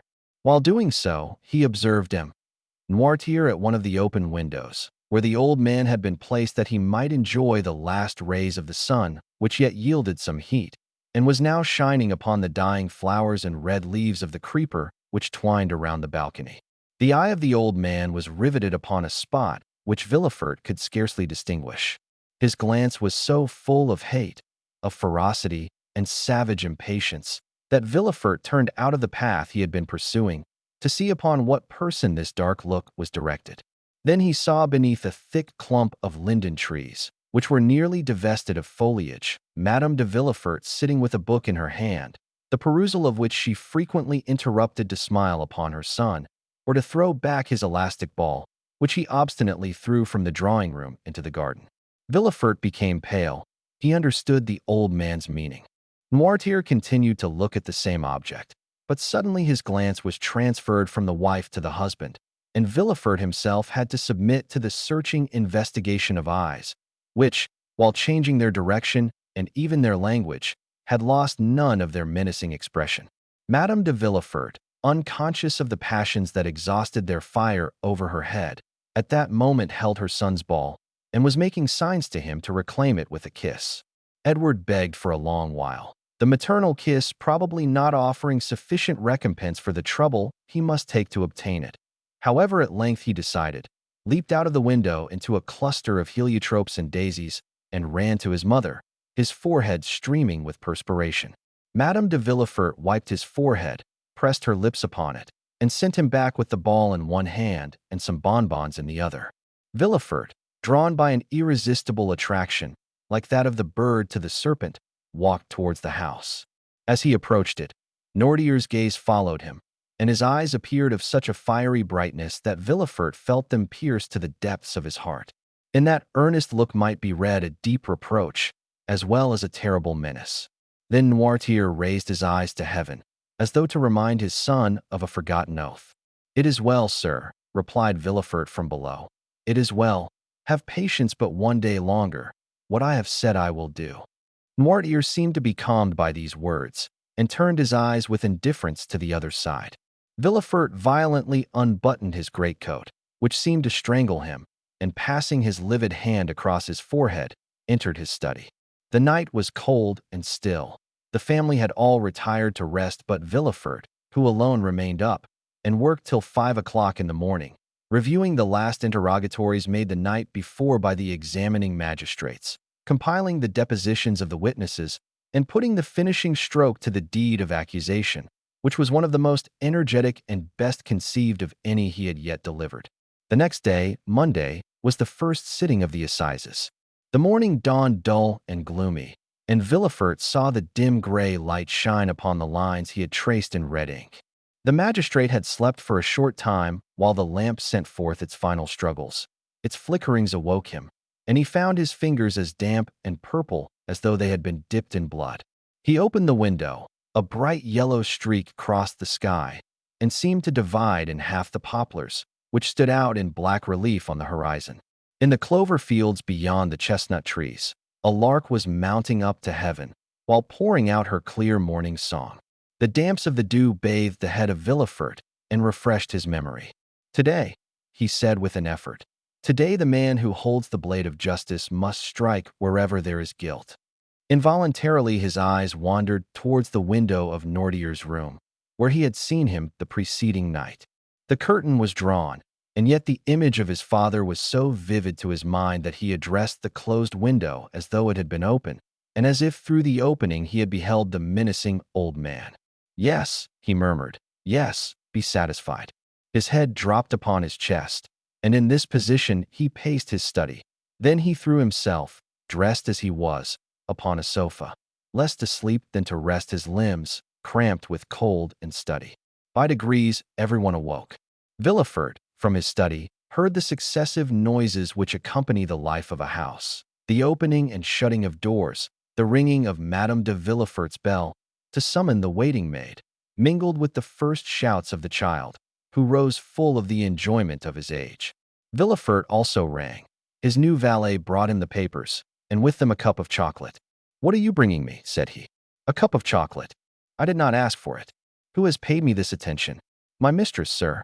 She said you would have to speak a great deal in the murder case, and that you should take something to keep up your strength." And the valet placed the cup on the table nearest to the sofa, which was, like all the rest, covered with papers. The valet then left the room. Villefort looked for an instant with a gloomy expression. Then, suddenly, taking it up with a nervous motion, he swallowed its contents at one draught. It might have been thought that he hoped the beverage would be mortal, and that he sought for death to deliver him from a duty which he would rather die than fulfill.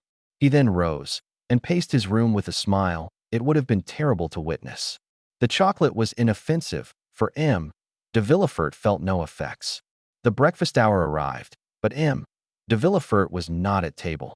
The valet re-entered. "Madame de Villefort wishes to remind you, sir," he said, "that 11 o'clock has just struck, and that the trial commences at 12. "Well," said Villefort, "what then?" "Madame de Villefort is dressed. She is quite ready, and wishes to know if she is to accompany you, sir." "Where to?" "To the Palais." "What to do?" "My mistress wishes much to be present at the trial." "Ah," said Villefort, with a startling accent. "Does she wish that?" The servant drew back and said, "If you wish to go alone, sir, I will go and tell my mistress." Villefort remained silent for a moment, and dented his pale cheeks with his nails. "Tell your mistress," he at length answered, "that I wish to speak to her, and I beg she will wait for me in her own room." "Yes, sir." "Then come to dress and shave me." "Directly, sir." The valet reappeared almost instantly, and having shaved his master, assisted him to dress entirely in black. When he had finished, he said, "My mistress said she should expect you, sir, as soon as you had finished dressing. I am going to her." And Villefort, with his papers under his arm and hat in hand, directed his steps toward the apartment of his wife. At the door, he paused for a moment to wipe his damp, pale brow. He then entered the room. Madame de Villefort was sitting on an ottoman and impatiently turning over the leaves of some newspapers and pamphlets which young Edward, by way of amusing himself, was tearing to pieces before his mother could finish reading them. She was dressed to go out. Her bonnet was placed beside her on a chair, and her gloves were on her hands. "Ah, here you are, monsieur," she said in her naturally calm voice. "But how pale you are! Have you been working all night? Why did you not come down to breakfast? Well, will you take me, or shall I take Edward?" Madame de Villefort had multiplied her questions in order to gain one answer, but to all her inquiries de Villefort remained mute and cold as a statue. "Edward," said Villefort, fixing an imperious glance on the child, "go and play in the drawing-room, my dear. I wish to speak to your mamma." Madame de Villefort shuddered at the sight of that cold countenance, that resolute tone, and the awfully strange preliminaries. Edward raised his head, looked at his mother, and then, finding that she did not confirm the order, began cutting off the heads of his leaden soldiers. "Edward," cried de Villefort, so harshly that the child started up from the floor, "do you hear me? Go." The child, unaccustomed to such treatment, arose, pale and trembling. It would be difficult to say whether his emotion were caused by fear or passion. His father went up to him, took him in his arms, and kissed his forehead. "Go," he said. "Go, my child." Edward ran out.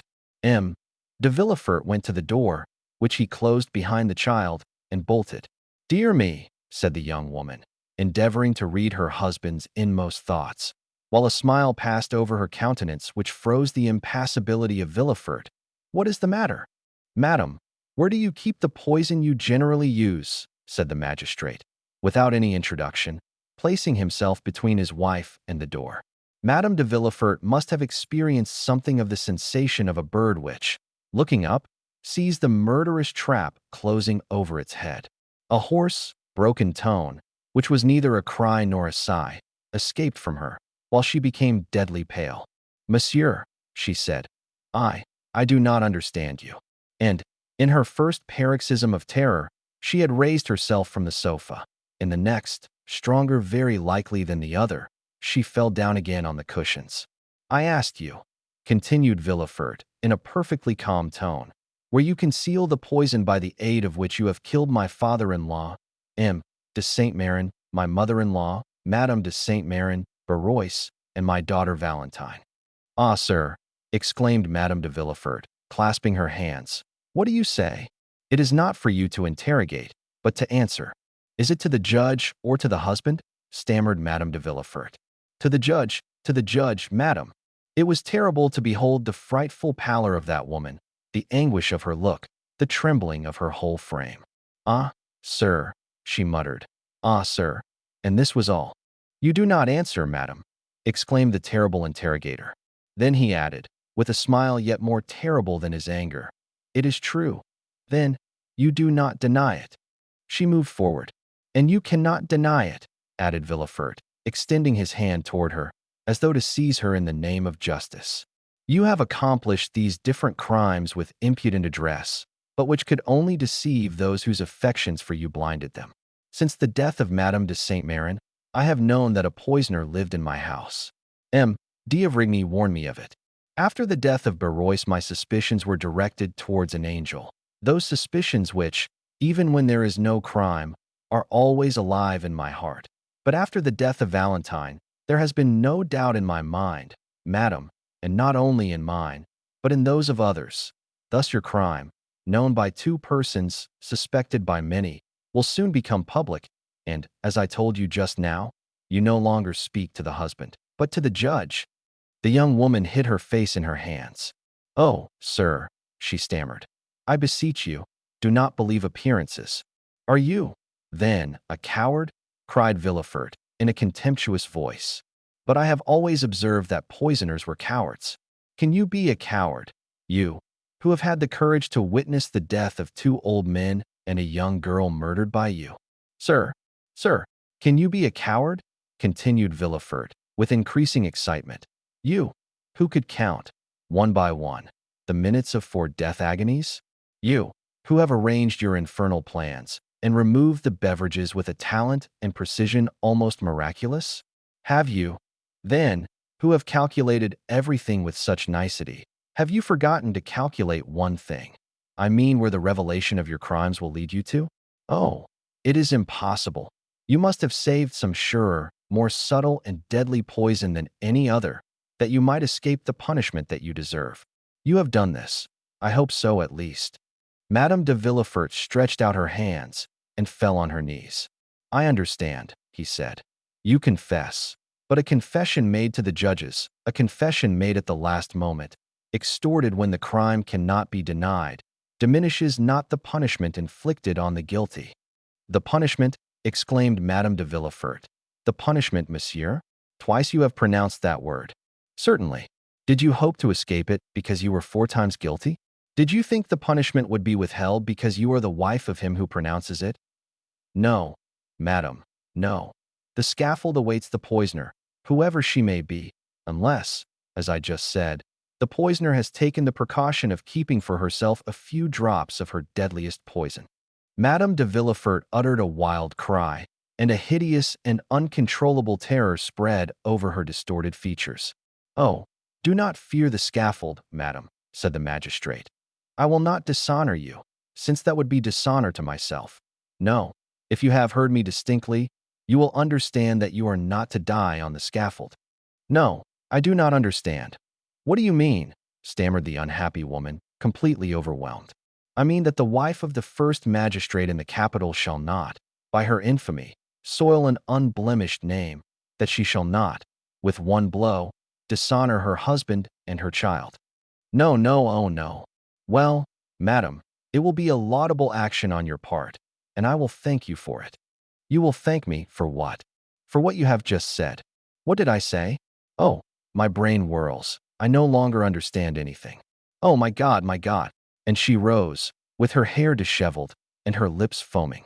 Have you answered the question I put to you on entering the room? Where do you keep the poison you generally use, madam? Madame de Villefort raised her arms to heaven and convulsively struck one hand against the other. No, no, she vociferated. No, you cannot wish that.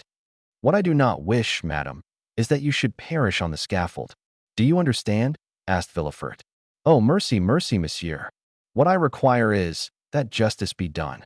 I am on the earth to punish, madam, he added, with a flaming glance. Any other woman, were it the queen herself, I would send to the executioner. But to you I shall be merciful. To you I will say, have you not, madam, put aside some of the surest, deadliest, most speedy poison? Oh, pardon me, sir, let me live. She is cowardly, said Villefort. Reflect that I am your wife. You are a poisoner. In the name of heaven. No, in the name of the love you once bore me. No, no, in the name of our child. Ah, for the sake of our child, let me live. No, no, no, I tell you. One day, if I allow you to live, you will perhaps kill him, as you have the others. I kill my boy, cried the distracted mother, rushing toward Villefort. I kill my son? Ha, ha, ha. And a frightful, demoniac laugh finished the sentence, which was lost in a hoarse rattle. Madame de Villefort fell at her husband's feet. He approached her. Think of it, madam, he said. If, on my return, justice has not been satisfied, I will denounce you with my own mouth and arrest you with my own hands. She listened, panting, overwhelmed, crushed. Her eye alone lived, and glared horribly. Do you understand me? He said. I am going down there to pronounce the sentence of death against a murderer. If I find you alive on my return, you shall sleep tonight in the conciergerie. Madame de Villefort sighed. Her nerves gave way, and she sunk on the carpet. The king's attorney seemed to experience a sensation of pity. He looked upon her less severely, and, bowing to her, said slowly, Farewell, madam, farewell. That farewell struck Madame de Villefort like the executioner's knife. She fainted. The procureur went out, after having double-locked the door. Chapter 109. The Assizes. The Benedetto affair, as it was called at the Palais, and by people in general, had produced a tremendous sensation. Frequenting the Café de Paris, the Boulevard de Gand, and the Bois de Boulogne, During his brief career of splendor, the false Cavalcanti had formed a host of acquaintances. The papers had related his various adventures, both as the man of fashion and the galley slave, and as everyone who had been personally acquainted with Prince Andrea Cavalcanti experienced a lively curiosity in his fate. They all determined to spare no trouble in endeavoring to witness the trial of M. Benedetto for the murder of his comrade in chains. In the eyes of many, Benedetto appeared, if not a victim to, at least an instance of, the fallibility of the law. M. Cavalcanti, his father, had been seen in Paris, and it was expected that he would reappear to claim the illustrious outcast. Many, also, who were not aware of the circumstances attending his withdrawal from Paris, were struck with the worthy appearance, the gentlemanly bearing, and the knowledge of the world displayed by the old patrician, who certainly played the nobleman very well, so long as he said nothing and made no arithmetical calculations. As for the accused himself, many remembered him as being so amiable, so handsome, and so liberal, that they chose to think him the victim of some conspiracy, since in this world large fortunes frequently excite the malevolence and jealousy of some unknown enemy. Everyone, therefore, ran to the court, some to witness the sight, others to comment upon it. From 7 o'clock in the morning a crowd was stationed at the iron gates, and an hour before the trial commenced the hall was full of the privileged.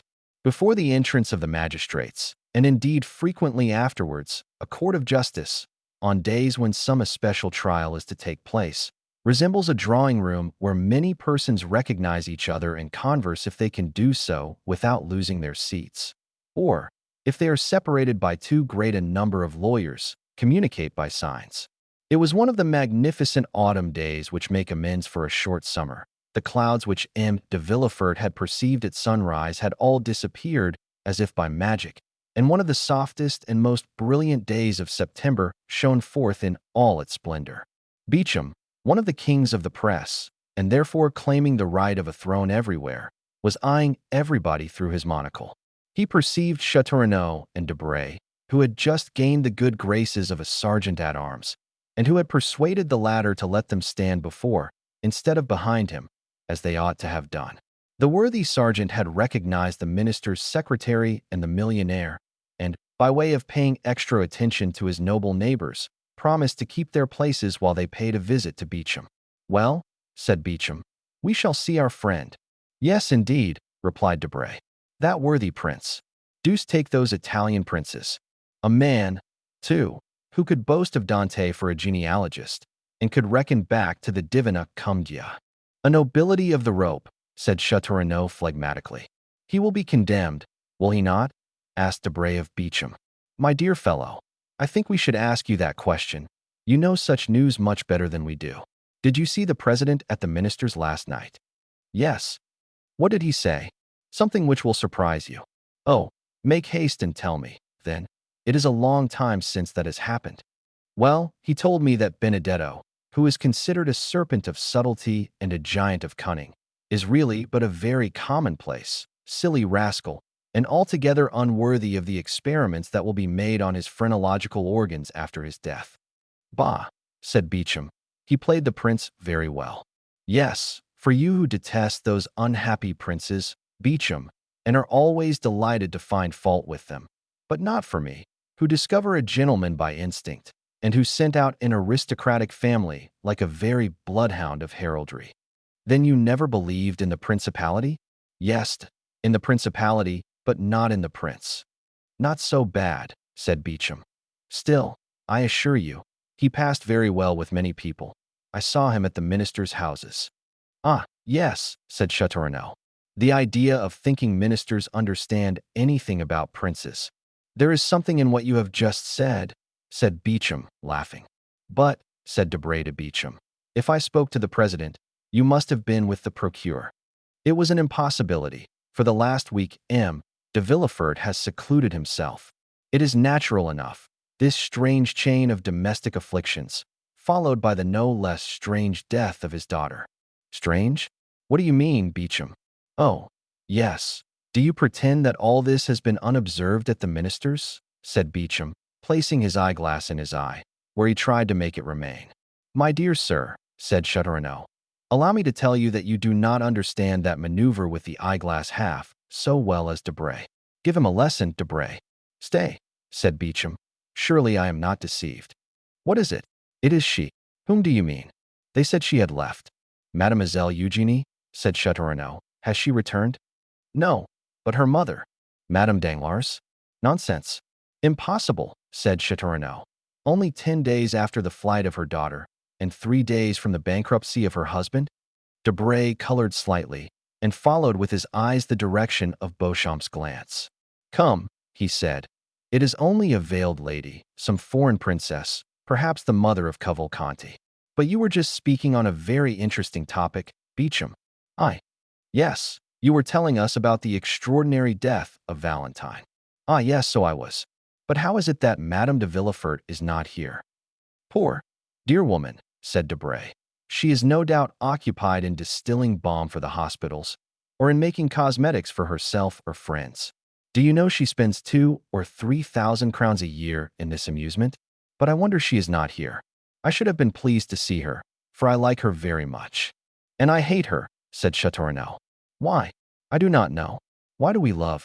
Why do we hate? I detest her from antipathy, or rather by instinct. Perhaps so. But to return to what you were saying, Beecham, well, do you know why they die so multitudinously at M. de Villefort's? Multitudinously is good, said Châteaurenaud. My good fellow, you'll find the word in Saint Simon. But the thing itself is at M. de Villefort's. But let's get back to the subject. Talking of that, said Debray, Madame was making inquiries about that house, which for the last 3 months has been hung with black. Who is Madame? Asked Châteaurenaud. The minister's wife, pardieu. Oh, your pardon. I never visit ministers. I leave that to the princes. Really, you were only before sparkling, but now you are brilliant. Take compassion on us, or, like Jupiter, you will wither us up. I will not speak again, said Châteaurenaud. Pray have compassion upon me, and do not take up every word I say. Come, let us endeavor to get to the end of our story. Beecham, I told you that yesterday Madame made inquiries of me upon the subject. Enlighten me, and I will then communicate my information to her. Well, gentlemen, the reason people die so multitudinously, I like the word, at M. de Villefort's is that there is an assassin in the house. The 2 young men shuddered, for the same idea had more than once occurred to them. And who is the assassin? They asked together. Young Edward. A burst of laughter from the auditors did not in the least disconcert the speaker, who continued, Yes, gentlemen, Edward, the infant phenomenon, who is quite an adept in the art of killing. You are jesting. Not at all. I yesterday engaged a servant, who had just left him. De Villefort. I intend sending him away tomorrow, for he eats so enormously, to make up for the fast imposed upon him by his terror in that house. Well, now listen. We are listening. It appears the dear child has obtained possession of a bottle containing some drug, which he every now and then uses against those who have displeased him. First, M. and Madame de Saint-Méran incurred his displeasure, so he poured out 3 drops of his elixir. 3 drops were sufficient. Then followed Barrois, the old servant of M. Noirtier, who sometimes rebuffed this little wretch. He therefore received the same quantity of the elixir. The same happened to Valentine, of whom he was jealous. He gave her the same dose as the others, and all was over for her as well as the rest. Why, what nonsense are you telling us? Said Châteaurenaud. Yes, it is an extraordinary story, said Beecham, is it not? It is absurd, said Debray. Ah, said Beecham, you doubt me? Well, you can ask my servant, or rather him who will no longer be my servant tomorrow. It was the talk of the house. And this elixir, where is it? What is it? The child conceals it. But where did he find it? In his mother's laboratory. Does his mother, then, keep poisons in her laboratory? How can I tell? You are questioning me like a king's attorney. I only repeat what I have been told, and like my informant, I can do no more. The poor devil would eat nothing, from fear. It is incredible. No, my dear fellow, it is not at all incredible. You saw the child pass through the Rue Richelieu last year, who amused himself with killing his brothers and sisters by sticking pins in their ears while they slept. The generation who follow us are very precocious. Come, Beecham, said Châteaurenaud. I will bet anything you do not believe a word of all you have been telling us. But I do not see the Count of Monte Cristo here. He is worn out, said Debray. Besides, he could not well appear in public, since he has been the dupe of the Cavalcanti, who, it appears, presented themselves to him with false letters of credit and cheated him out of 100,000 francs upon the hypothesis of this principality. By the way, M. de Chauterenaud, asked Beauchamp, how is Morel? Ma foi, I have called 3 times without once seeing him. Still, his sister did not seem uneasy, and told me that though she had not seen him for 2 or 3 days, she was sure he was well. Ah, now I think of it, the Count of Monte Cristo cannot appear in the hall, said Beauchamp. Why not? Because he is an actor in the drama. Has he assassinated anyone then? No. On the contrary, they wished to assassinate him.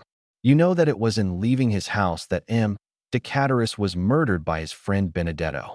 You know that the famous waistcoat was found in his house, containing the letter which stopped the signature of the marriage contract. Do you see the waistcoat? There it is, all blood-stained, on the desk, as a testimony of the crime. Ah, very good. Hush, gentlemen, here is the court.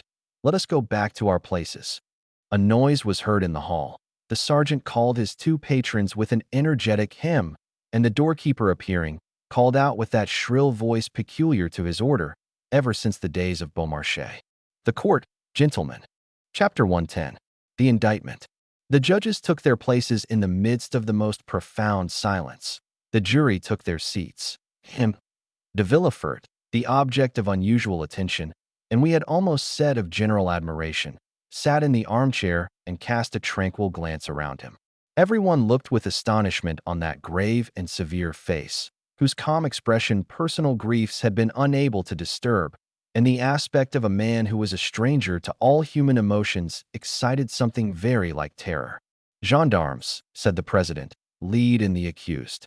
At these words the public attention became more intense, and all eyes were turned towards the door through which Benedetto was to enter. The door soon opened, and the accused appeared. The same impression was experienced by all present, and no one was deceived by the expression of his countenance.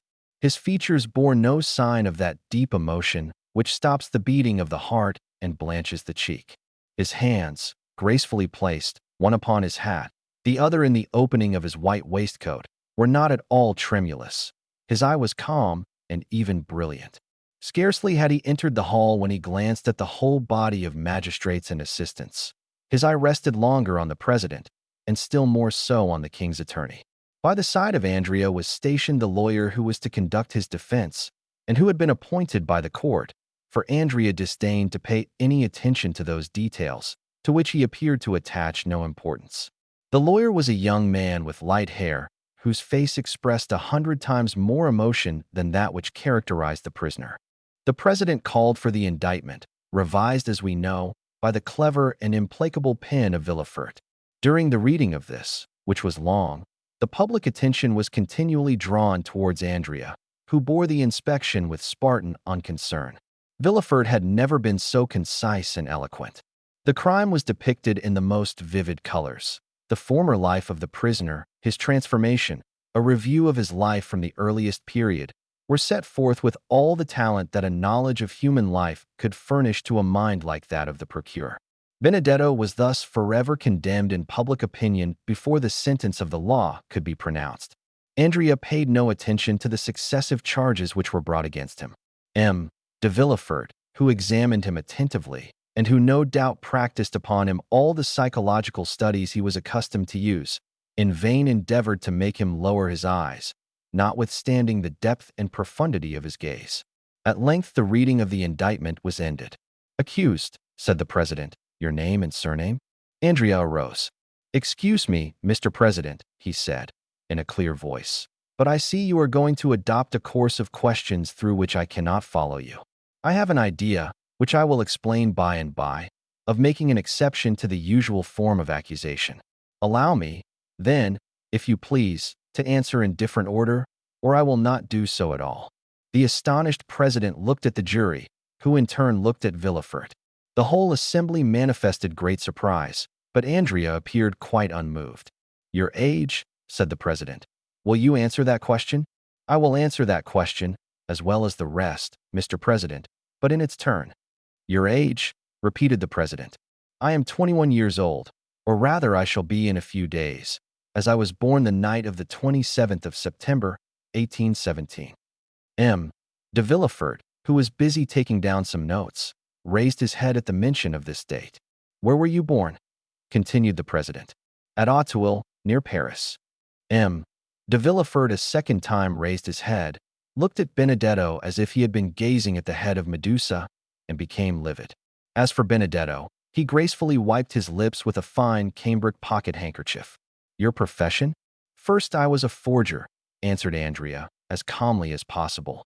Then I became a thief, and lately have become an assassin. A murmur, or rather storm, of indignation burst from all parts of the assembly.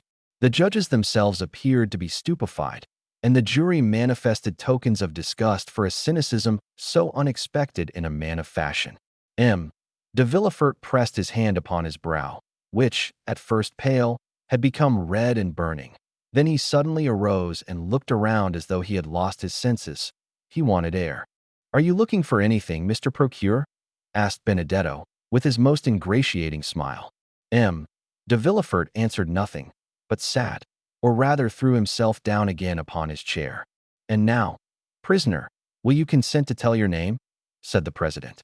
The brutal affectation with which you have enumerated and classified your crimes calls for a severe reprimand on the part of the court, both in the name of morality and for the respect due to humanity. You appear to consider this a point of honor, and it may be for this reason that you have delayed acknowledging your name. You wished it to be preceded by all these titles.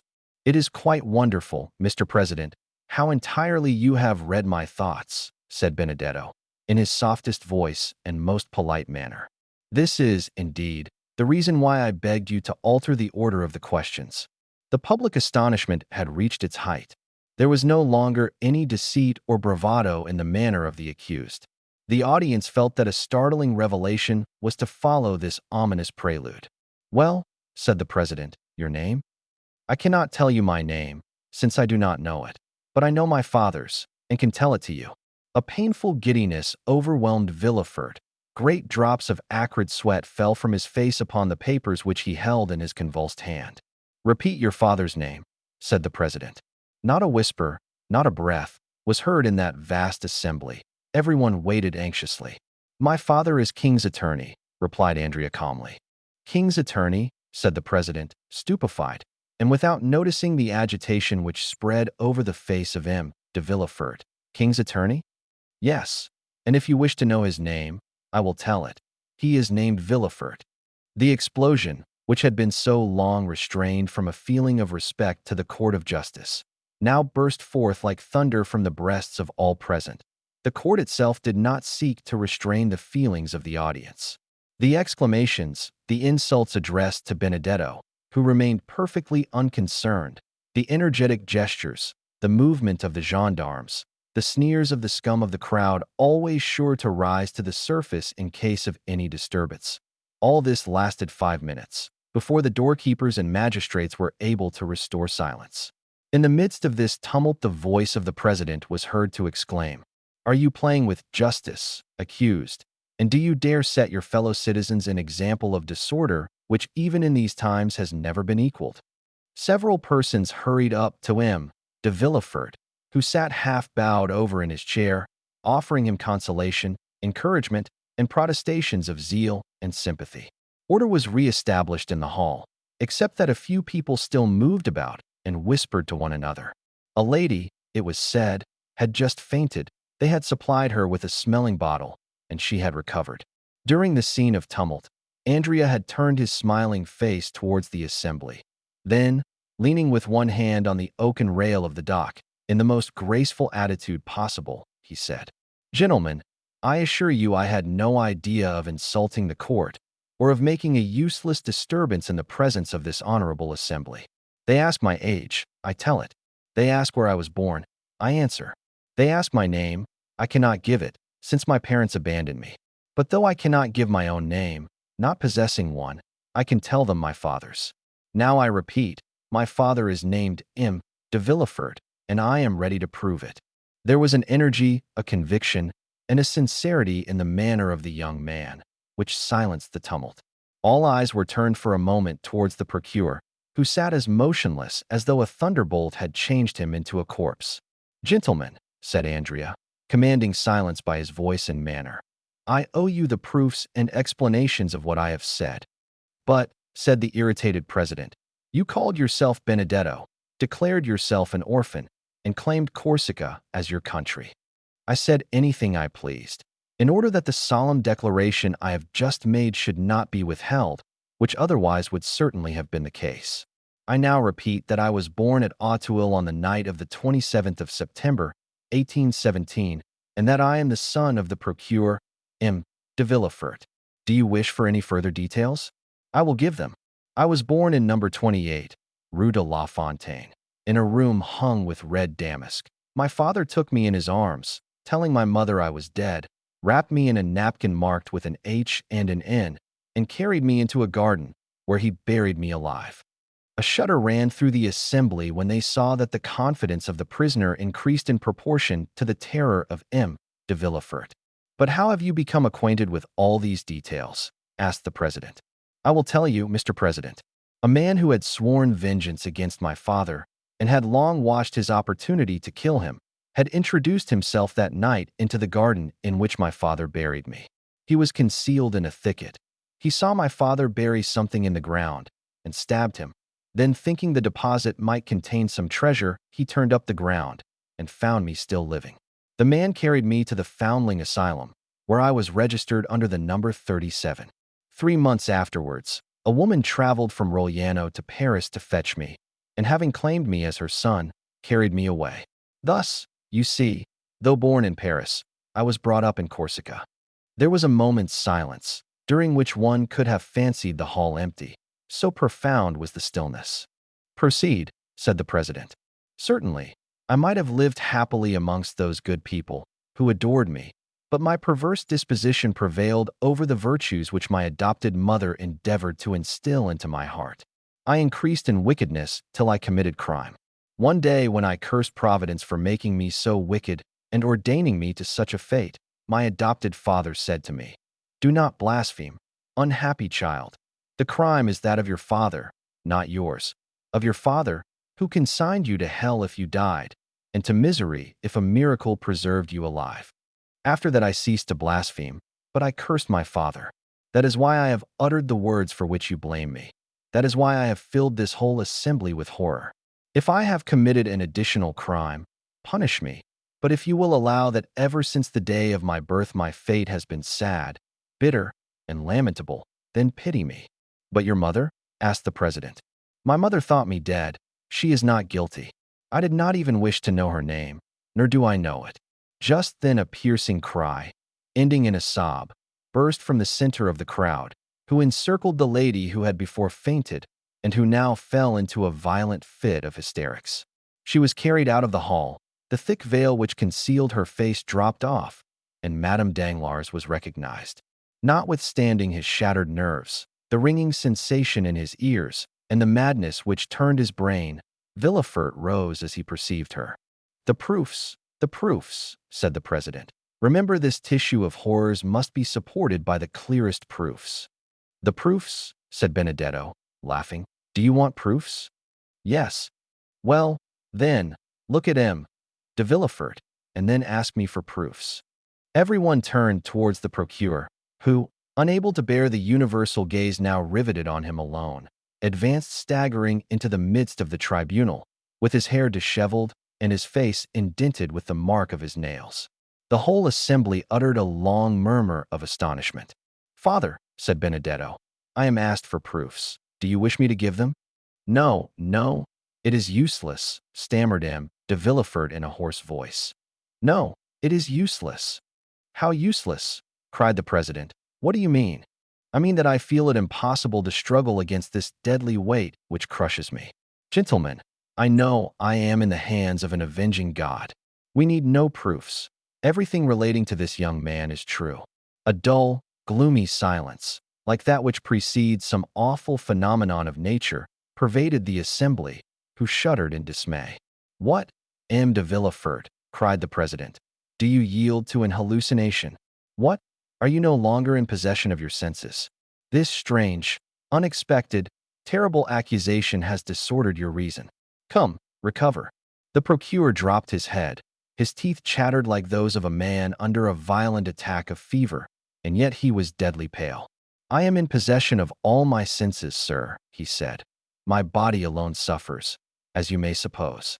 I acknowledge myself guilty of all the young man has brought against me, and from this hour hold myself under the authority of the procureur who will succeed me. And as he spoke these words with a hoarse, choking voice, he staggered towards the door, which was mechanically opened by a doorkeeper. The whole assembly were dumb with astonishment at the revelation and confession which had produced a catastrophe so different from that which had been expected during the last fortnight by the Parisian world. Well, said Beauchamp, let them now say that drama is unnatural. Ma foi, said Châteaurenaud, I would rather end my career like M. de Morcerf. A pistol shot seems quite delightful compared with this catastrophe. And moreover, it kills, said Beauchamp. And to think that I had an idea of marrying his daughter, said Debray. She did well to die, poor girl. The sitting is adjourned, gentlemen, said the president. Fresh inquiries will be made, and the case will be tried next session by another magistrate.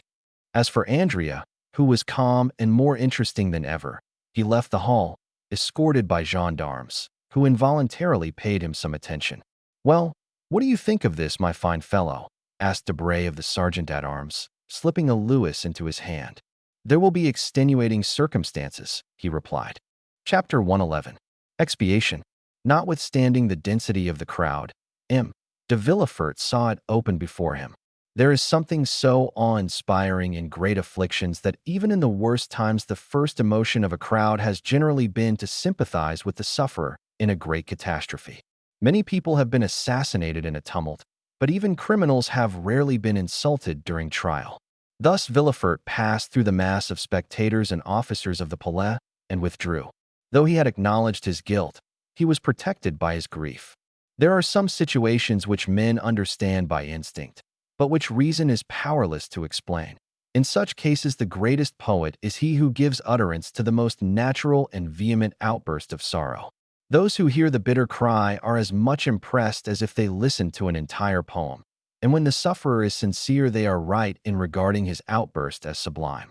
It would be difficult to describe the state of stupor in which Villefort left the Palais. Every pulse beat with feverish excitement. Every nerve was strained, every vein swollen, and every part of his body seemed to suffer distinctly from the rest, thus multiplying his agony 1,000-fold. He made his way along the corridors through force of habit. He threw aside his magisterial robe, not out of deference to etiquette, but because it was an unbearable burden, a veritable garb of Nessus, insatiate in torture. Having staggered as far as the Rue Dauphine, he perceived his carriage, awoke his sleeping coachman by opening the door himself, threw himself on the cushions, and pointed towards the Faubourg Saint-Honoré. The carriage drove on. All the weight of his fallen fortune seemed suddenly to crush him. He could not foresee the consequences. He could not contemplate the future with the indifference of the hardened criminal who merely faces a contingency already familiar. God was still in his heart. God. He murmured, not knowing what he said. God. God. Behind the event that had overwhelmed him, he saw the hand of God. The carriage rolled rapidly onward. Villefort, while turning restlessly on the cushions, felt something press against him. He put out his hand to remove the object. It was a fan which Madame de Villefort had left in the carriage. This fan awakened a recollection which darted through his mind like lightning. He thought of his wife. "Oh," he exclaimed, as though a red-hot iron were piercing his heart. During the last hour his own crime had alone been presented to his mind. Now another object, not less terrible, suddenly presented itself. His wife. He had just acted the inexorable judge with her. He had condemned her to death, and she, crushed by remorse, struck with terror, covered with the shame inspired by the eloquence of his irreproachable virtue. She, a poor, weak woman, without help or the power of defending herself against his absolute and supreme will. She might at that very moment, perhaps, be preparing to die. An hour had elapsed since her condemnation. At that moment, doubtless, she was recalling all her crimes to her memory. She was asking pardon for her sins. Perhaps she was even writing a letter imploring forgiveness from her virtuous husband, a forgiveness she was purchasing with her death. Villefort again groaned with anguish and despair. "Ah," he exclaimed, "that woman became criminal only from associating with me. I carried the infection of crime with me, and she has caught it as she would the typhus fever, the cholera, the plague. And yet I have punished her. I have dared to tell her. I have. Repent and die. But no, she must not die. She shall live, and with me. We will flee from Paris and go as far as the earth reaches." I told her of the scaffold. Oh, heavens, I forgot that it awaits me also. How could I pronounce that word? Yes, we will fly. I will confess all to her. I will tell her daily that I also have committed a crime. Oh, what an alliance! The tiger and the serpent, worthy wife of such as I am. She must live that my infamy may diminish hers. And Villefort dashed open the window in front of the carriage. "Faster, faster," he cried, in a tone which electrified the coachman. The horses, impelled by fear, flew towards the house.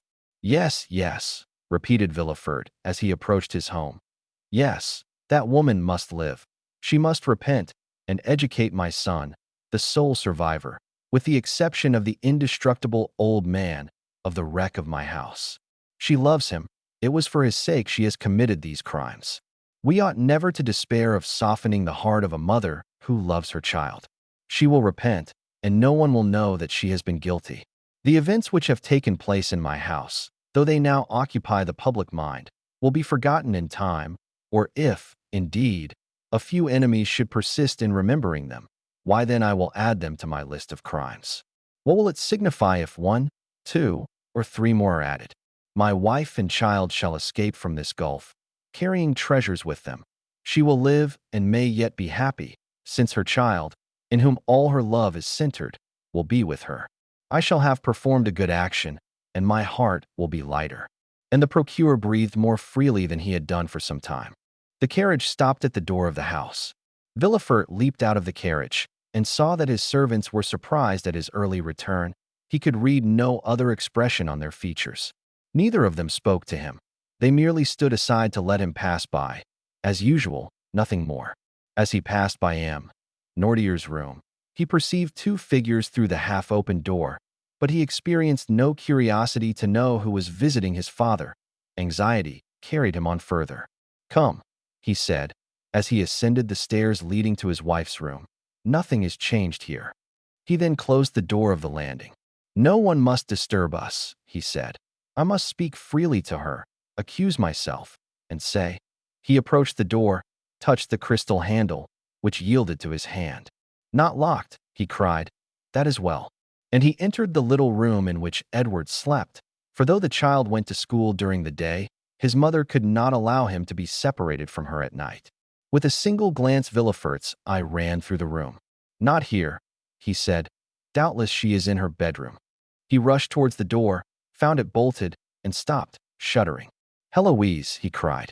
He fancied he heard the sound of a piece of furniture being removed. "Heloise," he repeated. "Who is there?" Answered the voice of her he sought. He thought that voice more feeble than usual. "Open the door," cried Villefort. "Open, it is I." But notwithstanding this request, notwithstanding the tone of anguish in which it was uttered, the door remained closed. Villefort burst it open with a violent blow. At the entrance of the room which led to her boudoir, Madame de Villefort was standing erect, pale, her features contracted, and her eyes glaring horribly. "Heloise, Heloise," he said, "what is the matter? Speak." The young woman extended her stiff white hands towards him. "It is done, monsieur," she said with a rattling noise which seemed to tear her throat. "What more do you want?" And she fell full length on the floor. Villefort ran to her and seized her hand, which convulsively clasped a crystal bottle with a golden stopper. Madame de Villefort was dead. Villefort, maddened with horror, stepped back to the threshold of the door, fixing his eyes on the corpse. "My son!" he exclaimed suddenly. "Where is my son? Edward, Edward!" And he rushed out of the room, still crying, "Edward, Edward!" The name was pronounced in such a tone of anguish that the servants ran up. "Where is my son?" asked Villefort. "Let him be removed from the house, that he may not see." "Master Edward is not downstairs, sir," replied the valet. Then he must be playing in the garden. Go and see. No, sir. Madame de Villefort sent for him half an hour ago. He went into her room and has not been downstairs since. A cold perspiration burst out on Villefort's brow. His legs trembled, and his thoughts flew about madly in his brain like the wheels of a disordered watch. In Madame de Villefort's room? He murmured and slowly returned, with one hand wiping his forehead and with the other supporting himself against the wall. To enter the room, he must again see the body of his unfortunate wife. To call Edward, he must reawaken the echo of that room which now appeared like a sepulchre. To speak seemed like violating the silence of the tomb. His tongue was paralyzed in his mouth. Edward, he stammered, Edward. The child did not answer. Where, then, could he be, if he had entered his mother's room and not since returned? He stepped forward. The corpse of Madame de Villefort was stretched across the doorway leading to the room in which Edward must be. Those glaring eyes seemed to watch over the threshold, and the lips bore the stamp of a terrible and mysterious irony. Through the open door was visible a portion of the boudoir, containing an upright piano and a blue satin couch. Villefort stepped forward 2 or 3 paces and beheld his child lying, no doubt asleep, on the sofa. The unhappy man uttered an exclamation of joy. A ray of light seemed to penetrate the abyss of despair and darkness. He had only to step over the corpse, enter the boudoir, take the child in his arms, and flee far, far away. Villefort was no longer the civilized man. He was a tiger hurt unto death, gnashing his teeth in his wound. He no longer feared realities, but phantoms. He leaped over the corpse as if it had been a burning brazier. He took the child in his arms, embraced him, shook him, called him, but the child made no response. He pressed his burning lips to the cheeks, but they were icy cold and pale. He felt the stiffened limbs. He pressed his hand upon the heart, but it no longer beat. The child was dead. A folded paper fell from Edward's breast.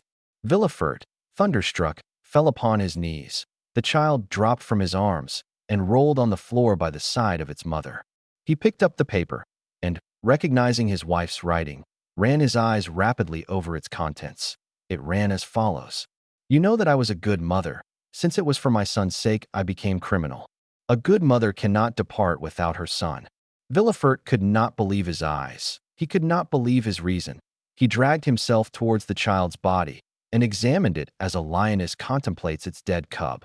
Then a piercing cry escaped from his breast, and he cried, "Still the hand of God." The presence of the 2 victims alarmed him. He could not bear solitude shared only by 2 corpses. Until then he had been sustained by rage, by his strength of mind, by despair, by the supreme agony which led the Titans to scale the heavens and Ajax to defy the gods. He now arose, his head bowed beneath the weight of grief, and, shaking his damp, disheveled hair, he who had never felt compassion for anyone determined to seek his father, that he might have someone to whom he could relate his misfortunes, someone by whose side he might weep. He descended the little staircase with which we are acquainted and entered Nordier's room. The old man appeared to be listening attentively and as affectionately as his infirmities would allow to the Abbé Busoni, who looked cold and calm, as usual. Villefort, perceiving the abbé, passed his hand across his brow. The past came to him like one of those waves whose wrath foams fiercer than the others. He recollected the call he had made upon him after the dinner at Auteuil, and then the visit the abbé had himself paid to his house on the day of Valentine's death. "You here, sir," he exclaimed. "Do you, then, never appear but to act as an escort to death?" Busoni turned around, and, perceiving the excitement depicted on the magistrate's face, the savage luster of his eyes, he understood that the revelation had been made at the assizes, but beyond this he was ignorant. "I came to pray over the body of your daughter. And now why are you here? I come to tell you that you have sufficiently repaid your debt, and that from this moment I will pray to God to forgive you, as I do." "Good heavens!" exclaimed Villefort, stepping back fearfully. "Surely that is not the voice of the Abbé Busoni." "No." The abbé threw off his wig, shook his head, and his hair, no longer confined, fell in black masses around his manly face. "It is the face of the Count of Monte Cristo," exclaimed the procureur with a haggard expression. "You are not exactly right, M. Procureur. You must go farther back. That voice, that voice. Where did I first hear it? You heard it for the first time at Marseilles, 23 years ago, the day of your marriage with Mademoiselle de Saint-Méran. Refer to your papers. You are not Busoni. You are not Monte Cristo? Oh, heavens! You are, then, some secret, implacable, and mortal enemy. I must have wronged you in some way at Marseilles. Oh, woe to me! Yes, you are now on the right path, said the Count, crossing his arms over his broad chest. Search, search. But what have I done to you? Exclaimed Villefort, whose mind was balancing between reason and insanity, in that cloud which is neither a dream nor reality. What have I done to you? Tell me then. Speak. You condemned me to a horrible, tedious death. You killed my father. You deprived me of liberty, of love, and happiness. Who are you, then? Who are you? I am the specter of a wretch you buried in the dungeons of the Château d'If. God gave that specter the form of the Count of Monte Cristo when he at length issued from his tomb, enriched him with gold and diamonds, and led him to you. Ah, I recognize you. I recognize you, exclaimed the king's attorney. You are. I am Edmond Dantès. You are Edmond Dantès, cried Villefort, seizing the Count by the wrist. Then come here. And up the stairs he dragged Monte Cristo, who, ignorant of what had happened, followed him in astonishment, foreseeing some new catastrophe. There, Edmond Dantès, he said, pointing to the bodies of his wife and child. See, are you well avenged? Monte Cristo became pale at this horrible sight. He felt that he had passed beyond the bounds of vengeance, and that he could no longer say, God is for and with me. With an expression of indescribable anguish, he threw himself upon the body of the child, reopened its eyes, felt its pulse, and then rushed with him into Valentine's room, of which he double-locked the door. My child, cried Villefort. He carries away the body of my child. Oh, curses, woe, death to you. He tried to follow Monte Cristo, but as though in a dream he was transfixed to the spot. His eyes glared as though they were starting through the sockets. He griped the flesh on his chest until his nails were stained with blood. The veins of his temples swelled and boiled as though they would burst their narrow boundary and deluge his brain with living fire. This lasted several minutes, until the frightful overturn of reason was accomplished. Then, uttering a loud cry followed by a burst of laughter, he rushed down the stairs. A quarter of an hour afterwards the door of Valentine's room opened, and Monte Cristo reappeared, pale, with a dull eye and heavy heart. All the noble features of that face, usually so calm and serene, were overcast by grief.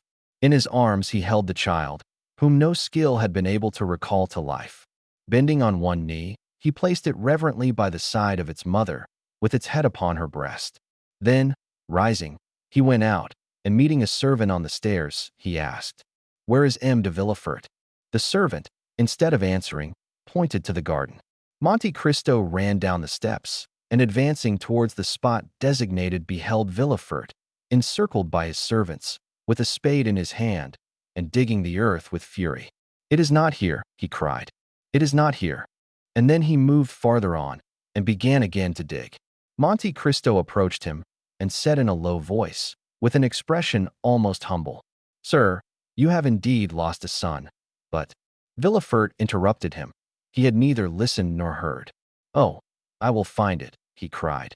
You may pretend he is not here, but I will find him, though I dig forever. Monte Cristo drew back in horror. Oh, he said, he is mad.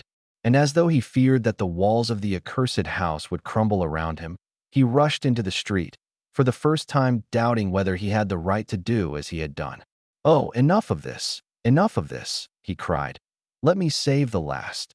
On entering his house, he met Morrel, who wandered about like a ghost awaiting the heavenly mandate for return to the tomb. Prepare yourself, Maximilian, he said with a smile. We leave Paris tomorrow. Have you nothing more to do there? Asked Morrel. No, replied Monte Cristo. God grant I may not have done too much already. The next day they indeed left, accompanied only by Baptistin. Haydée had taken away Ali, and Bertuccio remained with Noirtier. Chapter 112. The departure. The recent events formed the theme of conversation throughout all Paris. Emmanuel and his wife conversed with natural astonishment in their little apartment in the Rue Meslay upon the 3 successive, sudden, and most unexpected catastrophes of Morcerf, Danglars, and Villefort. Maximilian, who was paying them a visit, listened to their conversation, or rather was present at it, plunged in his accustomed state of apathy. "Indeed," said Julie, "might we not almost fancy, Emmanuel, that those people, so rich, so happy but yesterday, had forgotten in their prosperity that an evil genius, like the wicked fairies in Perrault's stories who present themselves unbidden at a wedding or baptism, hovered over them, and appeared all at once to revenge himself for their fatal neglect? What a dire misfortune," said Emmanuel, thinking of Morcerf and Danglars. "What dreadful sufferings," said Julie, remembering Valentine, but whom, with a delicacy natural to women, she did not name before her brother. "If the Supreme Being has directed the fatal blow," said Emmanuel, "it must be that he in his great goodness has perceived nothing in the past lives of these people to merit mitigation of their awful punishment." "Do you not form a very rash judgment, Emmanuel?" said Julie. "When my father, with a pistol in his hand, was once on the point of committing suicide, had anyone then said, 'This man deserves his misery,' would not that person have been deceived? Yes, but your father was not allowed to fall. A being was commissioned to arrest the fatal hand of death about to descend on him." Emmanuel had scarcely uttered these words when the sound of the bell was heard, the well-known signal given by the porter that a visitor had arrived. Nearly at the same instant the door was opened, and the Count of Monte Cristo appeared on the threshold. The young people uttered a cry of joy, while Maximilian raised his head, but let it fall again immediately. "Maximilian," said the Count, without appearing to notice the different impressions which his presence produced on the little circle, "I come to seek you." "To seek me?" repeated Morrel, as if awakening from a dream. "Yes," said Monte Cristo. "Has it not been agreed that I should take you with me? And did I not tell you yesterday to prepare for departure?" "I am ready," said Maximilian. "I came expressly to wish them farewell." "Whither are you going, Count?" asked Julie. "In the first instance to Marseilles, madam." "To Marseilles!" exclaimed the young couple. "Yes, and I take your brother with me." "Oh, Count," said Julie, "will you restore him to us cured of his melancholy?" Morrel turned away to conceal the confusion of his countenance. "You perceive, then, that he is not happy," said the Count. "Yes," replied the young woman, "and fear much that he finds our home but a dull one." "I will undertake to divert him," replied the Count. "I am ready to accompany you, sir," said Maximilian. "Adieu, my kind friends. Emmanuel, Julie, farewell." "How farewell?" exclaimed Julie. "Do you leave us thus, so suddenly, without any preparations for your journey, without even a passport?" "Needless delays but increase the grief of parting," said Monte Cristo, "and Maximilian has doubtless provided himself with everything requisite. At least, I advised him to do so." "I have a passport, and my clothes are ready packed," said Morrel in his tranquil but mournful manner. "Good," said Monte Cristo, smiling. "In these prompt arrangements we recognize the order of a well-disciplined soldier." "And you leave us," said Julie, "at a moment's warning? You do not give us a day. No, not even an hour before your departure." "My carriage is at the door, madam, and I must be in Rome in 5 days." "But does Maximilian go to Rome?" exclaimed Emmanuel. "I am going wherever it may please the Count to take me," said Morrel, with a smile full of grief. "I am under his orders for the next month." "Oh, heavens, how strangely he expresses himself!" "Count," said Julie. "Maximilian goes with me," said the Count, in his kindest and most persuasive manner. "Therefore do not make yourself uneasy on your brother's account. Once more farewell, my dear sister. Emmanuel, adieu." Morrel repeated, "His carelessness and indifference touch me to the heart," said Julie. "Oh, Maximilian, Maximilian, you are certainly concealing something from us." "Pshaw," said Monte Cristo, "you will see him return to you gay, smiling, and joyful." Maximilian cast a look of disdain, almost of anger, on the Count. "We must leave you," said Monte Cristo. "Before you quit us, Count," said Julie, "will you permit us to express to you all that the other day—" "Madam," interrupted the Count, taking her 2 hands in his, "all that you could say in words would never express what I read in your eyes. The thoughts of your heart are fully understood by mine. Like benefactors in romances, I should have left you without seeing you again. but that would have been a virtue beyond my strength, because I am a weak and vain man, fond of the tender, kind, and thankful glances of my fellow creatures. On the eve of departure, I carry my egotism so far as to say, "Do not forget me, my kind friends, for probably you will never see me again." "Never see you again," exclaimed Emmanuel, while two large tears rolled down Julie's cheeks. "Never behold you again? It is not a man, then, but some angel that leaves us, and this angel is on the point of returning to heaven after having appeared on earth to do good." "Say not so," quickly returned Monte Cristo. "Say not so, my friends. Angels never err. Celestial beings remain where they wish to be. Fate is not more powerful than they. It is they who, on the contrary, overcome fate. No, Emmanuel, I am but a man, and your admiration is as unmerited as your words are sacrilegious." And pressing his lips on the hand of Julie, who rushed into his arms, he extended his other hand to Emmanuel. Then, tearing himself from this abode of peace and happiness, he made a sign to Maximilian, who followed him passively, with the indifference which had been perceptible in him ever since the death of Valentine had so stunned him.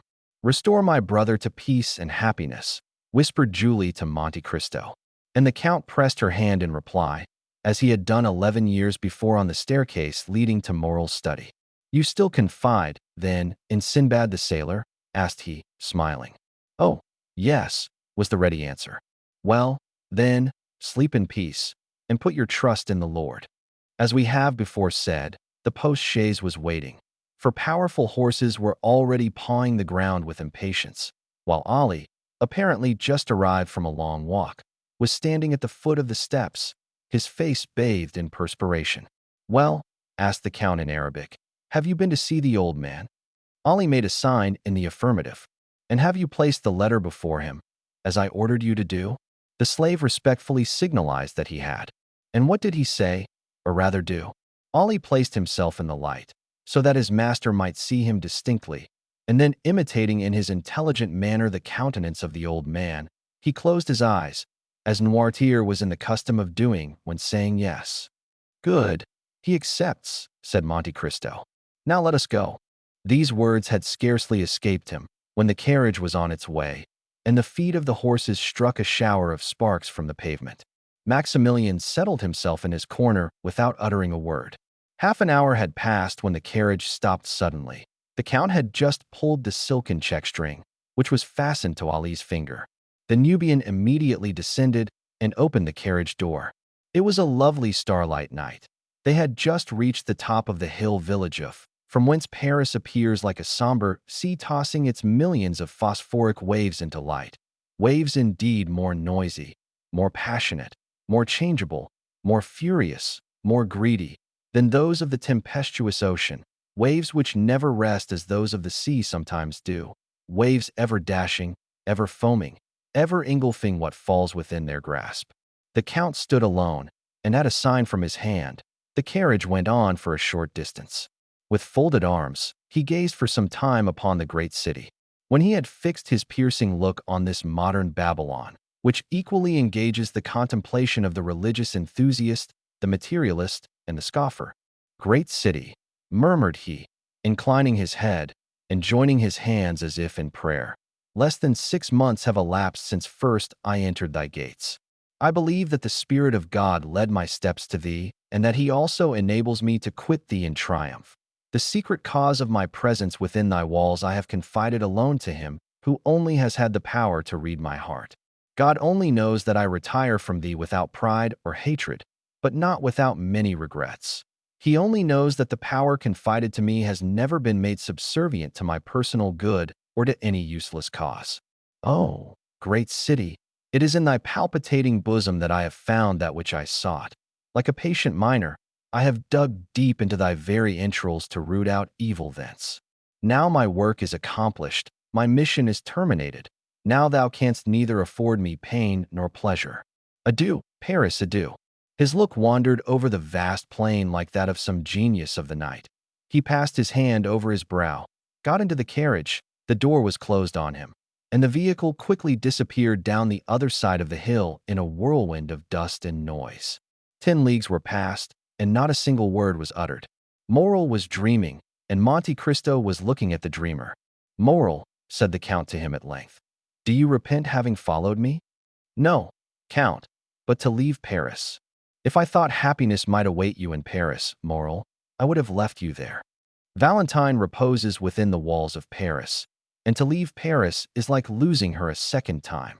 "Maximilian," said the Count, "the friends that we have lost do not repose in the bosom of the earth, but are buried deep in our hearts, and it has been thus ordained that we may always be accompanied by them. I have two friends, who in this way never depart from me, the one who gave me being, and the other who conferred knowledge and intelligence on me. Their spirits live in me. I consult them when doubtful, and if I ever do any good, it is due to their beneficent counsels. Listen to the voice of your heart, Moral, and ask it whether you ought to preserve this melancholy exterior towards me." "My friend," said Maximilian, "the voice of my heart is very sorrowful, and promises me nothing but misfortune. It is the way of weakened minds to see everything through a black cloud. The soul forms its own horizons. Your soul is darkened, and consequently the sky of the future appears stormy and unpromising." "That may possibly be true," said Maximilian, and he again subsided into his thoughtful mood. The journey was performed with that marvelous rapidity which the unlimited power of the Count ever commanded. Towns fled from them like shadows on their path, and trees shaken by the first winds of autumn seemed like giants madly rushing on to meet them, and retreating as rapidly when once reached. The following morning they arrived at Chalons, where the Count's steamboat waited for them. Without the loss of an instant, the carriage was placed on board, and the two travelers embarked without delay. The boat was built for speed. Her two paddle wheels were like two wings with which she skimmed the water like a bird. Moral was not insensible to that sensation of delight which is generally experienced in passing rapidly through the air, and the wind which occasionally raised the hair from his forehead seemed on the point of dispelling momentarily the clouds collected there. As the distance increased between the travelers and Paris, almost superhuman serenity appeared to surround the Count. He might have been taken for an exile about to revisit his native land. The Count smiled, as he was in the habit of doing when he did not want to make any reply, and he again turned towards the veiled woman, who soon disappeared at the corner of the street. Turning to his friend, "Dear Maximilian," said the Count, "have you nothing to do in this land?" "I have to weep over the grave of my father," replied Moral in a broken voice. "Well, then, go. Wait for me there, and I will soon join you." "You leave me, then?" "Yes, I also have a pious visit to pay." Moral allowed his hand to fall into that which the Count extended to him. Then, with an inexpressibly sorrowful inclination of the head, he quitted the Count and bent his steps to the east of the city. Monte Cristo remained on the same spot until Maximilian was out of sight. He then walked slowly towards the Allées de Mailhan to seek out a small house with which our readers were made familiar at the beginning of this story. It yet stood, under the shade of the fine avenue of lime trees, which forms one of the most frequent walks of the idlers of Marseilles, covered by an immense vine, which spreads its aged and blackened branches over the stone front, burnt yellow by the ardent sun of the south. Two stone steps worn away by the friction of many feet led to the door, which was made of 3 planks. The door had never been painted or varnished, so great cracks yawned in it during the dry season to close again when the rains came on. The house, with all its crumbling antiquity and apparent misery, was yet cheerful and picturesque, and was the same that old Dantès formerly inhabited, the only difference being that the old man occupied merely the garret, while the whole house was now placed at the command of Mercédès by the Count. The woman whom the Count had seen leave the ship with so much regret entered this house. She had scarcely closed the door after her when Monte Cristo appeared at the corner of a street, so that he found and lost her again almost at the same instant. The worn-out steps were old acquaintances of his. He knew better than anyone else how to open that weather-beaten door with the large-headed nail which served to raise the latch within. He entered without knocking or giving any other intimation of his presence, as if he had been a friend or the master of the place. At the end of a passage paved with bricks was a little garden, bathed in sunshine and rich in warmth and light. In this garden Mercédès had found, at the place indicated by the Count, the sum of money which he, through a sense of delicacy, had described as having been placed there 24 years previously. The trees of the garden were easily seen from the steps of the street door. Monte Cristo, on stepping into the house, heard a sigh that was almost a deep sob. He looked in the direction whence it came, and there under an arbor of Virginia jessamine, 29, with its thick foliage and beautiful long purple flowers, he saw Mercedes seated, with her head bowed, and weeping bitterly. She had raised her veil, and with her face hidden by her hands was giving free scope to the sighs and tears which had been so long restrained by the presence of her son. Monte Cristo advanced a few steps, which were heard on the gravel. Mercedes raised her head and uttered a cry of terror on beholding a man before her. "Madam," said the Count, "it is no longer in my power to restore you to happiness, but I offer you consolation. Will you deign to accept it as coming from a friend?" "I am, indeed, most wretched," replied Mercedes. "Alone in the world, I had but my son, and he has left me." "He possesses a noble heart, madam," replied the Count, "and he has acted rightly. He feels that every man owes a tribute to his country. Some contribute their talents, others their industry. These devote their blood, those their nightly labors, to the same cause. Had he remained with you, his life must have become a hateful burden, nor would he have participated in your griefs. He will increase in strength and honor by struggling with adversity, which he will convert into prosperity. Leave him to build up the future for you, and I venture to say you will confide it to safe hands." "Oh," replied the wretched woman, mournfully shaking her head, "the prosperity of which you speak, and which, from the bottom of my heart, I pray God in his mercy to grant him, I can never enjoy. The bitter cup of adversity has been drained by me to the very dregs, and I feel that the grave is not far distant. You have acted kindly, Count, in bringing me back to the place where I have enjoyed so much bliss. I ought to meet death on the same spot where happiness was once all my own." "Alas," said Monte Cristo, "your words sear and embitter my heart, the more so as you have every reason to hate me. I have been the cause of all your misfortunes, but why do you pity, instead of blaming me? You render me still more unhappy. Hate you, blame you, Edmond. Hate, reproach, the man that has spared my son's life. For was it not your fatal and sanguinary intention to destroy that son of whom M. de Morcerf was so proud? Oh, look at me closely, and discover, if you can, even the semblance of a reproach in me." The Count looked up and fixed his eyes on Mercedes, who arose partly from her seat and extended both her hands towards him.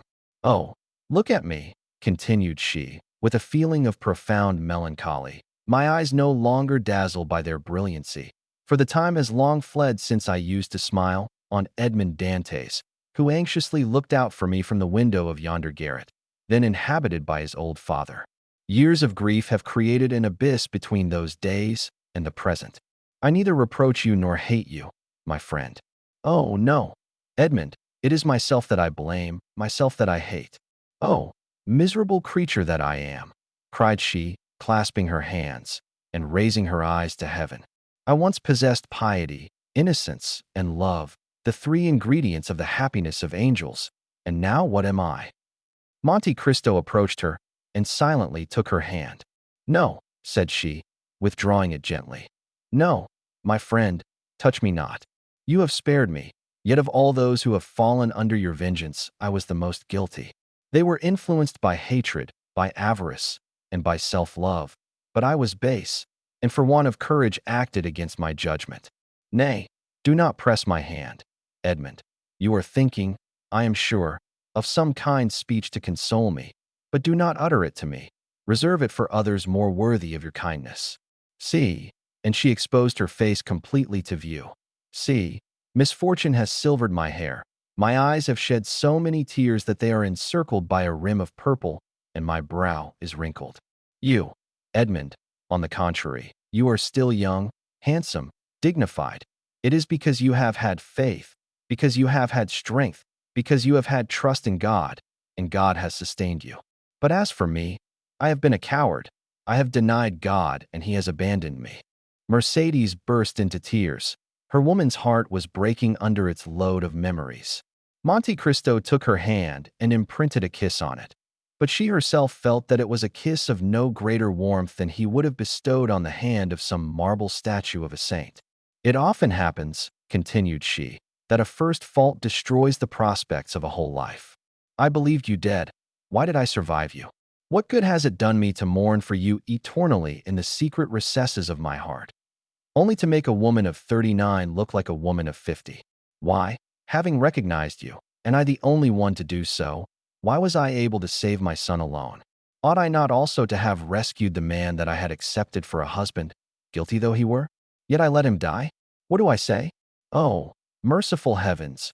Was I not accessory to his death by my supine insensibility, by my contempt for him, not remembering, or not willing to remember, that it was for my sake he had become a traitor and a perjurer? In what am I benefited by accompanying my son so far, since I now abandon him, and allow him to depart alone to the baneful climate of Africa? Oh, I have been base, cowardly, I tell you. I have abjured my affections, and like all renegades I am of evil omen to those who surround me. No, Mercedes, said Monte Cristo. No, you judge yourself with too much severity. You are a noble-minded woman, and it was your grief that disarmed me. Still I was but an agent, led on by an invisible and offended deity, who chose not to withhold the fatal blow that I was destined to hurl. I take that God to witness, at whose feet I have prostrated myself daily for the last 10 years, that I would have sacrificed my life to you, and with my life the projects that were indissolubly linked with it. But, and I say it with some pride, Mercedes, God needed me, and I lived. Examine the past and the present, and endeavor to dive into futurity, and then say whether I am not a divine instrument.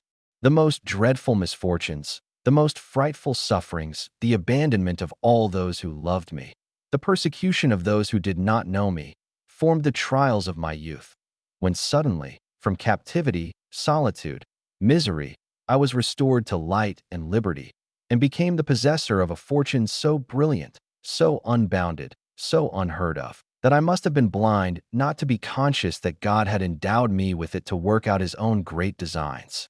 From that time, I looked upon this fortune as something confided to me for a particular purpose. Not a thought was given to a life which you once, Mercedes, had the power to render blissful. Not 1 hour of peaceful calm was mine, but I felt myself driven on like an exterminating angel. Like adventurous captains about to embark on some enterprise full of danger, I laid in my provisions, I loaded my weapons, I collected every means of attack and defense. I inured my body to the most violent exercises, my soul to the bitterest trials. I taught my arm to slay, my eyes to behold excruciating sufferings, and my mouth to smile at the most horrid spectacles. Good-natured, confiding, and forgiving as I had been, I became revengeful, cunning, and wicked, or rather, immovable as fate.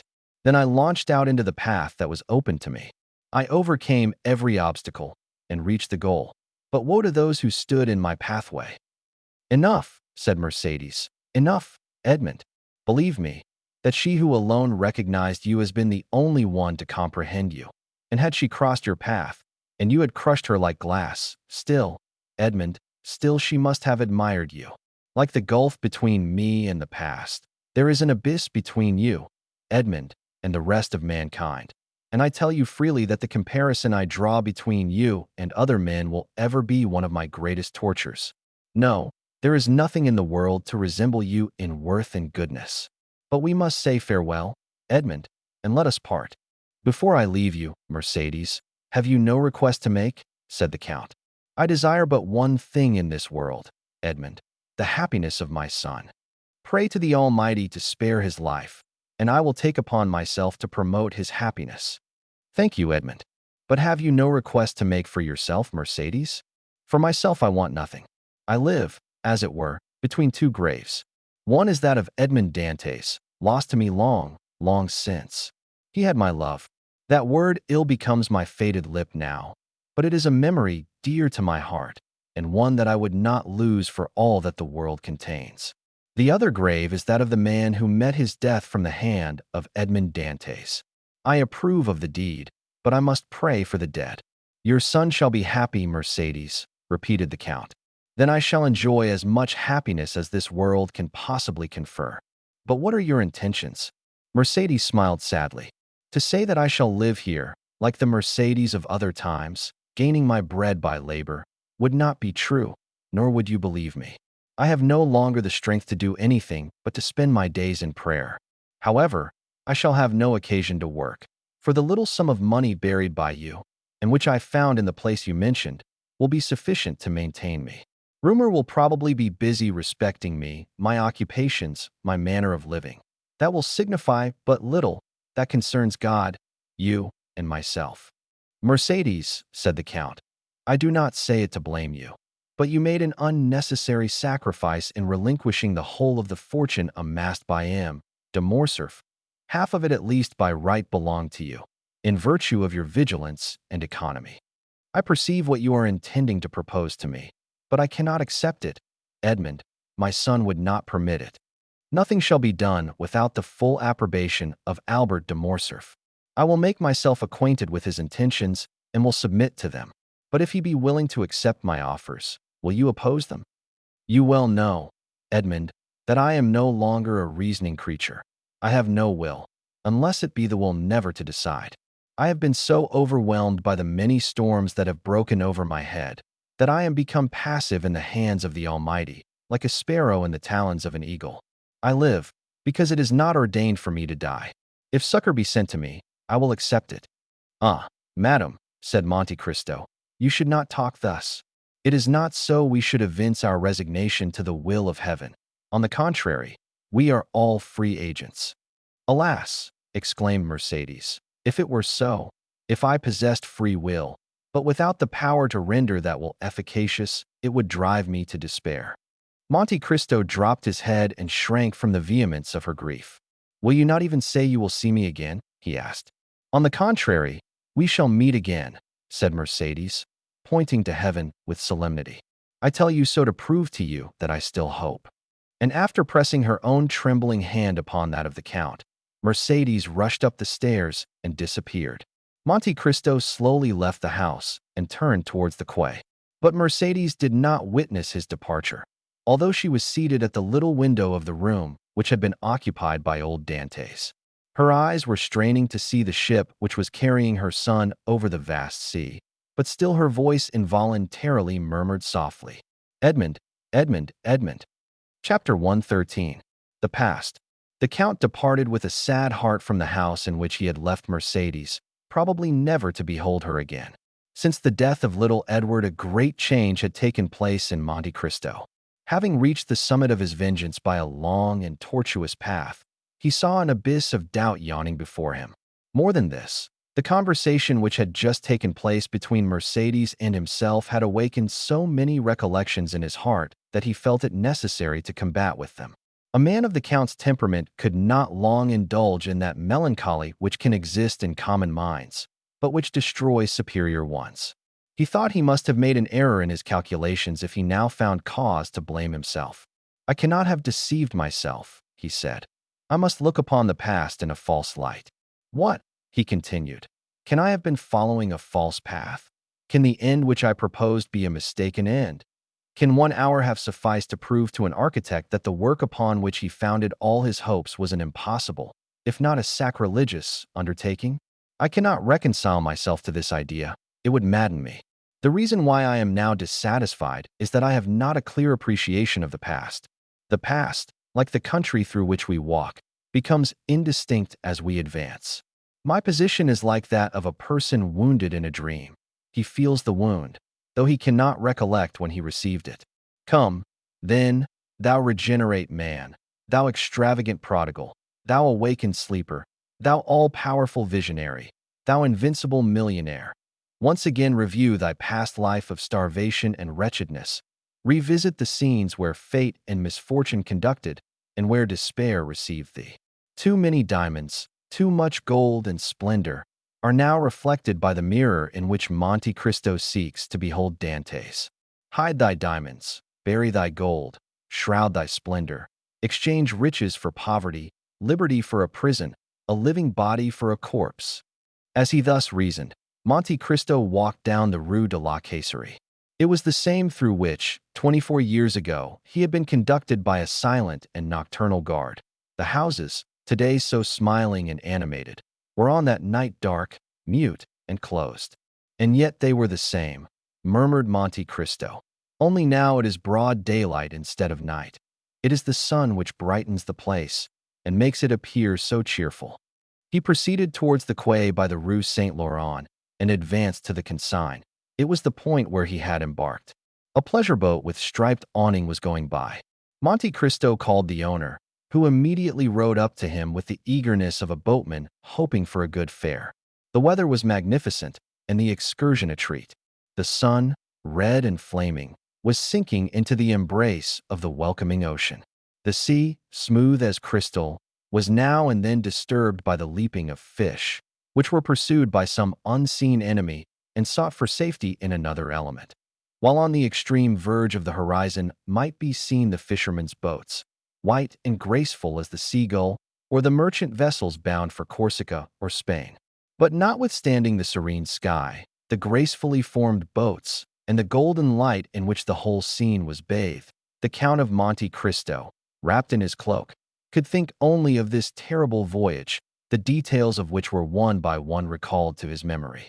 The solitary light burning at the Catalans, that first sight of the Château d'If, which told him whither they were leading him, the struggle with the gendarmes when he wished to throw himself overboard, his despair when he found himself vanquished, and the sensation when the muzzle of the carbine touched his forehead, all these were brought before him in vivid and frightful reality. Like the streams which the heat of the summer has dried up, and which after the autumnal storms gradually begin oozing drop by drop, so did the Count feel his heart gradually fill with the bitterness which formerly nearly overwhelmed Edmond Dantès. Clear sky, swift-flitting boats, and brilliant sunshine disappeared. The heavens were hung with black, and the gigantic structure of the Château d'If seemed like the phantom of a mortal enemy.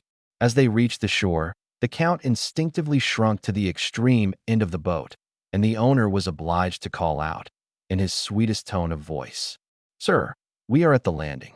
Monte Cristo remembered that on that very spot, on the same rock, he had been violently dragged by the guards, who forced him to ascend the slope at the points of their bayonets. The journey had seemed very long to Dantès, but Monte Cristo found it equally short. Each stroke of the oar seemed to awaken a new throng of ideas, which sprang up with the flying spray of the sea. There had been no prisoners confined in the Château d'If since the Revolution of July. It was only inhabited by a guard, kept there for the prevention of smuggling. A concierge waited at the door to exhibit to visitors this monument of curiosity, once a scene of terror. The Count inquired whether any of the ancient jailers were still there, but they had all been pensioned or had passed on to some other employment. The concierge who attended him had only been there since 1830. He visited his own dungeon. He again beheld the dull light, vainly endeavoring to penetrate the narrow opening. His eyes rested upon the spot where had stood his bed, since then removed, and behind the bed the new stones indicated where the breach made by the Abbé Faria had been. Monte Cristo felt his limbs tremble. He seated himself upon a log of wood. "Are there any stories connected with this prison besides the one relating to the poisoning of Mirabeau?" asked the Count. "Are there any traditions respecting these dismal abodes, in which it is difficult to believe men can ever have imprisoned their fellow creatures?" "Yes, sir. Indeed, the jailer Antoine told me one connected with this very dungeon." Monte Cristo shuddered. Antoine had been his jailer. He had almost forgotten his name and face, but at the mention of the name he recalled his person as he used to see it, the face encircled by a beard, wearing the brown jacket, the bunch of keys, the jingling of which he still seemed to hear. The Count turned around, and fancied he saw him in the corridor, rendered still darker by the torch carried by the concierge. "Would you like to hear the story, sir?" "Yes, relate it," said Monte Cristo, pressing his hand to his heart to still its violent beatings. He felt afraid of hearing his own history. "This dungeon," said the concierge, "was, it appears, some time ago occupied by a very dangerous prisoner, the more so since he was full of industry. Another person was confined in the chateau at the same time, but he was not wicked. He was only a poor mad priest." "Ah, indeed, mad," repeated Monte Cristo. "And what was his mania?" "He offered millions to anyone who would set him at liberty." Monte Cristo raised his eyes, but he could not see the heavens. There was a stone veil between him and the firmament. He thought that there had been no less thick a veil before the eyes of those to whom Faria offered the treasures.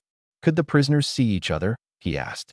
Oh, no, sir, it was expressly forbidden, but they eluded the vigilance of the guards and made a passage from one dungeon to the other. And which of them made this passage?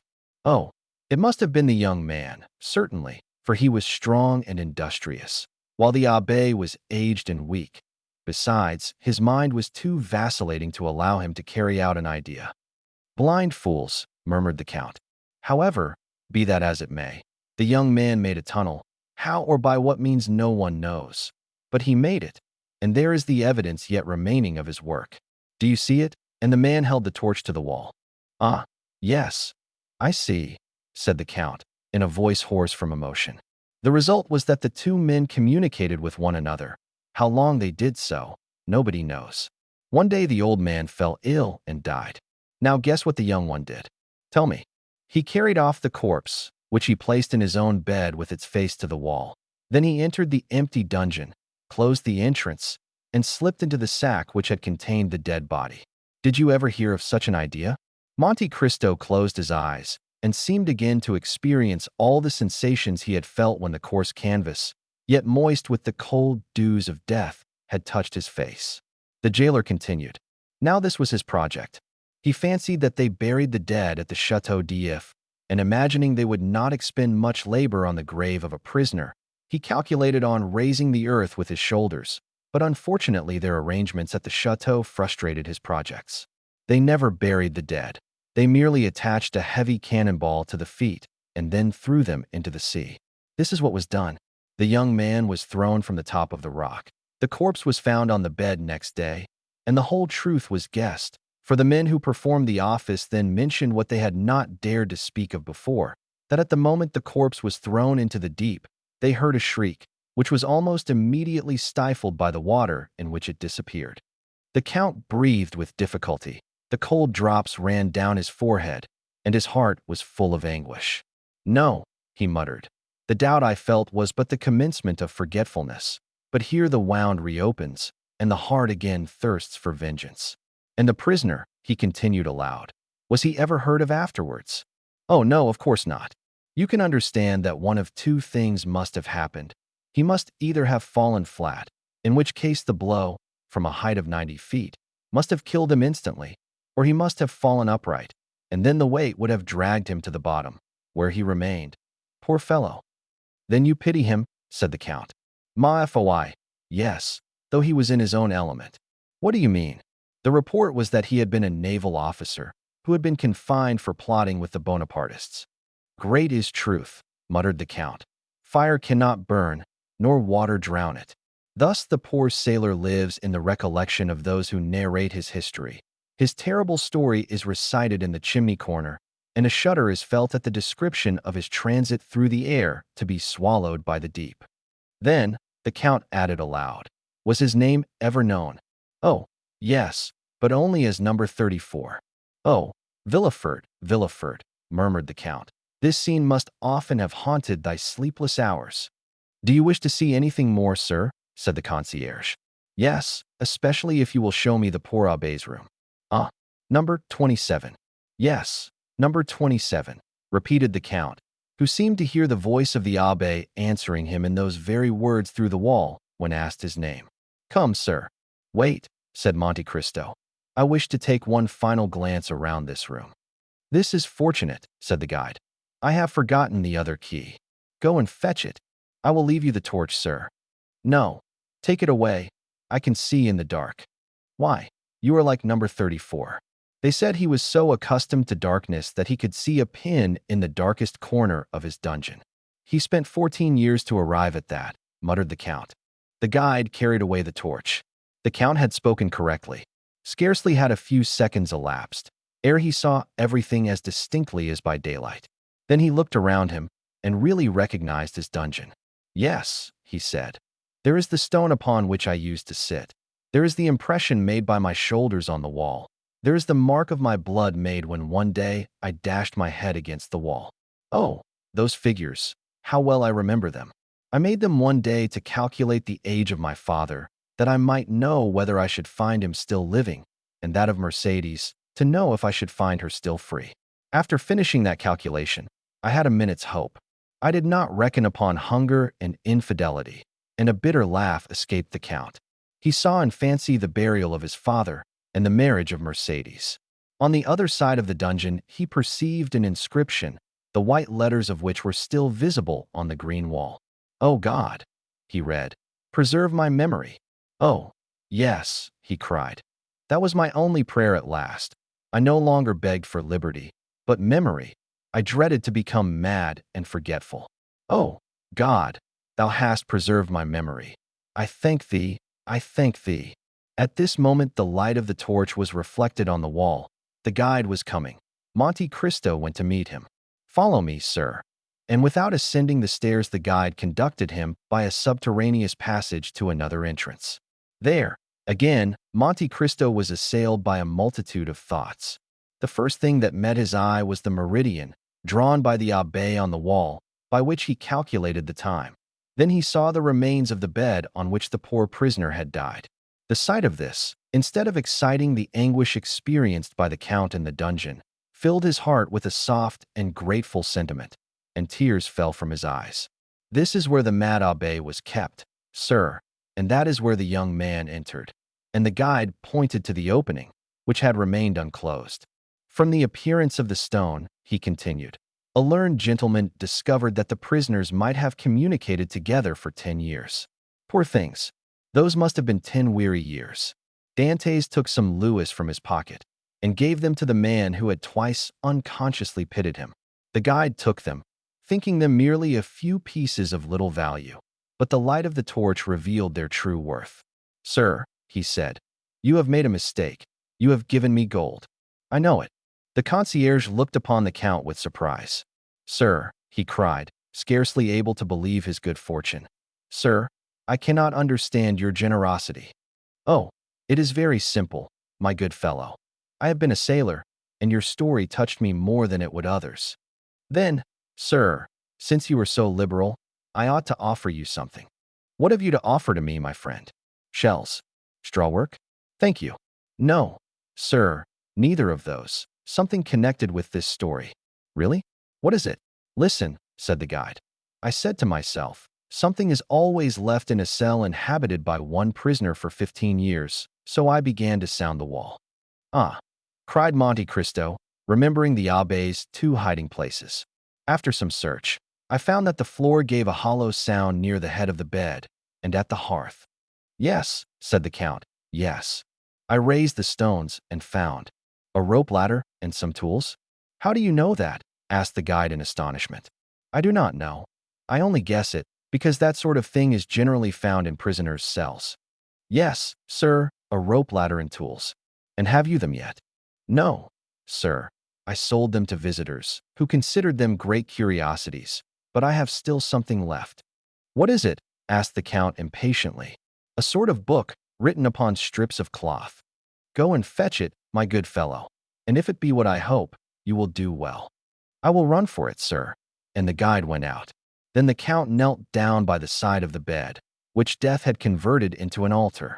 "Oh, second Father," he exclaimed, "thou who hast given me liberty, knowledge, riches, thou who, like beings of a superior order to ourselves, couldst understand the science of good and evil, if in the depths of the tomb there still remains something within us which can respond to the voice of those who are left on earth, if after death the soul ever revisit the places where we have lived and suffered, then, noble heart, sublime soul, then I conjure thee by the paternal love thou didst bear me, by the filial obedience I vowed to thee, grant me some sign, some revelation. Remove from me the remains of doubt, which, if it change not to conviction, must become remorse." The Count bowed his head and clasped his hands together. "Here, sir," said a voice behind him. Monte Cristo shuddered and arose. The concierge held out the strips of cloth upon which the Abbé Faria had spread the riches of his mind. The manuscript was the great work by the Abbé Faria upon the kingdoms of Italy. The Count seized it hastily. His eyes immediately fell upon the epigraph, and he read, "Thou shalt tear out the dragon's teeth, and shall trample the lions under foot. saith the Lord. Ah, he exclaimed, here is my answer. Thanks, Father, thanks. And feeling in his pocket, he took thence a small pocketbook, which contained 10 banknotes, each of 1,000 francs. Here, he said, take this pocketbook. Do you give it to me? Yes, but only on condition that you will not open it till I am gone. And placing in his breast the treasure he had just found, which was more valuable to him than the richest jewel, he rushed out of the corridor, and reaching his boat, cried, to Marseilles. Then, as he departed, he fixed his eyes upon the gloomy prison. Woe, he cried, to those who confined me in that wretched prison, and woe to those who forgot that I was there. As he repassed the Catalans, the Count turned around, and burying his head in his cloak, murmured the name of a woman. The victory was complete. Twice he had overcome his doubts. The name he pronounced, in a voice of tenderness, amounting almost to love, was that of Haydée. On landing, the Count turned towards the cemetery, where he felt sure of finding Morrel. He, too, 10 years ago, had piously sought out a tomb, and sought it vainly. He, who returned to France with millions, had been unable to find the grave of his father, who had perished from hunger. Morrel had indeed placed a cross over the spot, but it had fallen down, and the gravedigger had burnt it, as he did all the old wood in the churchyard. The worthy merchant had been more fortunate. Dying in the arms of his children, he had been by them laid by the side of his wife, who had preceded him in eternity by 2 years. 2 large slabs of marble, on which were inscribed their names, were placed on either side of a little enclosure, railed in, and shaded by 4 cypress trees. Morrel was leaning against one of these, mechanically fixing his eyes on the graves. His grief was so profound that he was nearly unconscious. Maximilian, said the Count, you should not look on the graves, but there. And he pointed upwards. The dead are everywhere, said Morrel. Did you not yourself tell me so as we left Paris? Maximilian, said the Count, you asked me during the journey to allow you to remain some days at Marseilles. Do you still wish to do so? I have no wishes, Count. Only I fancy I could pass the time less painfully here than anywhere else. So much the better, for I must leave you. But I carry your word with me, do I not? Ah, Count, I shall forget it. No, you will not forget it, because you are a man of honor, Morrel, because you have taken an oath, and are about to do so again. Oh, Count, have pity upon me. I am so unhappy. I have known a man much more unfortunate than you, Morrel. Impossible.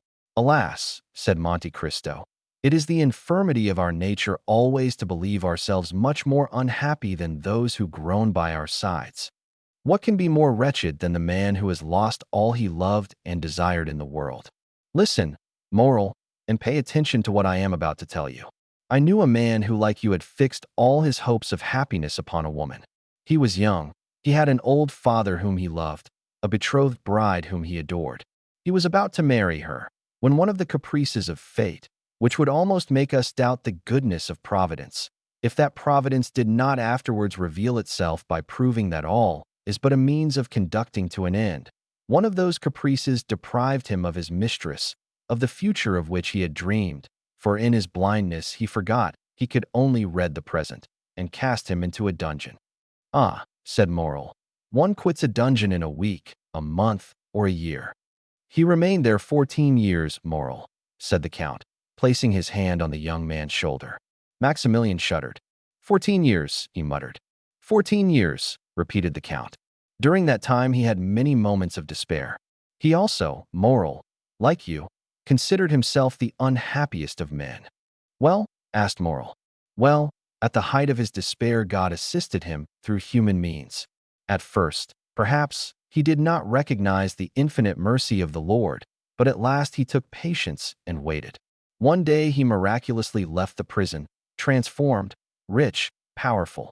His first cry was for his father, but that father was dead. My father, too, is dead, said Morrel. Yes, but your father died in your arms, happy, respected, rich, and full of years. His father died poor, despairing, almost doubtful of Providence. And when his son sought his grave 10 years afterwards, his tomb had disappeared, and no one could say, there sleeps the father you so well loved. Oh, exclaimed Morrel. He was, then, a more unhappy son than you, Morrel, for for he could not even find his father's grave. But then he had the woman he loved still remaining? You are deceived, moral, that woman. She was dead. Worse than that, she was faithless and had married one of the persecutors of her betrothed. You see, then, moral, that he was a more unhappy lover than you. And has he found consolation? He has at least found peace. And does he ever expect to be happy? He hopes so, Maximilian. The young man's head fell on his breast. You have my promise, he said, after a minute's pause, extending his hand to Monte Cristo. Only remember, on the 5th of October, moral, I shall expect you at the island of Monte Cristo. On the 4th, a yacht will wait for you in the port of Bastia. It will be called the Eurus. You will give your name to the captain, who will bring you to me. It is understood, is it not?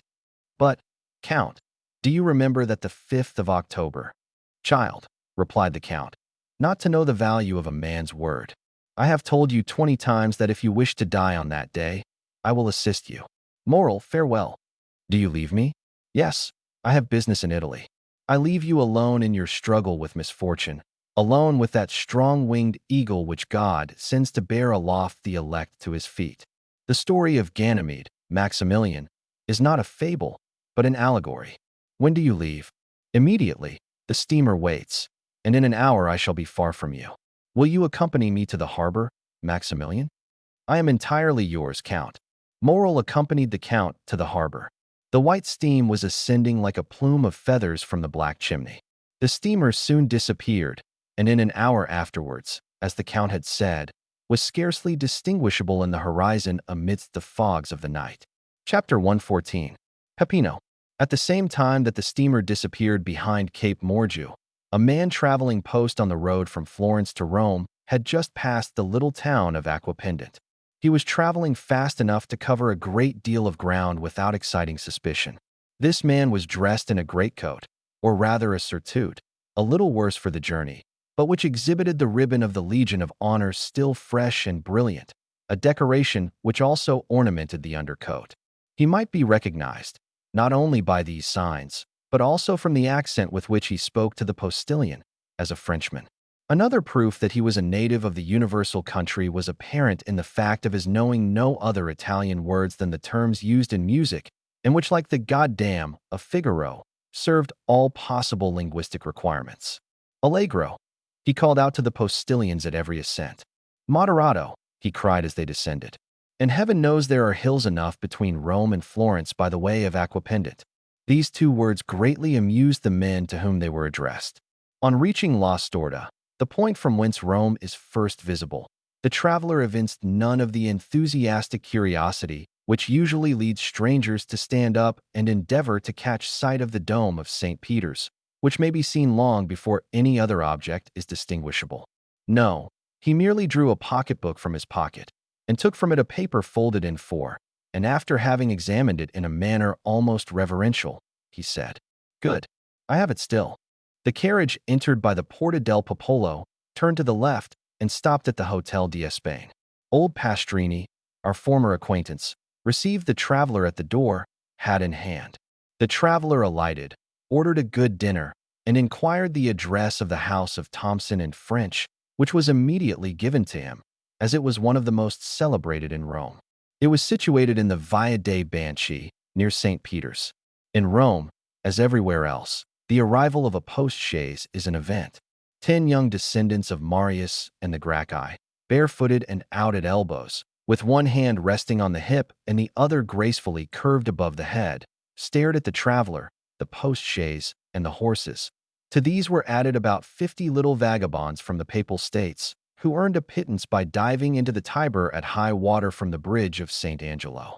Now, as these street Arabs of Rome, more fortunate than those of Paris, understand every language, more especially the French, they heard the traveler order an apartment, a dinner, and finally inquire the way to the house of Thomson and French. The result was that when the newcomer left the hotel with the cicerone, a man detached himself from the rest of the idlers, and without having been seen by the traveler, and appearing to excite no attention from the guide, followed the stranger with as much skill as a Parisian police agent would have used.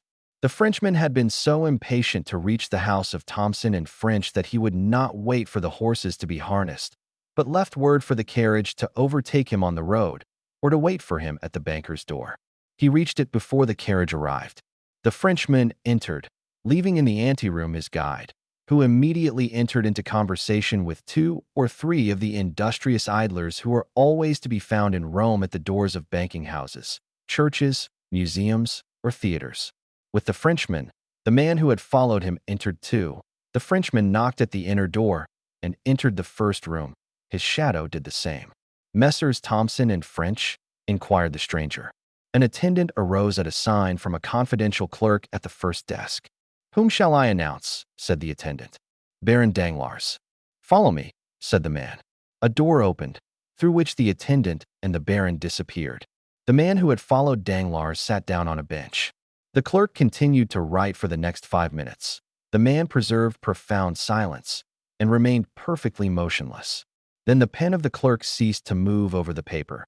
He raised his head, and appearing to be perfectly sure of privacy. "Ah, ha," he said. "Here you are, Peppino." "Yes," was the laconic reply. "You have found out that there is something worth having about this large gentleman?" "There is no great merit due to me, for we were informed of it." "You know his business here, then?" "Pardieu, he has come to draw, but I don't know how much." "You will know presently, my friend." "Very well, only do not give me false information as you did the other day." "What do you mean? Of whom do you speak?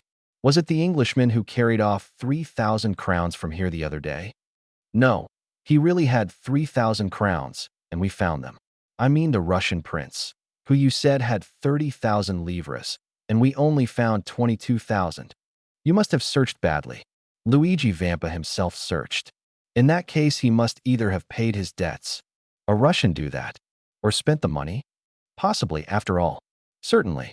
But you must let me make my observations, or the Frenchman will transact his business without my knowing the sum."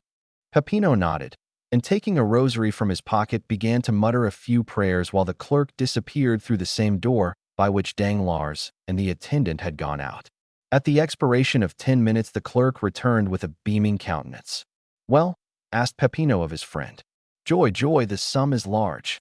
5 or 6 millions, is it not?" "Yes, you know the amount." "On the receipt of the Count of Monte Cristo?" "Why, how came you to be so well acquainted with all this?" "I told you we were informed beforehand." "Then why do you apply to me?" "That I may be sure I have the right man." "Yes, it is indeed he." 5 millions, a pretty sum, Peppino?" "Hush, here is our man." The clerk seized his pen, and Peppino his beads. One was writing and the other praying when the door opened. Danglars looked radiant with joy. The banker accompanied him to the door. Peppino followed Danglars. According to the arrangements, the carriage was waiting at the door. The guide held the door open. Guides are useful people who will turn their hands to anything. Danglars leaped into the carriage like a young man of 20. The cicerone reclosed the door and sprang up by the side of the coachman. Peppino mounted the seat behind. "Will your excellency visit St. Peter's?" asked the cicerone. "I did not come to Rome to see," said Danglars aloud. Then he added softly, with an avaricious smile, "I came to touch," and he rapped his pocketbook, in which he had just placed a letter. "Then your excellency is going?" "To the hotel." "Casa Pastrini," said the cicerone to the coachman, and the carriage drove rapidly on. 10 minutes afterwards the baron entered his apartment, and Peppino stationed himself on the bench outside the door of the hotel, after having whispered something in the ear of one of the descendants of Marius and the Gracchi, whom we noticed at the beginning of the chapter, who immediately ran down the road leading to the capital at his fullest speed. Danglars was tired and sleepy. He therefore went to bed, placing his pocketbook under his pillow. Peppino had a little spare time, so he had a game of mora with the facchini, lost 3 crowns, and then to console himself drank a bottle of Orvieto. The next morning Danglars awoke late, though he went to bed so early. He had not slept well for 5 or 6 nights, even if he had slept at all.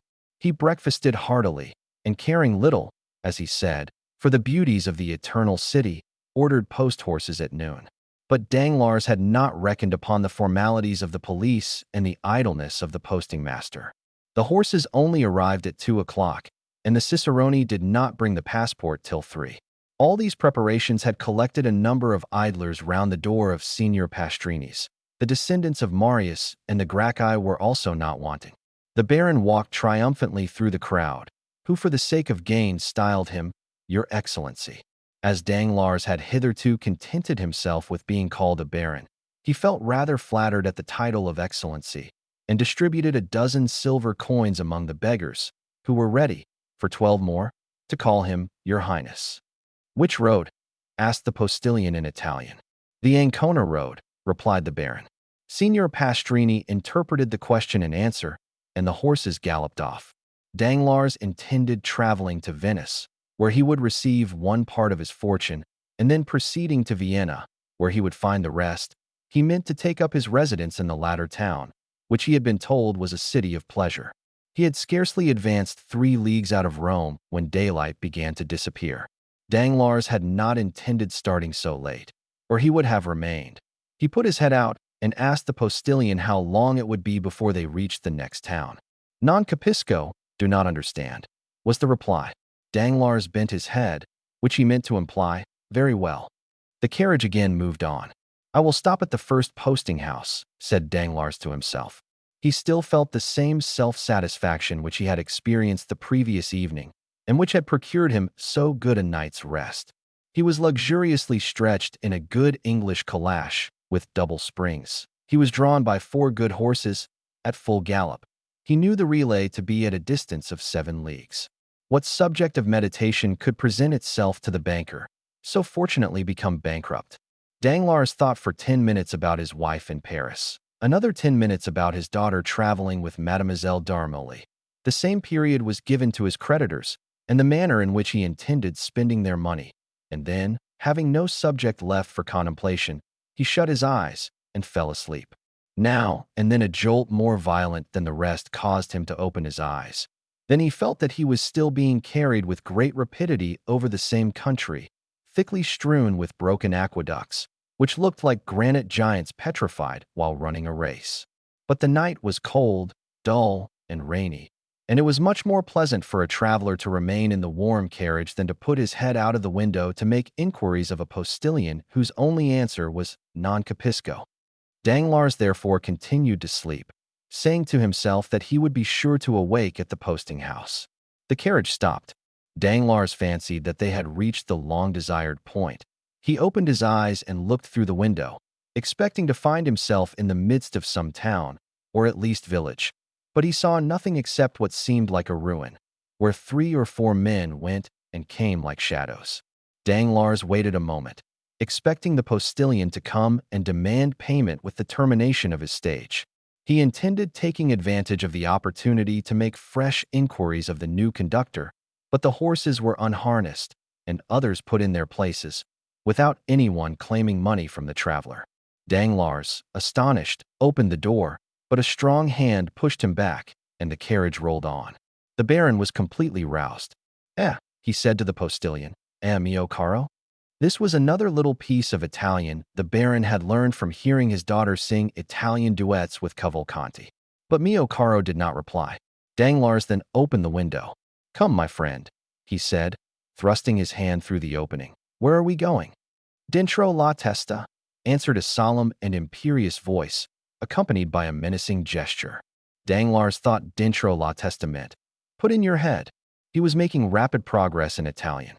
He obeyed, not without some uneasiness, which, momentarily increasing, caused his mind, instead of being as unoccupied as it was when he began his journey, to fill with ideas which were very likely to keep a traveler awake, more especially one in such a situation as Danglars.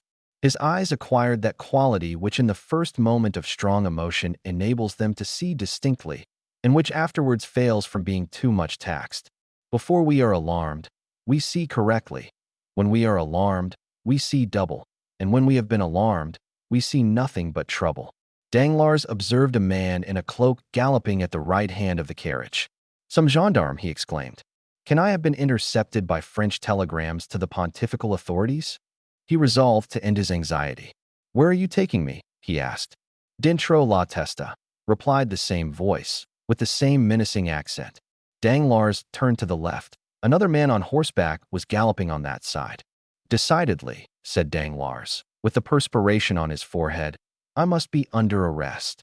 And he threw himself back in the calash, not this time to sleep, but to think. Directly afterwards the moon rose. He then saw the great aqueducts, those stone phantoms which he had before remarked. Only then they were on the right hand, now they were on the left. He understood that they had described a circle and were bringing him back to Rome. "Oh, unfortunate," he cried. "They must have obtained my arrest." The carriage continued to roll on with frightful speed. An hour of terror elapsed, for every spot they passed showed that they were on the road back. At length he saw a dark mass, against which it seemed as if the carriage was about to dash. But the vehicle turned to one side, leaving the barrier behind, and Danglars saw that it was one of the ramparts encircling Rome. "Mon Dieu!" cried Danglars. "We are not returning to Rome. Then it is not justice which is pursuing me. Gracious heavens, another idea presents itself. What if they should be?" His hair stood on end. He remembered those interesting stories, so little believed in Paris, respecting Roman bandits. He remembered the adventures that Albert de Morcerf had related when it was intended that he should marry Mademoiselle Eugénie. "They are robbers, perhaps," he muttered. Just then the carriage rolled on something harder than gravel road. Danglars hazarded a look on both sides of the road, and perceived monuments of a singular form, and his mind now recalled all the details Morcerf had related, and comparing them with his own situation, he felt sure that he must be on the Appian Way. On the left, in a sort of valley, he perceived a circular excavation. It was Caracalla Circus. On a word from the man who rode at the side of the carriage, it stopped. At the same time the door was opened. "Scendi!" exclaimed a commanding voice. Danglars instantly descended. Although he did not yet speak Italian, he understood it very well. More dead than alive, he looked around him. For men surrounded him, besides the postilion. "Di qua," said one of the men, descending a little path leading out of the Appian Way. Danglars followed his guide without opposition, and had no occasion to turn around to see whether the three others were following him. Still it appeared as though they were stationed at equal distances from one another, like sentinels. After walking for about 10 minutes, during which Danglars did not exchange a single word with his guide, he found himself between a hillock and a clump of high weeds. Three men, standing silent, formed a triangle, of which he was the center. He wished to speak, but his tongue refused to move. "Avanti!" said the same sharp and imperative voice. This time Danglars had double reason to understand, for if the word and gesture had not explained the speaker's meaning, it was clearly expressed by the man walking behind him, who pushed him so rudely that he struck against the guide. This guide was our friend Peppino, who dashed into the thicket of high weeds, through a path which none but lizards or polecats could have imagined to be an open road. Peppino stopped before a rock overhung by thick hedges. The rock, half open, afforded a passage to the young man, who disappeared like the evil spirits in the fairy tales. The voice and gesture of the man who followed Danglars ordered him to do the same. There was no longer any doubt. The bankrupt was in the hands of Roman banditti. Danglars acquitted himself like a man placed between two dangerous positions, and who is rendered brave by fear.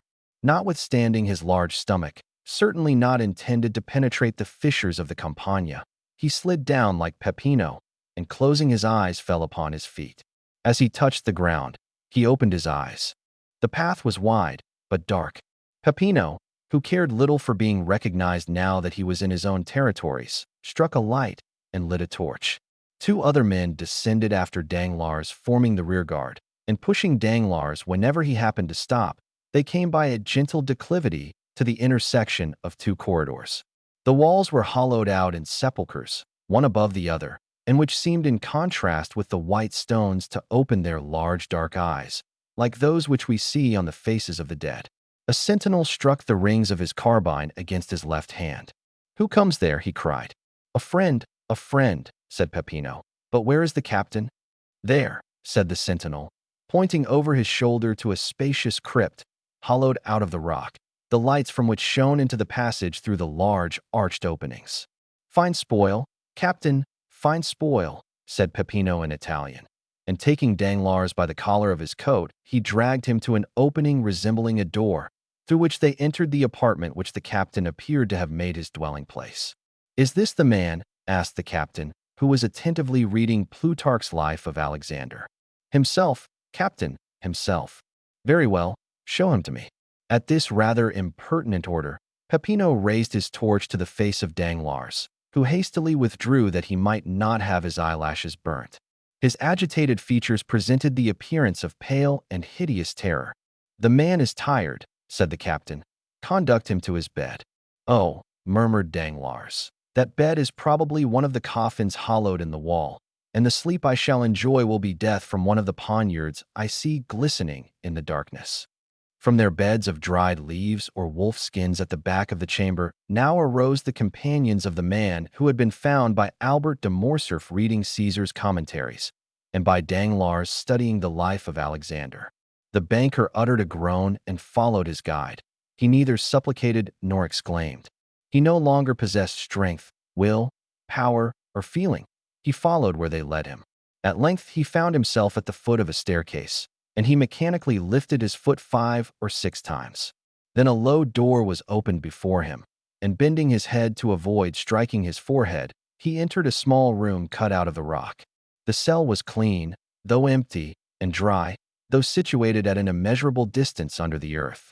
A bed of dried grass covered with goat skins was placed in one corner.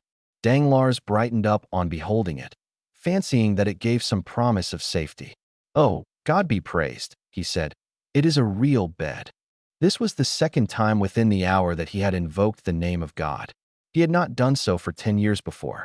"Echo," said the guide, and pushing Danglars into the cell, he closed the door upon him. A bolt grated and Danglars was a prisoner. If there had been no bolt, it would have been impossible for him to pass through the midst of the garrison who held the catacombs of St. Sebastian, encamped round a master whom our readers must have recognized as the famous Luigi Vampa. Danglars, too, had recognized the bandit, whose existence he would not believe when Albert de Morcerf mentioned him in Paris. And not only did he recognize him, but the cell in which Albert had been confined, and which was probably kept for the accommodation of strangers. These recollections were dwelt upon with some pleasure by Danglars, and restored him to some degree of tranquility. Since the bandits had not dispatched him at once, he felt that they would not kill him at all. They had arrested him for the purpose of robbery, and as he had only a few louis about him, he doubted not he would be ransomed. He remembered that Morcerf had been taxed at 4,000 crowns, and as he considered himself of much greater importance than Morcerf, he fixed his own price at 8,000 crowns. 8,000 crowns amounted to 48,000 livres. He would then have about 5,050,000 francs left. With this sum he could manage to keep out of difficulties. Therefore, tolerably secure in being able to extricate himself from his position, provided he were not rated at the unreasonable sum of 5,050,000 francs, he stretched himself on his bed, and after turning over 2 or 3 times, fell asleep with the tranquility of the hero whose life Luigi Vampa was studying. Chapter 115. Luigi Vampa's Bill of Fare. We awake from every sleep except the one dreaded by Danglars.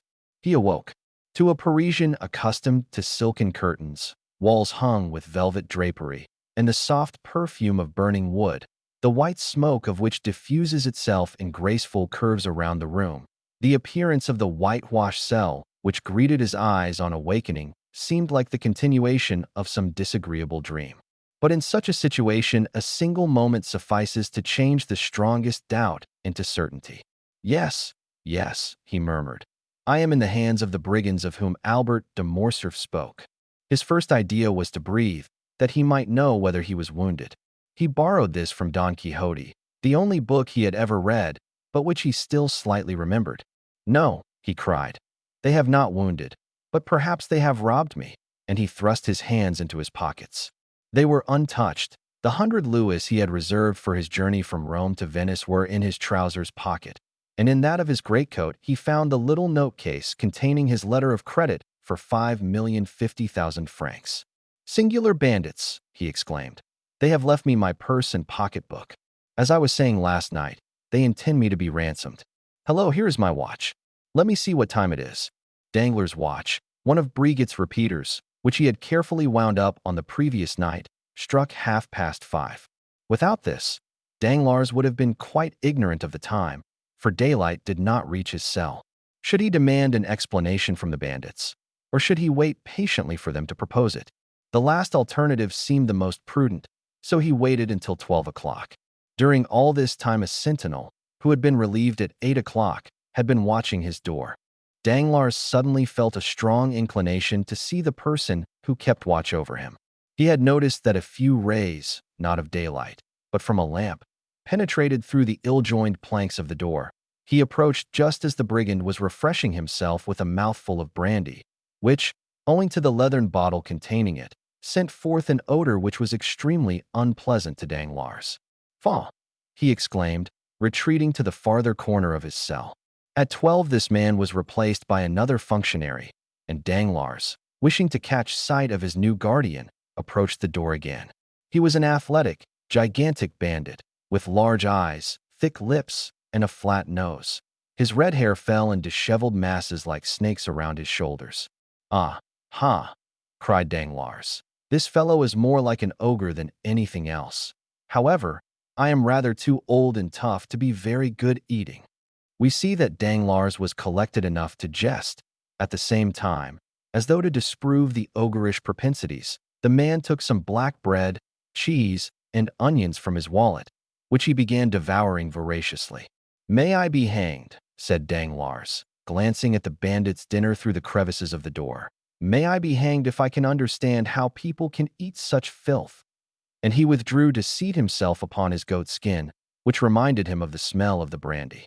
But the mysteries of nature are incomprehensible, and there are certain invitations contained in even the coarsest food which appeal very irresistibly to a fasting stomach. Danglars felt his own not to be very well supplied just then, and gradually the man appeared less ugly, the bread less black, and the cheese more fresh, while those dreadful vulgar onions recalled to his mind certain sauces and side dishes, which his cook prepared in a very superior manner whenever he said, "Monsieur Denisot, let me have a nice little fricassee today." He got up and knocked on the door. The bandit raised his head. Danglars knew that he was heard, so he redoubled his blows. "Che cosa?" asked the bandit. "Come, come," said Danglars, tapping his fingers against the door. "I think it is quite time to think of giving me something to eat." But whether he did not understand him, or whether he had received no orders respecting the nourishment of Danglars, the giant, without answering, went on with his dinner. Danglars' feelings were hurt, and not wishing to put himself under obligations to the brute, the banker threw himself down again on his goat skin and did not breathe another word. For hours passed by, and the giant was replaced by another bandit. Danglars, who really began to experience sundry gnawings at the stomach, arose softly, again applied his eye to the crack of the door, and recognized the intelligent countenance of his guide. It was, indeed, Peppino, who was preparing to mount guard as comfortably as possible by seating himself opposite to the door and placing between his legs an earthen pan containing chickpeas stewed with bacon. Near the pan he also placed a pretty little basket of Viltri grapes and a flask of Orvieto. Peppino was decidedly an epicure. Danglars watched these preparations, and his mouth watered. "Come," he said to himself, "let me try if he will be more tractable than the other," and he tapped gently at the door. "En va, coming," exclaimed Peppino, who from frequenting the house of Signor Pastrini understood French perfectly in all its idioms. Danglars immediately recognized him as the man who had called out in such a furious manner, "Put in your head." But this was not the time for recrimination, so he assumed his most agreeable manner and said with a gracious smile, "Excuse me, sir, but are they not going to give me any dinner? Does your excellency happen to be hungry?" "Happen to be hungry. That's pretty good. When I haven't eaten for 24 hours, muttered Danglars. Then he added aloud, "Yes, sir, I am hungry, very hungry. And your excellency wants something to eat. At once, if possible." "Nothing easier," said Peppino. "Here you can get anything you want, by paying for it, of course, as among honest folk." "Of course," cried Danglars. "Although, in justice, the people who arrest and imprison you ought, at least, to feed you." "That is not the custom, excellency," said Peppino. "A bad reason," replied Danglars, who reckoned on conciliating his keeper. "But I am content. Let me have some dinner. At once. What would your excellency like?" And Peppino placed his pan on the ground, so that the steam rose directly under the nostrils of Danglars. "Give your orders. Have you kitchens here?" "Kitchens? Of course, complete ones." "And cooks?" "Excellent." "Well, a fowl, fish, game, It signifies little, so that I eat. As your excellency pleases. You mentioned a fowl, I think. Yes, a fowl. Peppino, turning around, shouted, a fowl for his excellency. His voice yet echoed in the archway when a handsome, graceful, and half-naked young man appeared, bearing a fowl in a silver dish on his head, without the assistance of his hands. I could almost believe myself at the Café de Paris, murmured Danglars.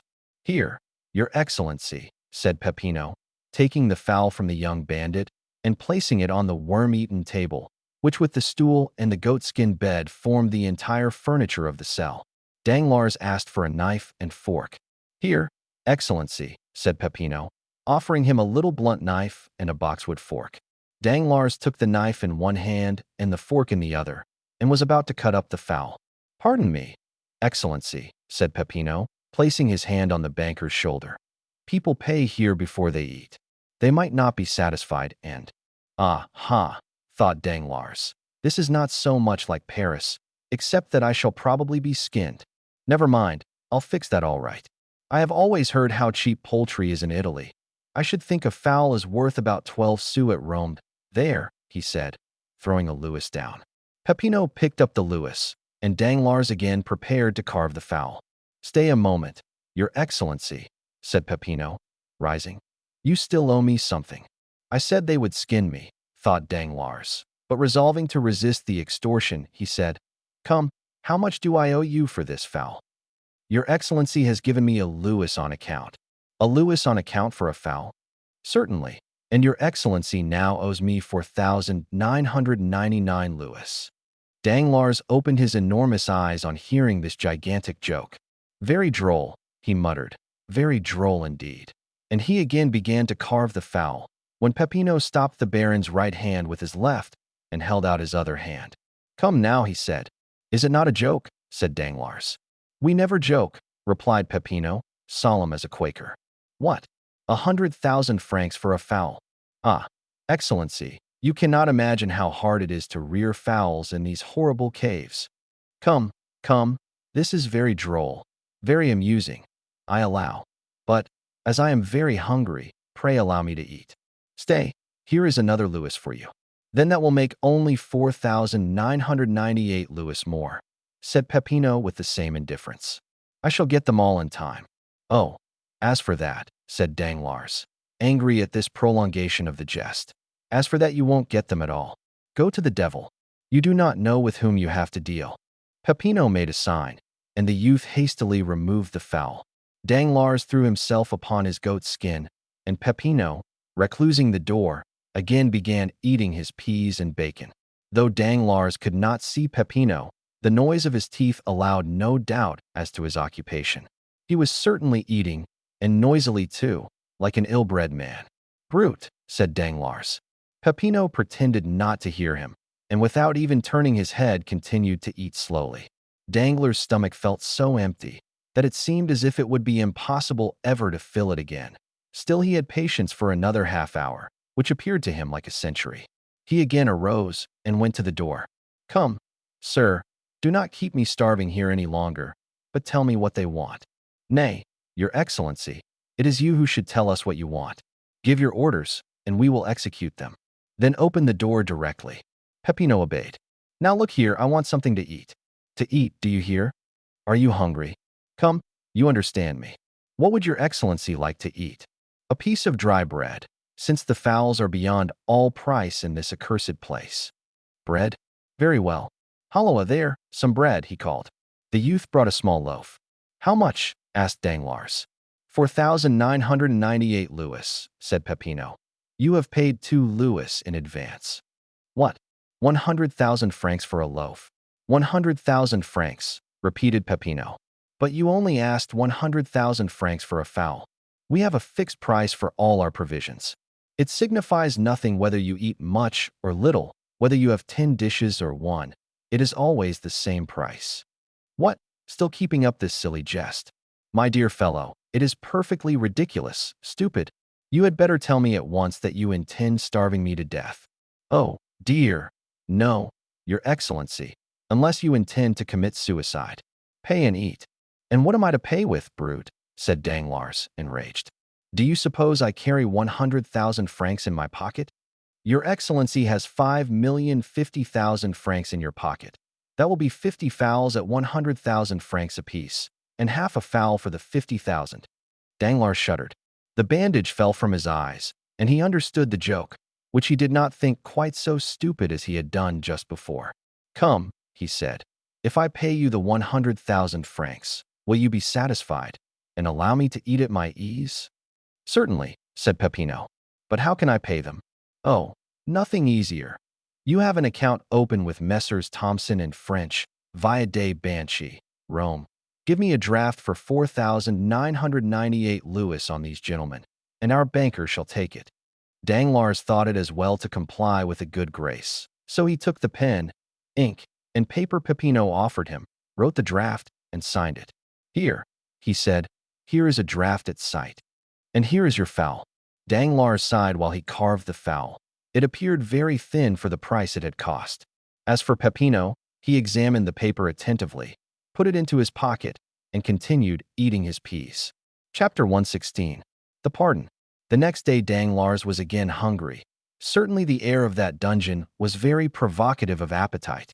The prisoner expected that he would be at no expense that day, for like an economical man, he had concealed half of his fowl and a piece of the bread in the corner of his cell.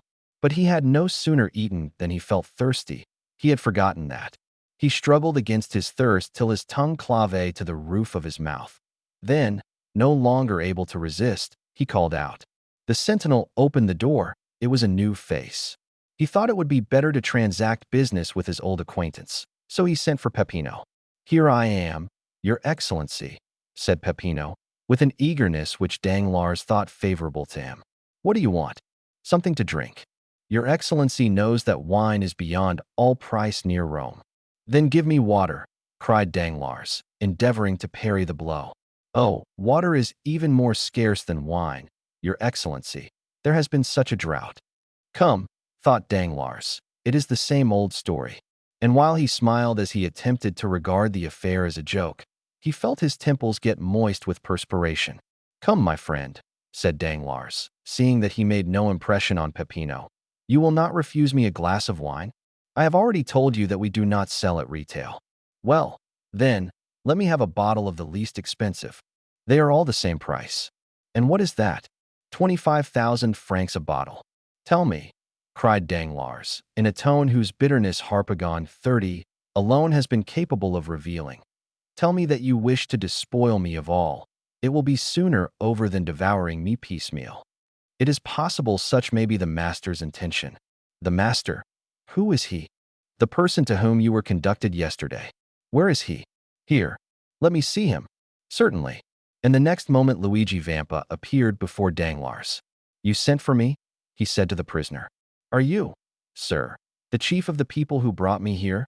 Yes, Your Excellency. What then? How much do you require for my ransom? Merely the 5 million you have about you. Danglars felt a dreadful spasm dart through his heart. But this is all I have left in the world, he said, out of an immense fortune. If you deprive me of that, take away my life also. We are forbidden to shed your blood. And by whom are you forbidden? By him we obey. You do, then, obey someone? Yes, a chief. I thought you said you were the chief? So I am of these men, but there is another over me. And did your superior order you to treat me in this way? Yes. But my purse will be exhausted. Probably. Come, said Danglars. Will you take 1 million? No. 2 millions, 3, 4? Come, 4. I will give them to you on condition that you let me go. Why do you offer me 4 million for what is worth 5 million? This is a kind of usury, banker, that I do not understand. Take all. Then, take all, I tell you, and kill me. Come, come, calm yourself.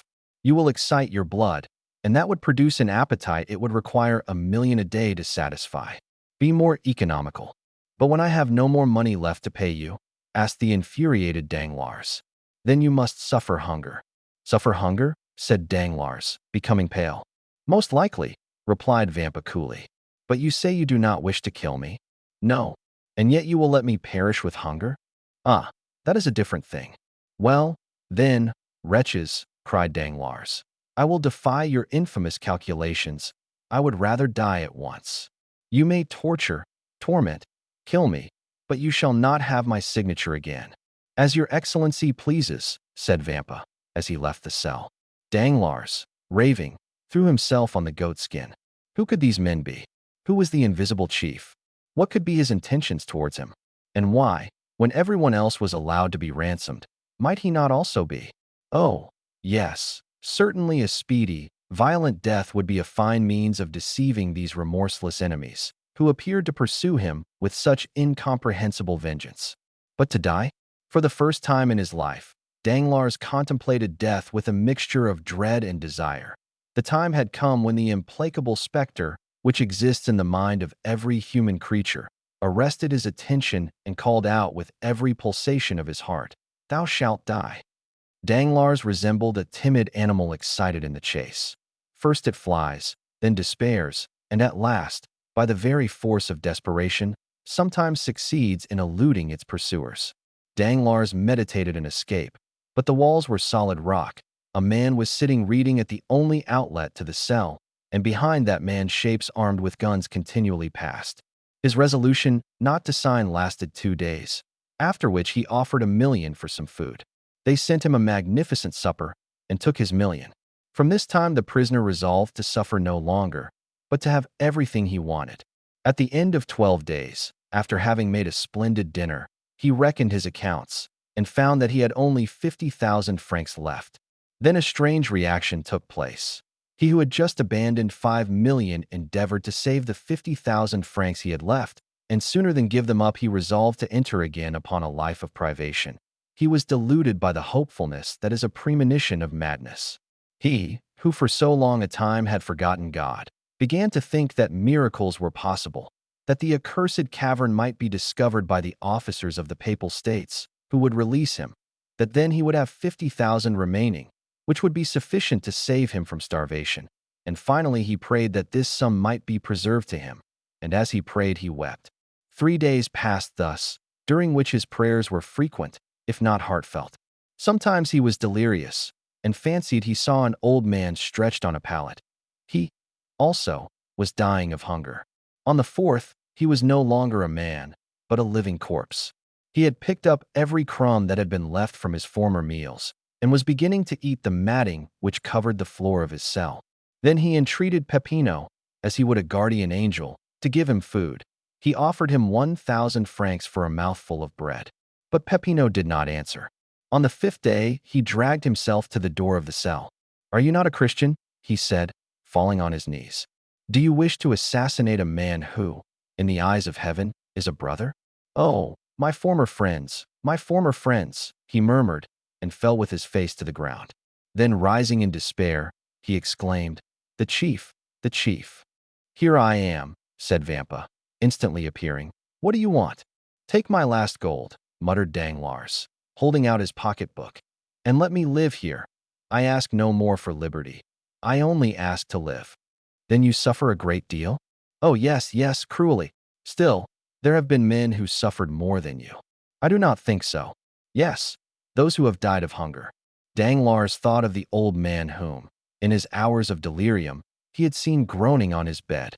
He struck his forehead on the ground and groaned. "Yes," he said, "there have been some who have suffered more than I have, but then they must have been martyrs at least." "Do you repent?" asked a deep, solemn voice, which caused Danglars' hair to stand on end.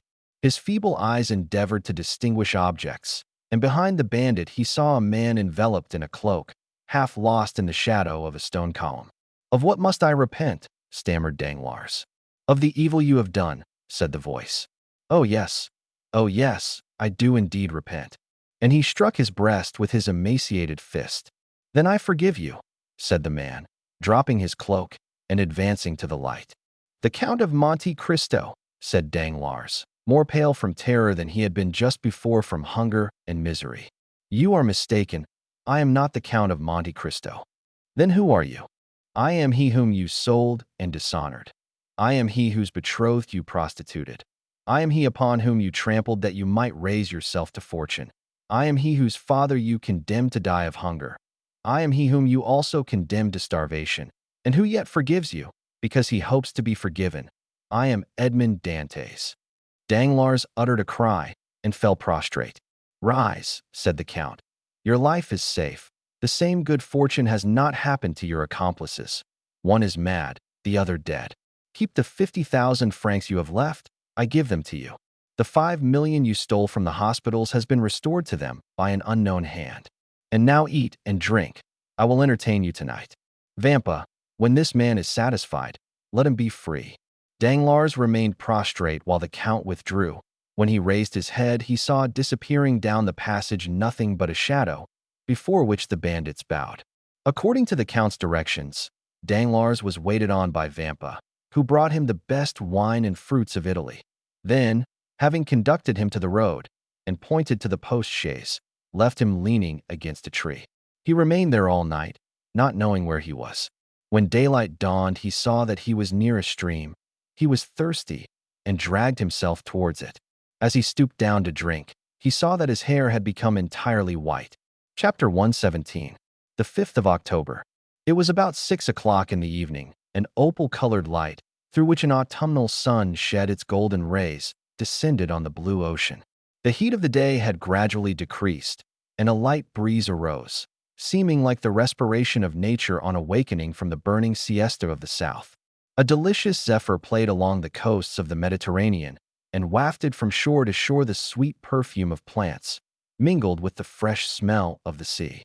A light yacht, chaste and elegant in its form, was gliding amidst the first dews of night over the immense lake, extending from Gibraltar to the Dardanelles and from Tunis to Venice. The vessel resembled a swan with its wings opened towards the wind, gliding on the water. It advanced swiftly and gracefully, leaving behind it a glittering stretch of foam. By degrees the sun disappeared behind the western horizon.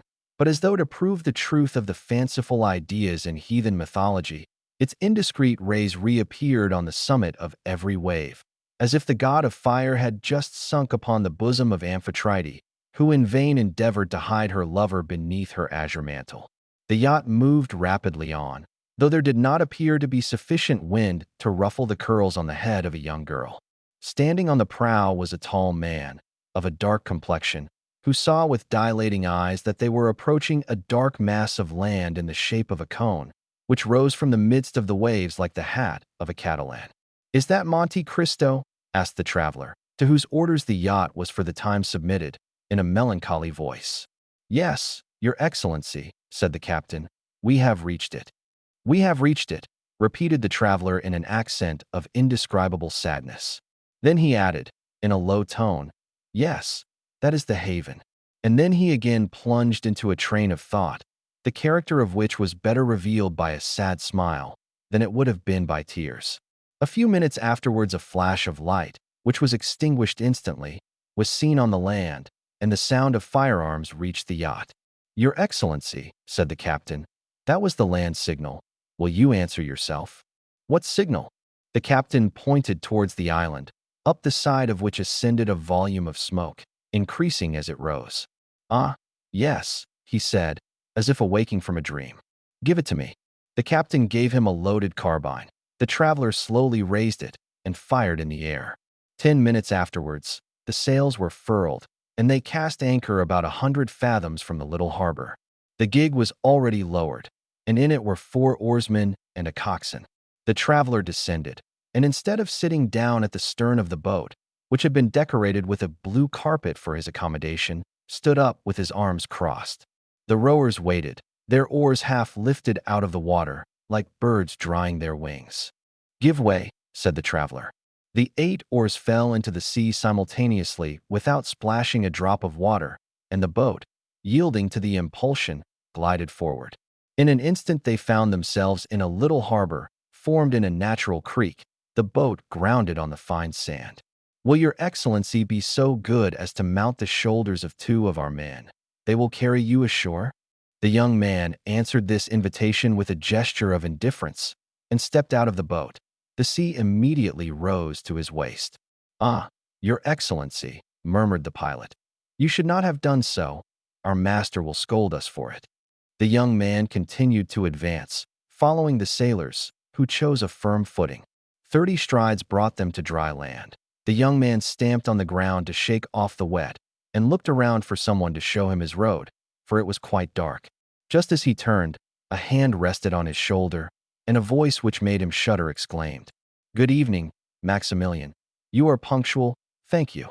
"Ah, is it you, Count?" said the young man, in an almost joyful accent, pressing Monte Cristo's hand with both his own. "Yes, you see I am as exact as you are. But you are dripping, my dear fellow. You must change your clothes, as Calypso said to Telemachus. Come, I have a habitation prepared for you in which you will soon forget fatigue and cold." Monte Cristo perceived that the young man had turned around.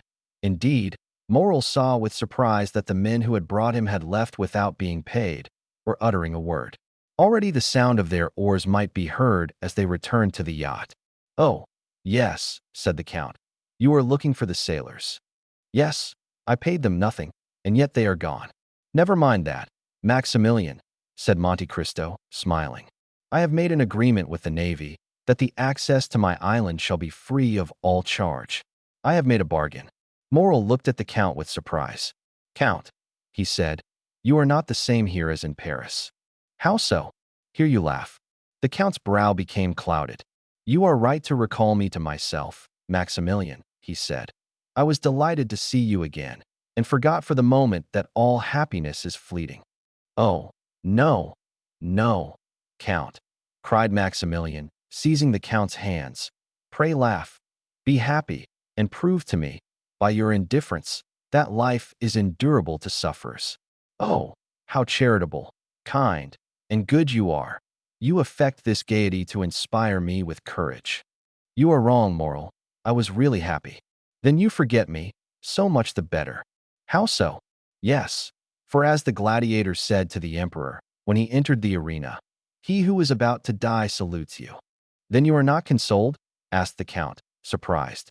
"Oh," exclaimed Morrel, with a glance full of bitter reproach, "do you think it possible that I could be—" "Listen," said the Count. "Do you understand the meaning of my words? You cannot take me for a commonplace man, a mere rattle, emitting a vague and senseless noise. When I ask you if you are consoled, I speak to you as a man for whom the human heart has no secrets. Well, Morrel, let us both examine the depths of your heart. Do you still feel the same feverish impatience of grief which made you start like a wounded lion? Have you still that devouring thirst which can only be appeased in the grave? Are you still actuated by the regret which drags the living to the pursuit of death?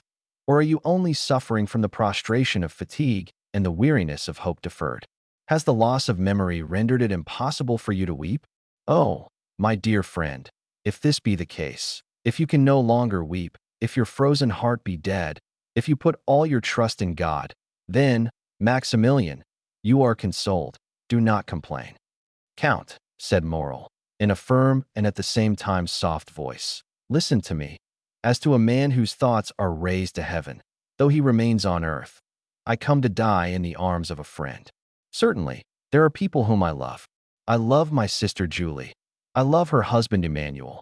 But I require a strong mind to smile on my last moments. My sister would be bathed in tears and fainting. I could not bear to see her suffer. Emmanuel would tear the weapon from my hand and alarm the house with his cries. You, Count, who are more than mortal, will, I am sure, lead me to death by a pleasant path, will you not?" "My friend," said the Count, "I have still one doubt. Are you weak enough to pride yourself upon your sufferings?" "No, indeed. I am calm," said Morrel, giving his hand to the Count. "My pulse does not beat slower or faster than usual. No, I feel that I have reached the goal, and I will go no farther. You told me to wait and hope. Do you know what you did, unfortunate adviser? I waited a month, or rather I suffered for a month. I did hope. Man is a poor wretched creature. I did hope. What I cannot tell. Something wonderful, an absurdity, a miracle. Of what nature he alone can tell who has mingled with our reason that folly we call hope. Yes, I did wait. Yes, I did hope. Count, and during this quarter of an hour we have been talking together, you have unconsciously wounded, tortured my heart, for every word you have uttered proved that there was no hope for me. Oh, Count, I shall sleep calmly, deliciously in the arms of death." Morrel uttered these words with an energy which made the Count shudder. My friend, continued Moral, you named the 5th of October as the end of the period of waiting. Today is the 5th of October. He took out his watch. It is now 9 o'clock. I have yet 3 hours to live. Be it so, said the Count. Come. Moral mechanically followed the Count, and they had entered the grotto before he perceived it. He felt a carpet under his feet, a door opened, perfumes surrounded him, and a brilliant light dazzled his eyes. Moral hesitated to advance. He dreaded the enervating effect of all that he saw. Monte Cristo drew him in gently. Why should we not spend the last 3 hours remaining to us of life, like those ancient Romans, who when condemned by Nero, their emperor and heir, sat down at a table covered with flowers, and gently glided into death, amid the perfume of heliotropes and roses? Moral smiled. As you please, he said. Death is always death. That is forgetfulness, repose, exclusion from life, and therefore from grief. He sat down, and Monte Cristo placed himself opposite to him. They were in the marvelous dining room before described, where the statues had baskets on their heads, always filled with fruits and flowers. Moral had looked carelessly around, and had probably noticed nothing. Let us talk like men, he said, looking at the Count. Go on, Count, said Moral. You are the epitome of all human knowledge, and you seem like a being descended from a wiser and more advanced world than ours. There is something true in what you say, said the Count, with that smile which made him so handsome. I have descended from a planet called grief. I believe all you tell me without questioning its meaning. For instance, you told me to live, and I did live. You told me to hope, and I almost did so. I am almost inclined to ask you, as though you had experienced death, is it painful to die? Monte Cristo looked upon Moral with indescribable tenderness. Yes, he said. Yes, doubtless it is painful, if you violently break the outer covering which obstinately begs for life. If you plunge a dagger into your flesh, if you insinuate a bullet into your brain, which the least shock disorders, then certainly you will suffer pain, and you will repent quitting a life for a repose you have bought at so dear a price. Yes, I know that there is a secret of luxury and pain in death, as well as in life. The only thing is to understand it. You have spoken truly, Maximilian. According to the care we bestow upon it, death is either a friend who rocks us gently as a nurse, or an enemy who violently drags the soul from the body. Some day, when the world is much older, and when mankind will be masters of all the destructive powers in nature, to serve for the general good of humanity, when mankind, as you were just saying, have discovered the secrets of death, then that death will become as sweet and voluptuous as a slumber in the arms of your beloved. And if you wish to die, you would choose this death, Count? Yes. Moral extended his hand. Now I understand, he said, why you had me brought here to this desolate spot, in the midst of the ocean, to this subterranean palace. It was because you loved me, was it not, Count? It was because you loved me well enough to give me one of those sweet means of death of which we were speaking, a death without agony, a death which allows me to fade away while pronouncing Valentine's name and pressing your hand. Yes, you have guessed rightly, Moral, said the Count. That is what I intended. Thanks. The idea that tomorrow I shall no longer suffer is sweet to my heart. Do you then regret nothing? No, replied Moral. Not even me, asked the Count with deep emotion. Moral's clear eye was for the moment clouded. Then it shone with unusual luster, and a large tear rolled down his cheek. What? Said the Count. Do you still regret anything in the world, and yet die? Oh, I entreat you, exclaimed Moral in a low voice. Do not speak another word, Count. Do not prolong my punishment. The Count fancied that he was yielding, and this belief revived the horrible doubt that had overwhelmed him at the Château d'If. I am endeavoring, he thought, to make this man happy. I look upon this restitution as a weight thrown into the scale to balance the evil I have wrought. Now, supposing I am deceived, supposing this man has not been unhappy enough to merit happiness. Alas, what would become of me who can only atone for evil by doing good? Then he said aloud, Listen, Moral, I see your grief is great, but still you do not like to risk your soul. Moral smiled sadly. Count, he said, I swear to you my soul is no longer my own. Maximilian, you know I have no relation in the world. I have accustomed myself to regard you as my son. Well, then, to save my son, I will sacrifice my life, nay, even my fortune. What do you mean?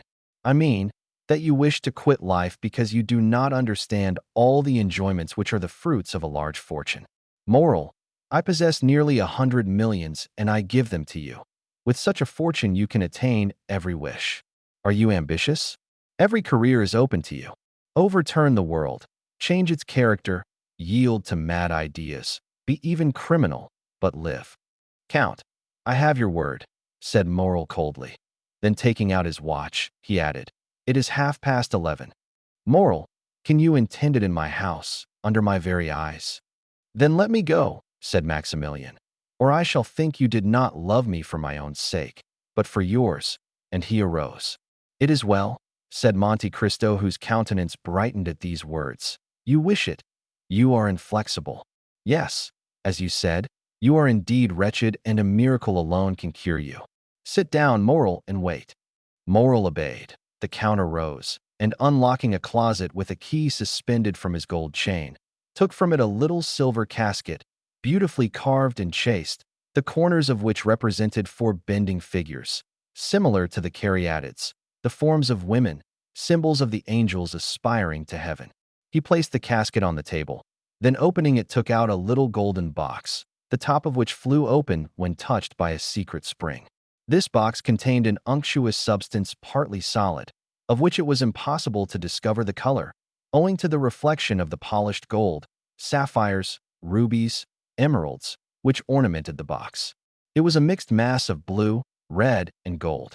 The Count took out a small quantity of this with a gilt spoon and offered it to Moral, fixing a long, steadfast glance upon him. It was then observable that the substance was greenish.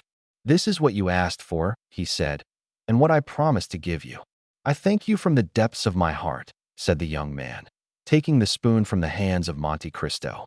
The Count took another spoon and again dipped it into the golden box. What are you going to do, my friend? Asked Moral, arresting his hand. Well, the fact is, Moral, I was thinking that I too am weary of life, and since an opportunity presents itself. Stay, said the young man. You who love and are beloved, you who have faith and hope, oh, do not follow my example. In your case, it would be a crime. Adieu, my noble and generous friend, adieu. I will go and tell Valentine what you have done for me. And slowly, though without any hesitation, only waiting to press the Count's hand fervently, he swallowed the mysterious substance offered by Monte Cristo. Then they were both silent. Ollie, mute and attentive, brought the pipes and coffee and disappeared. By degrees, the light of the lamps gradually faded in the hands of the marble statues which held them, and the perfumes appeared less powerful to Moral. Seated opposite to him, Monte Cristo watched him in the shadow, and Moral saw nothing but the bright eyes of the Count. An overpowering sadness took possession of the young man. His hands relaxed their hold. The objects in the room gradually lost their form and color, and his disturbed vision seemed to perceive doors and curtains open in the wall. Friend, he cried, I feel that I am dying. Thanks. He made a last effort to extend his hand, but it fell powerless beside him. Then it appeared to him that Monte Cristo smiled, not with the strange and fearful expression which had sometimes revealed to him the secrets of his heart, but with the benevolent kindness of a father for a child. At the same time, the Count appeared to increase in stature. His form, nearly double its usual height, stood out in relief against the red tapestry. His black hair was thrown back, and he stood in the attitude of an avenging angel. Moral, overpowered, turned around in the armchair. A delicious torpor permeated every vein. A change of ideas presented themselves to his brain, like a new design on the kaleidoscope. Enervated, prostrate, and breathless, he became unconscious of outward objects. He seemed to be entering that vague delirium preceding death. He wished once again to press the Count's hand, but his own was immovable. He wished to articulate a last farewell, but his tongue lay motionless and heavy in his throat, like a stone at the mouth of a sepulchre. Involuntarily his languid eyes closed, and still through his eyelashes a well-known form seemed to move amid the obscurity with which he thought himself enveloped. The Count had just opened a door. Immediately a brilliant light from the next room, or rather from the palace adjoining, shone upon the room in which he was gently gliding into his last sleep. Then he saw a woman of marvelous beauty appear on the threshold of the door separating the two rooms. Pale and sweetly smiling, she looked like an angel of mercy conjuring the angel of vengeance. "Is it heaven that opens before me?" thought the dying man. "That angel resembles the one I have lost." Monte Cristo pointed out moral to the young woman, who advanced towards him with clasped hands and a smile upon her lips. "Valentine, Valentine," he mentally ejaculated, but his lips uttered no sound, and as though all his strength were centered in that internal emotion, he sighed and closed his eyes. Valentine rushed towards him. His lips again moved. "He is calling you," said the Count. "He to whom you have confided your destiny. He from whom death would have separated you, calls you to him. Happily, I vanquished death. Henceforth, Valentine, you will never again be separated on earth, since he has rushed into death to find you. Without me, you would both have died. May God accept my atonement in the preservation of these two existences." Valentine seized the Count's hand, and in her irresistible impulse of joy carried it to her lips. "Oh, thank me again," said the Count. "Tell me till you are weary that I have restored you to happiness. You do not know how much I require this assurance." "Oh, yes, yes, I thank you with all my heart," said Valentine. "And if you doubt the sincerity of my gratitude, oh, then, ask Haydée. Ask my beloved sister Haydée, who ever since our departure from France has caused me to wait patiently for this happy day while talking to me of you." "You then love Haydée?" asked Monte Cristo with an emotion he in vain endeavored to dissimulate. "Oh yes, with all my soul." "Well, then, listen, Valentine," said the Count. "I have a favor to ask of you." "Of me? Oh, am I happy enough for that?" "Yes, you have called Haydée your sister. Let her become so indeed, Valentine. Render her all the gratitude you fancy that you owe to me. Protect her, for," the Count's voice was thick with emotion, "henceforth she will be alone in the world." "Alone in the world," repeated a voice behind the Count, "and why?" Monte Cristo turned around. Haydée was standing pale, motionless, looking at the Count with an expression of fearful amazement. "Because tomorrow, Haydée, you will be free. You will then assume your proper position in society, for I will not allow my destiny to overshadow yours. Daughter of a prince, I restore to you the riches and name of your father." Haydée became pale, and lifting her transparent hands to heaven, exclaimed in a voice stifled with tears, "Then you leave me, my lord?" "Haydée, Haydée, you are young and beautiful. Forget even my name, and be happy." "It is well," said Haydée. "Your order shall be executed, my lord. I will forget even your name, and be happy." And she stepped back to retire. "Oh, heavens!" exclaimed Valentine, who was supporting the head of Morrel on her shoulder. "Do you not see how pale she is? Do you not see how she suffers?" Haydée answered with a heart-rending expression, "Why should he understand this, my sister? He is my master, and I am his slave. He has the right to notice nothing." The Count shuddered at the tones of a voice which penetrated the inmost recesses of his heart. His eyes met those of the young girl, and he could not bear their brilliancy. "Oh, heavens!" exclaimed Monte Cristo. "Can my suspicions be correct? Haydée, would it please you not to leave me?" "I am young," gently replied Haydée. "I love the life you have made so sweet to me, and I should be sorry to die." "You mean, then, that if I leave you, Haydée, I should die?" "Yes, my lord." "Do you then love me?" "Oh, Valentine, he asks if I love him." "Valentine, tell him if you love Maximilian." The Count felt his heart dilate and throb. He opened his arms, and Haydée, uttering a cry, sprang into them. "Oh yes," she cried, "I do love you. I love you as one loves a father, brother, husband. I love you as my life, for you are the best, the noblest of created beings. Let it be, then, as you wish, sweet angel. God has sustained me in my struggle with my enemies, and has given me this reward. He will not let me end my triumph in suffering. I wished to punish myself, but he has pardoned me. Love me then, Haydée. Who knows? Perhaps your love will make me forget all that I do not wish to remember." "What do you mean, my lord?" "I mean that one word from you has enlightened me more than 20 years of slow experience. I have but you in the world, Haydée, Through you I again take hold on life. Through you I shall suffer. Through you rejoice. Do you hear him, Valentine? Exclaimed Haydée. He says that through me he will suffer. Through me, who would yield my life for his. The Count withdrew for a moment. Have I discovered the truth? He said. But whether it be for recompense or punishment, I accept my fate. Come, Haydée, come. And throwing his arm around the young girl's waist, he pressed the hand of Valentine and disappeared. An hour had nearly passed, during which Valentine, breathless and motionless, watched steadfastly over Morel. At length she felt his heart beat. A faint breath played upon his lips. A slight shudder, announcing the return of life, passed through the young man's frame. At length his eyes opened, but they were at first fixed and expressionless. Then sight returned, and with it feeling and grief. "Oh," he cried, in an accent of despair, "the Count has deceived me. I am yet living." And extending his hand towards the table, he seized a knife. "Dearest," exclaimed Valentine, with her adorable smile, "awake, and look at me." Morel uttered a loud exclamation, and frantic, doubtful, dazzled, as though by a celestial vision, he fell upon his knees. The next morning at daybreak, Valentine and Morel were walking arm in arm on the seashore.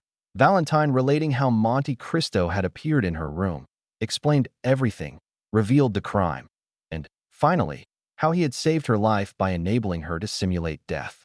They had found the door of the grotto opened and gone forth. On the azure dome of heaven still glittered a few remaining stars. Morel soon perceived a man standing among the rocks, apparently awaiting a sign from them to advance, and pointed him out to Valentine. "Ah, it is Jacopo," she said, "the captain of the yacht," and she beckoned him towards them. "Do you wish to speak to us?" asked Morel. "I have a letter to give you from the Count." "From the Count," murmured the two young people. "Yes, read it." Morel opened the letter and read, "My dear Maximilian, there is a felucca for you at anchor. Jacopo will carry you to Leghorn, where Monsieur Noirtier awaits his granddaughter, whom he wishes to bless before you lead her to the altar. All that is in this grotto, my friend, my house in the Champs-Élysées, and my chateau at Tréport, are the marriage gifts bestowed by Edmond Dantès upon the son of his old master, Morel. Mademoiselle de Villefort will share them with you, for I entreat her to give to the poor the immense fortune reverting to her from her father, now a madman, and her brother, who died last September with his mother. Tell the angel who will watch over your future destiny, Morel, to pray sometimes for a man who, like Satan, thought himself for an instant equal to God, but who now acknowledges with Christian humility that God alone possesses supreme power and infinite wisdom. Perhaps those prayers may soften the remorse he feels in his heart. As for you, Morel, this is the secret of my conduct towards you. There is neither happiness nor misery in the world. There is only the comparison of one state with another, nothing more. He who has felt the deepest grief is best able to experience supreme happiness. We must have felt what it is to die, Morel, that we may appreciate the enjoyments of living. Live, then, and be happy, beloved children of my heart, and never forget that until the day when God shall deign to reveal the future to man, all human wisdom is summed up in these two words, wait and hope. Your friend, Edmond Dantès, Count of Monte Cristo.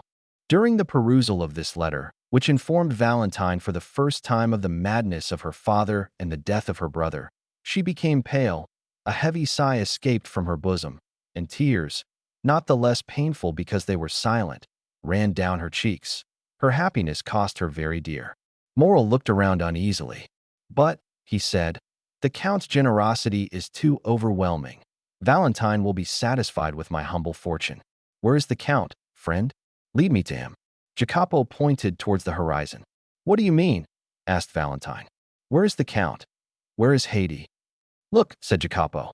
The eyes of both were fixed upon the spot indicated by the sailor, and on the blue line separating the sky from the Mediterranean Sea, they perceived a large white sail. "Gone," said Morel. "Gone. Adieu, my friend. Adieu, my father." "Gone," murmured Valentine. "Adieu, my sweet Haydée. Adieu, my sister." "Who can say whether we shall ever see them again?" said Morel with tearful eyes. "Darling," replied Valentine, Has not the Count just told us that all human wisdom is summed up in two words? Wait and hope. Fat spera.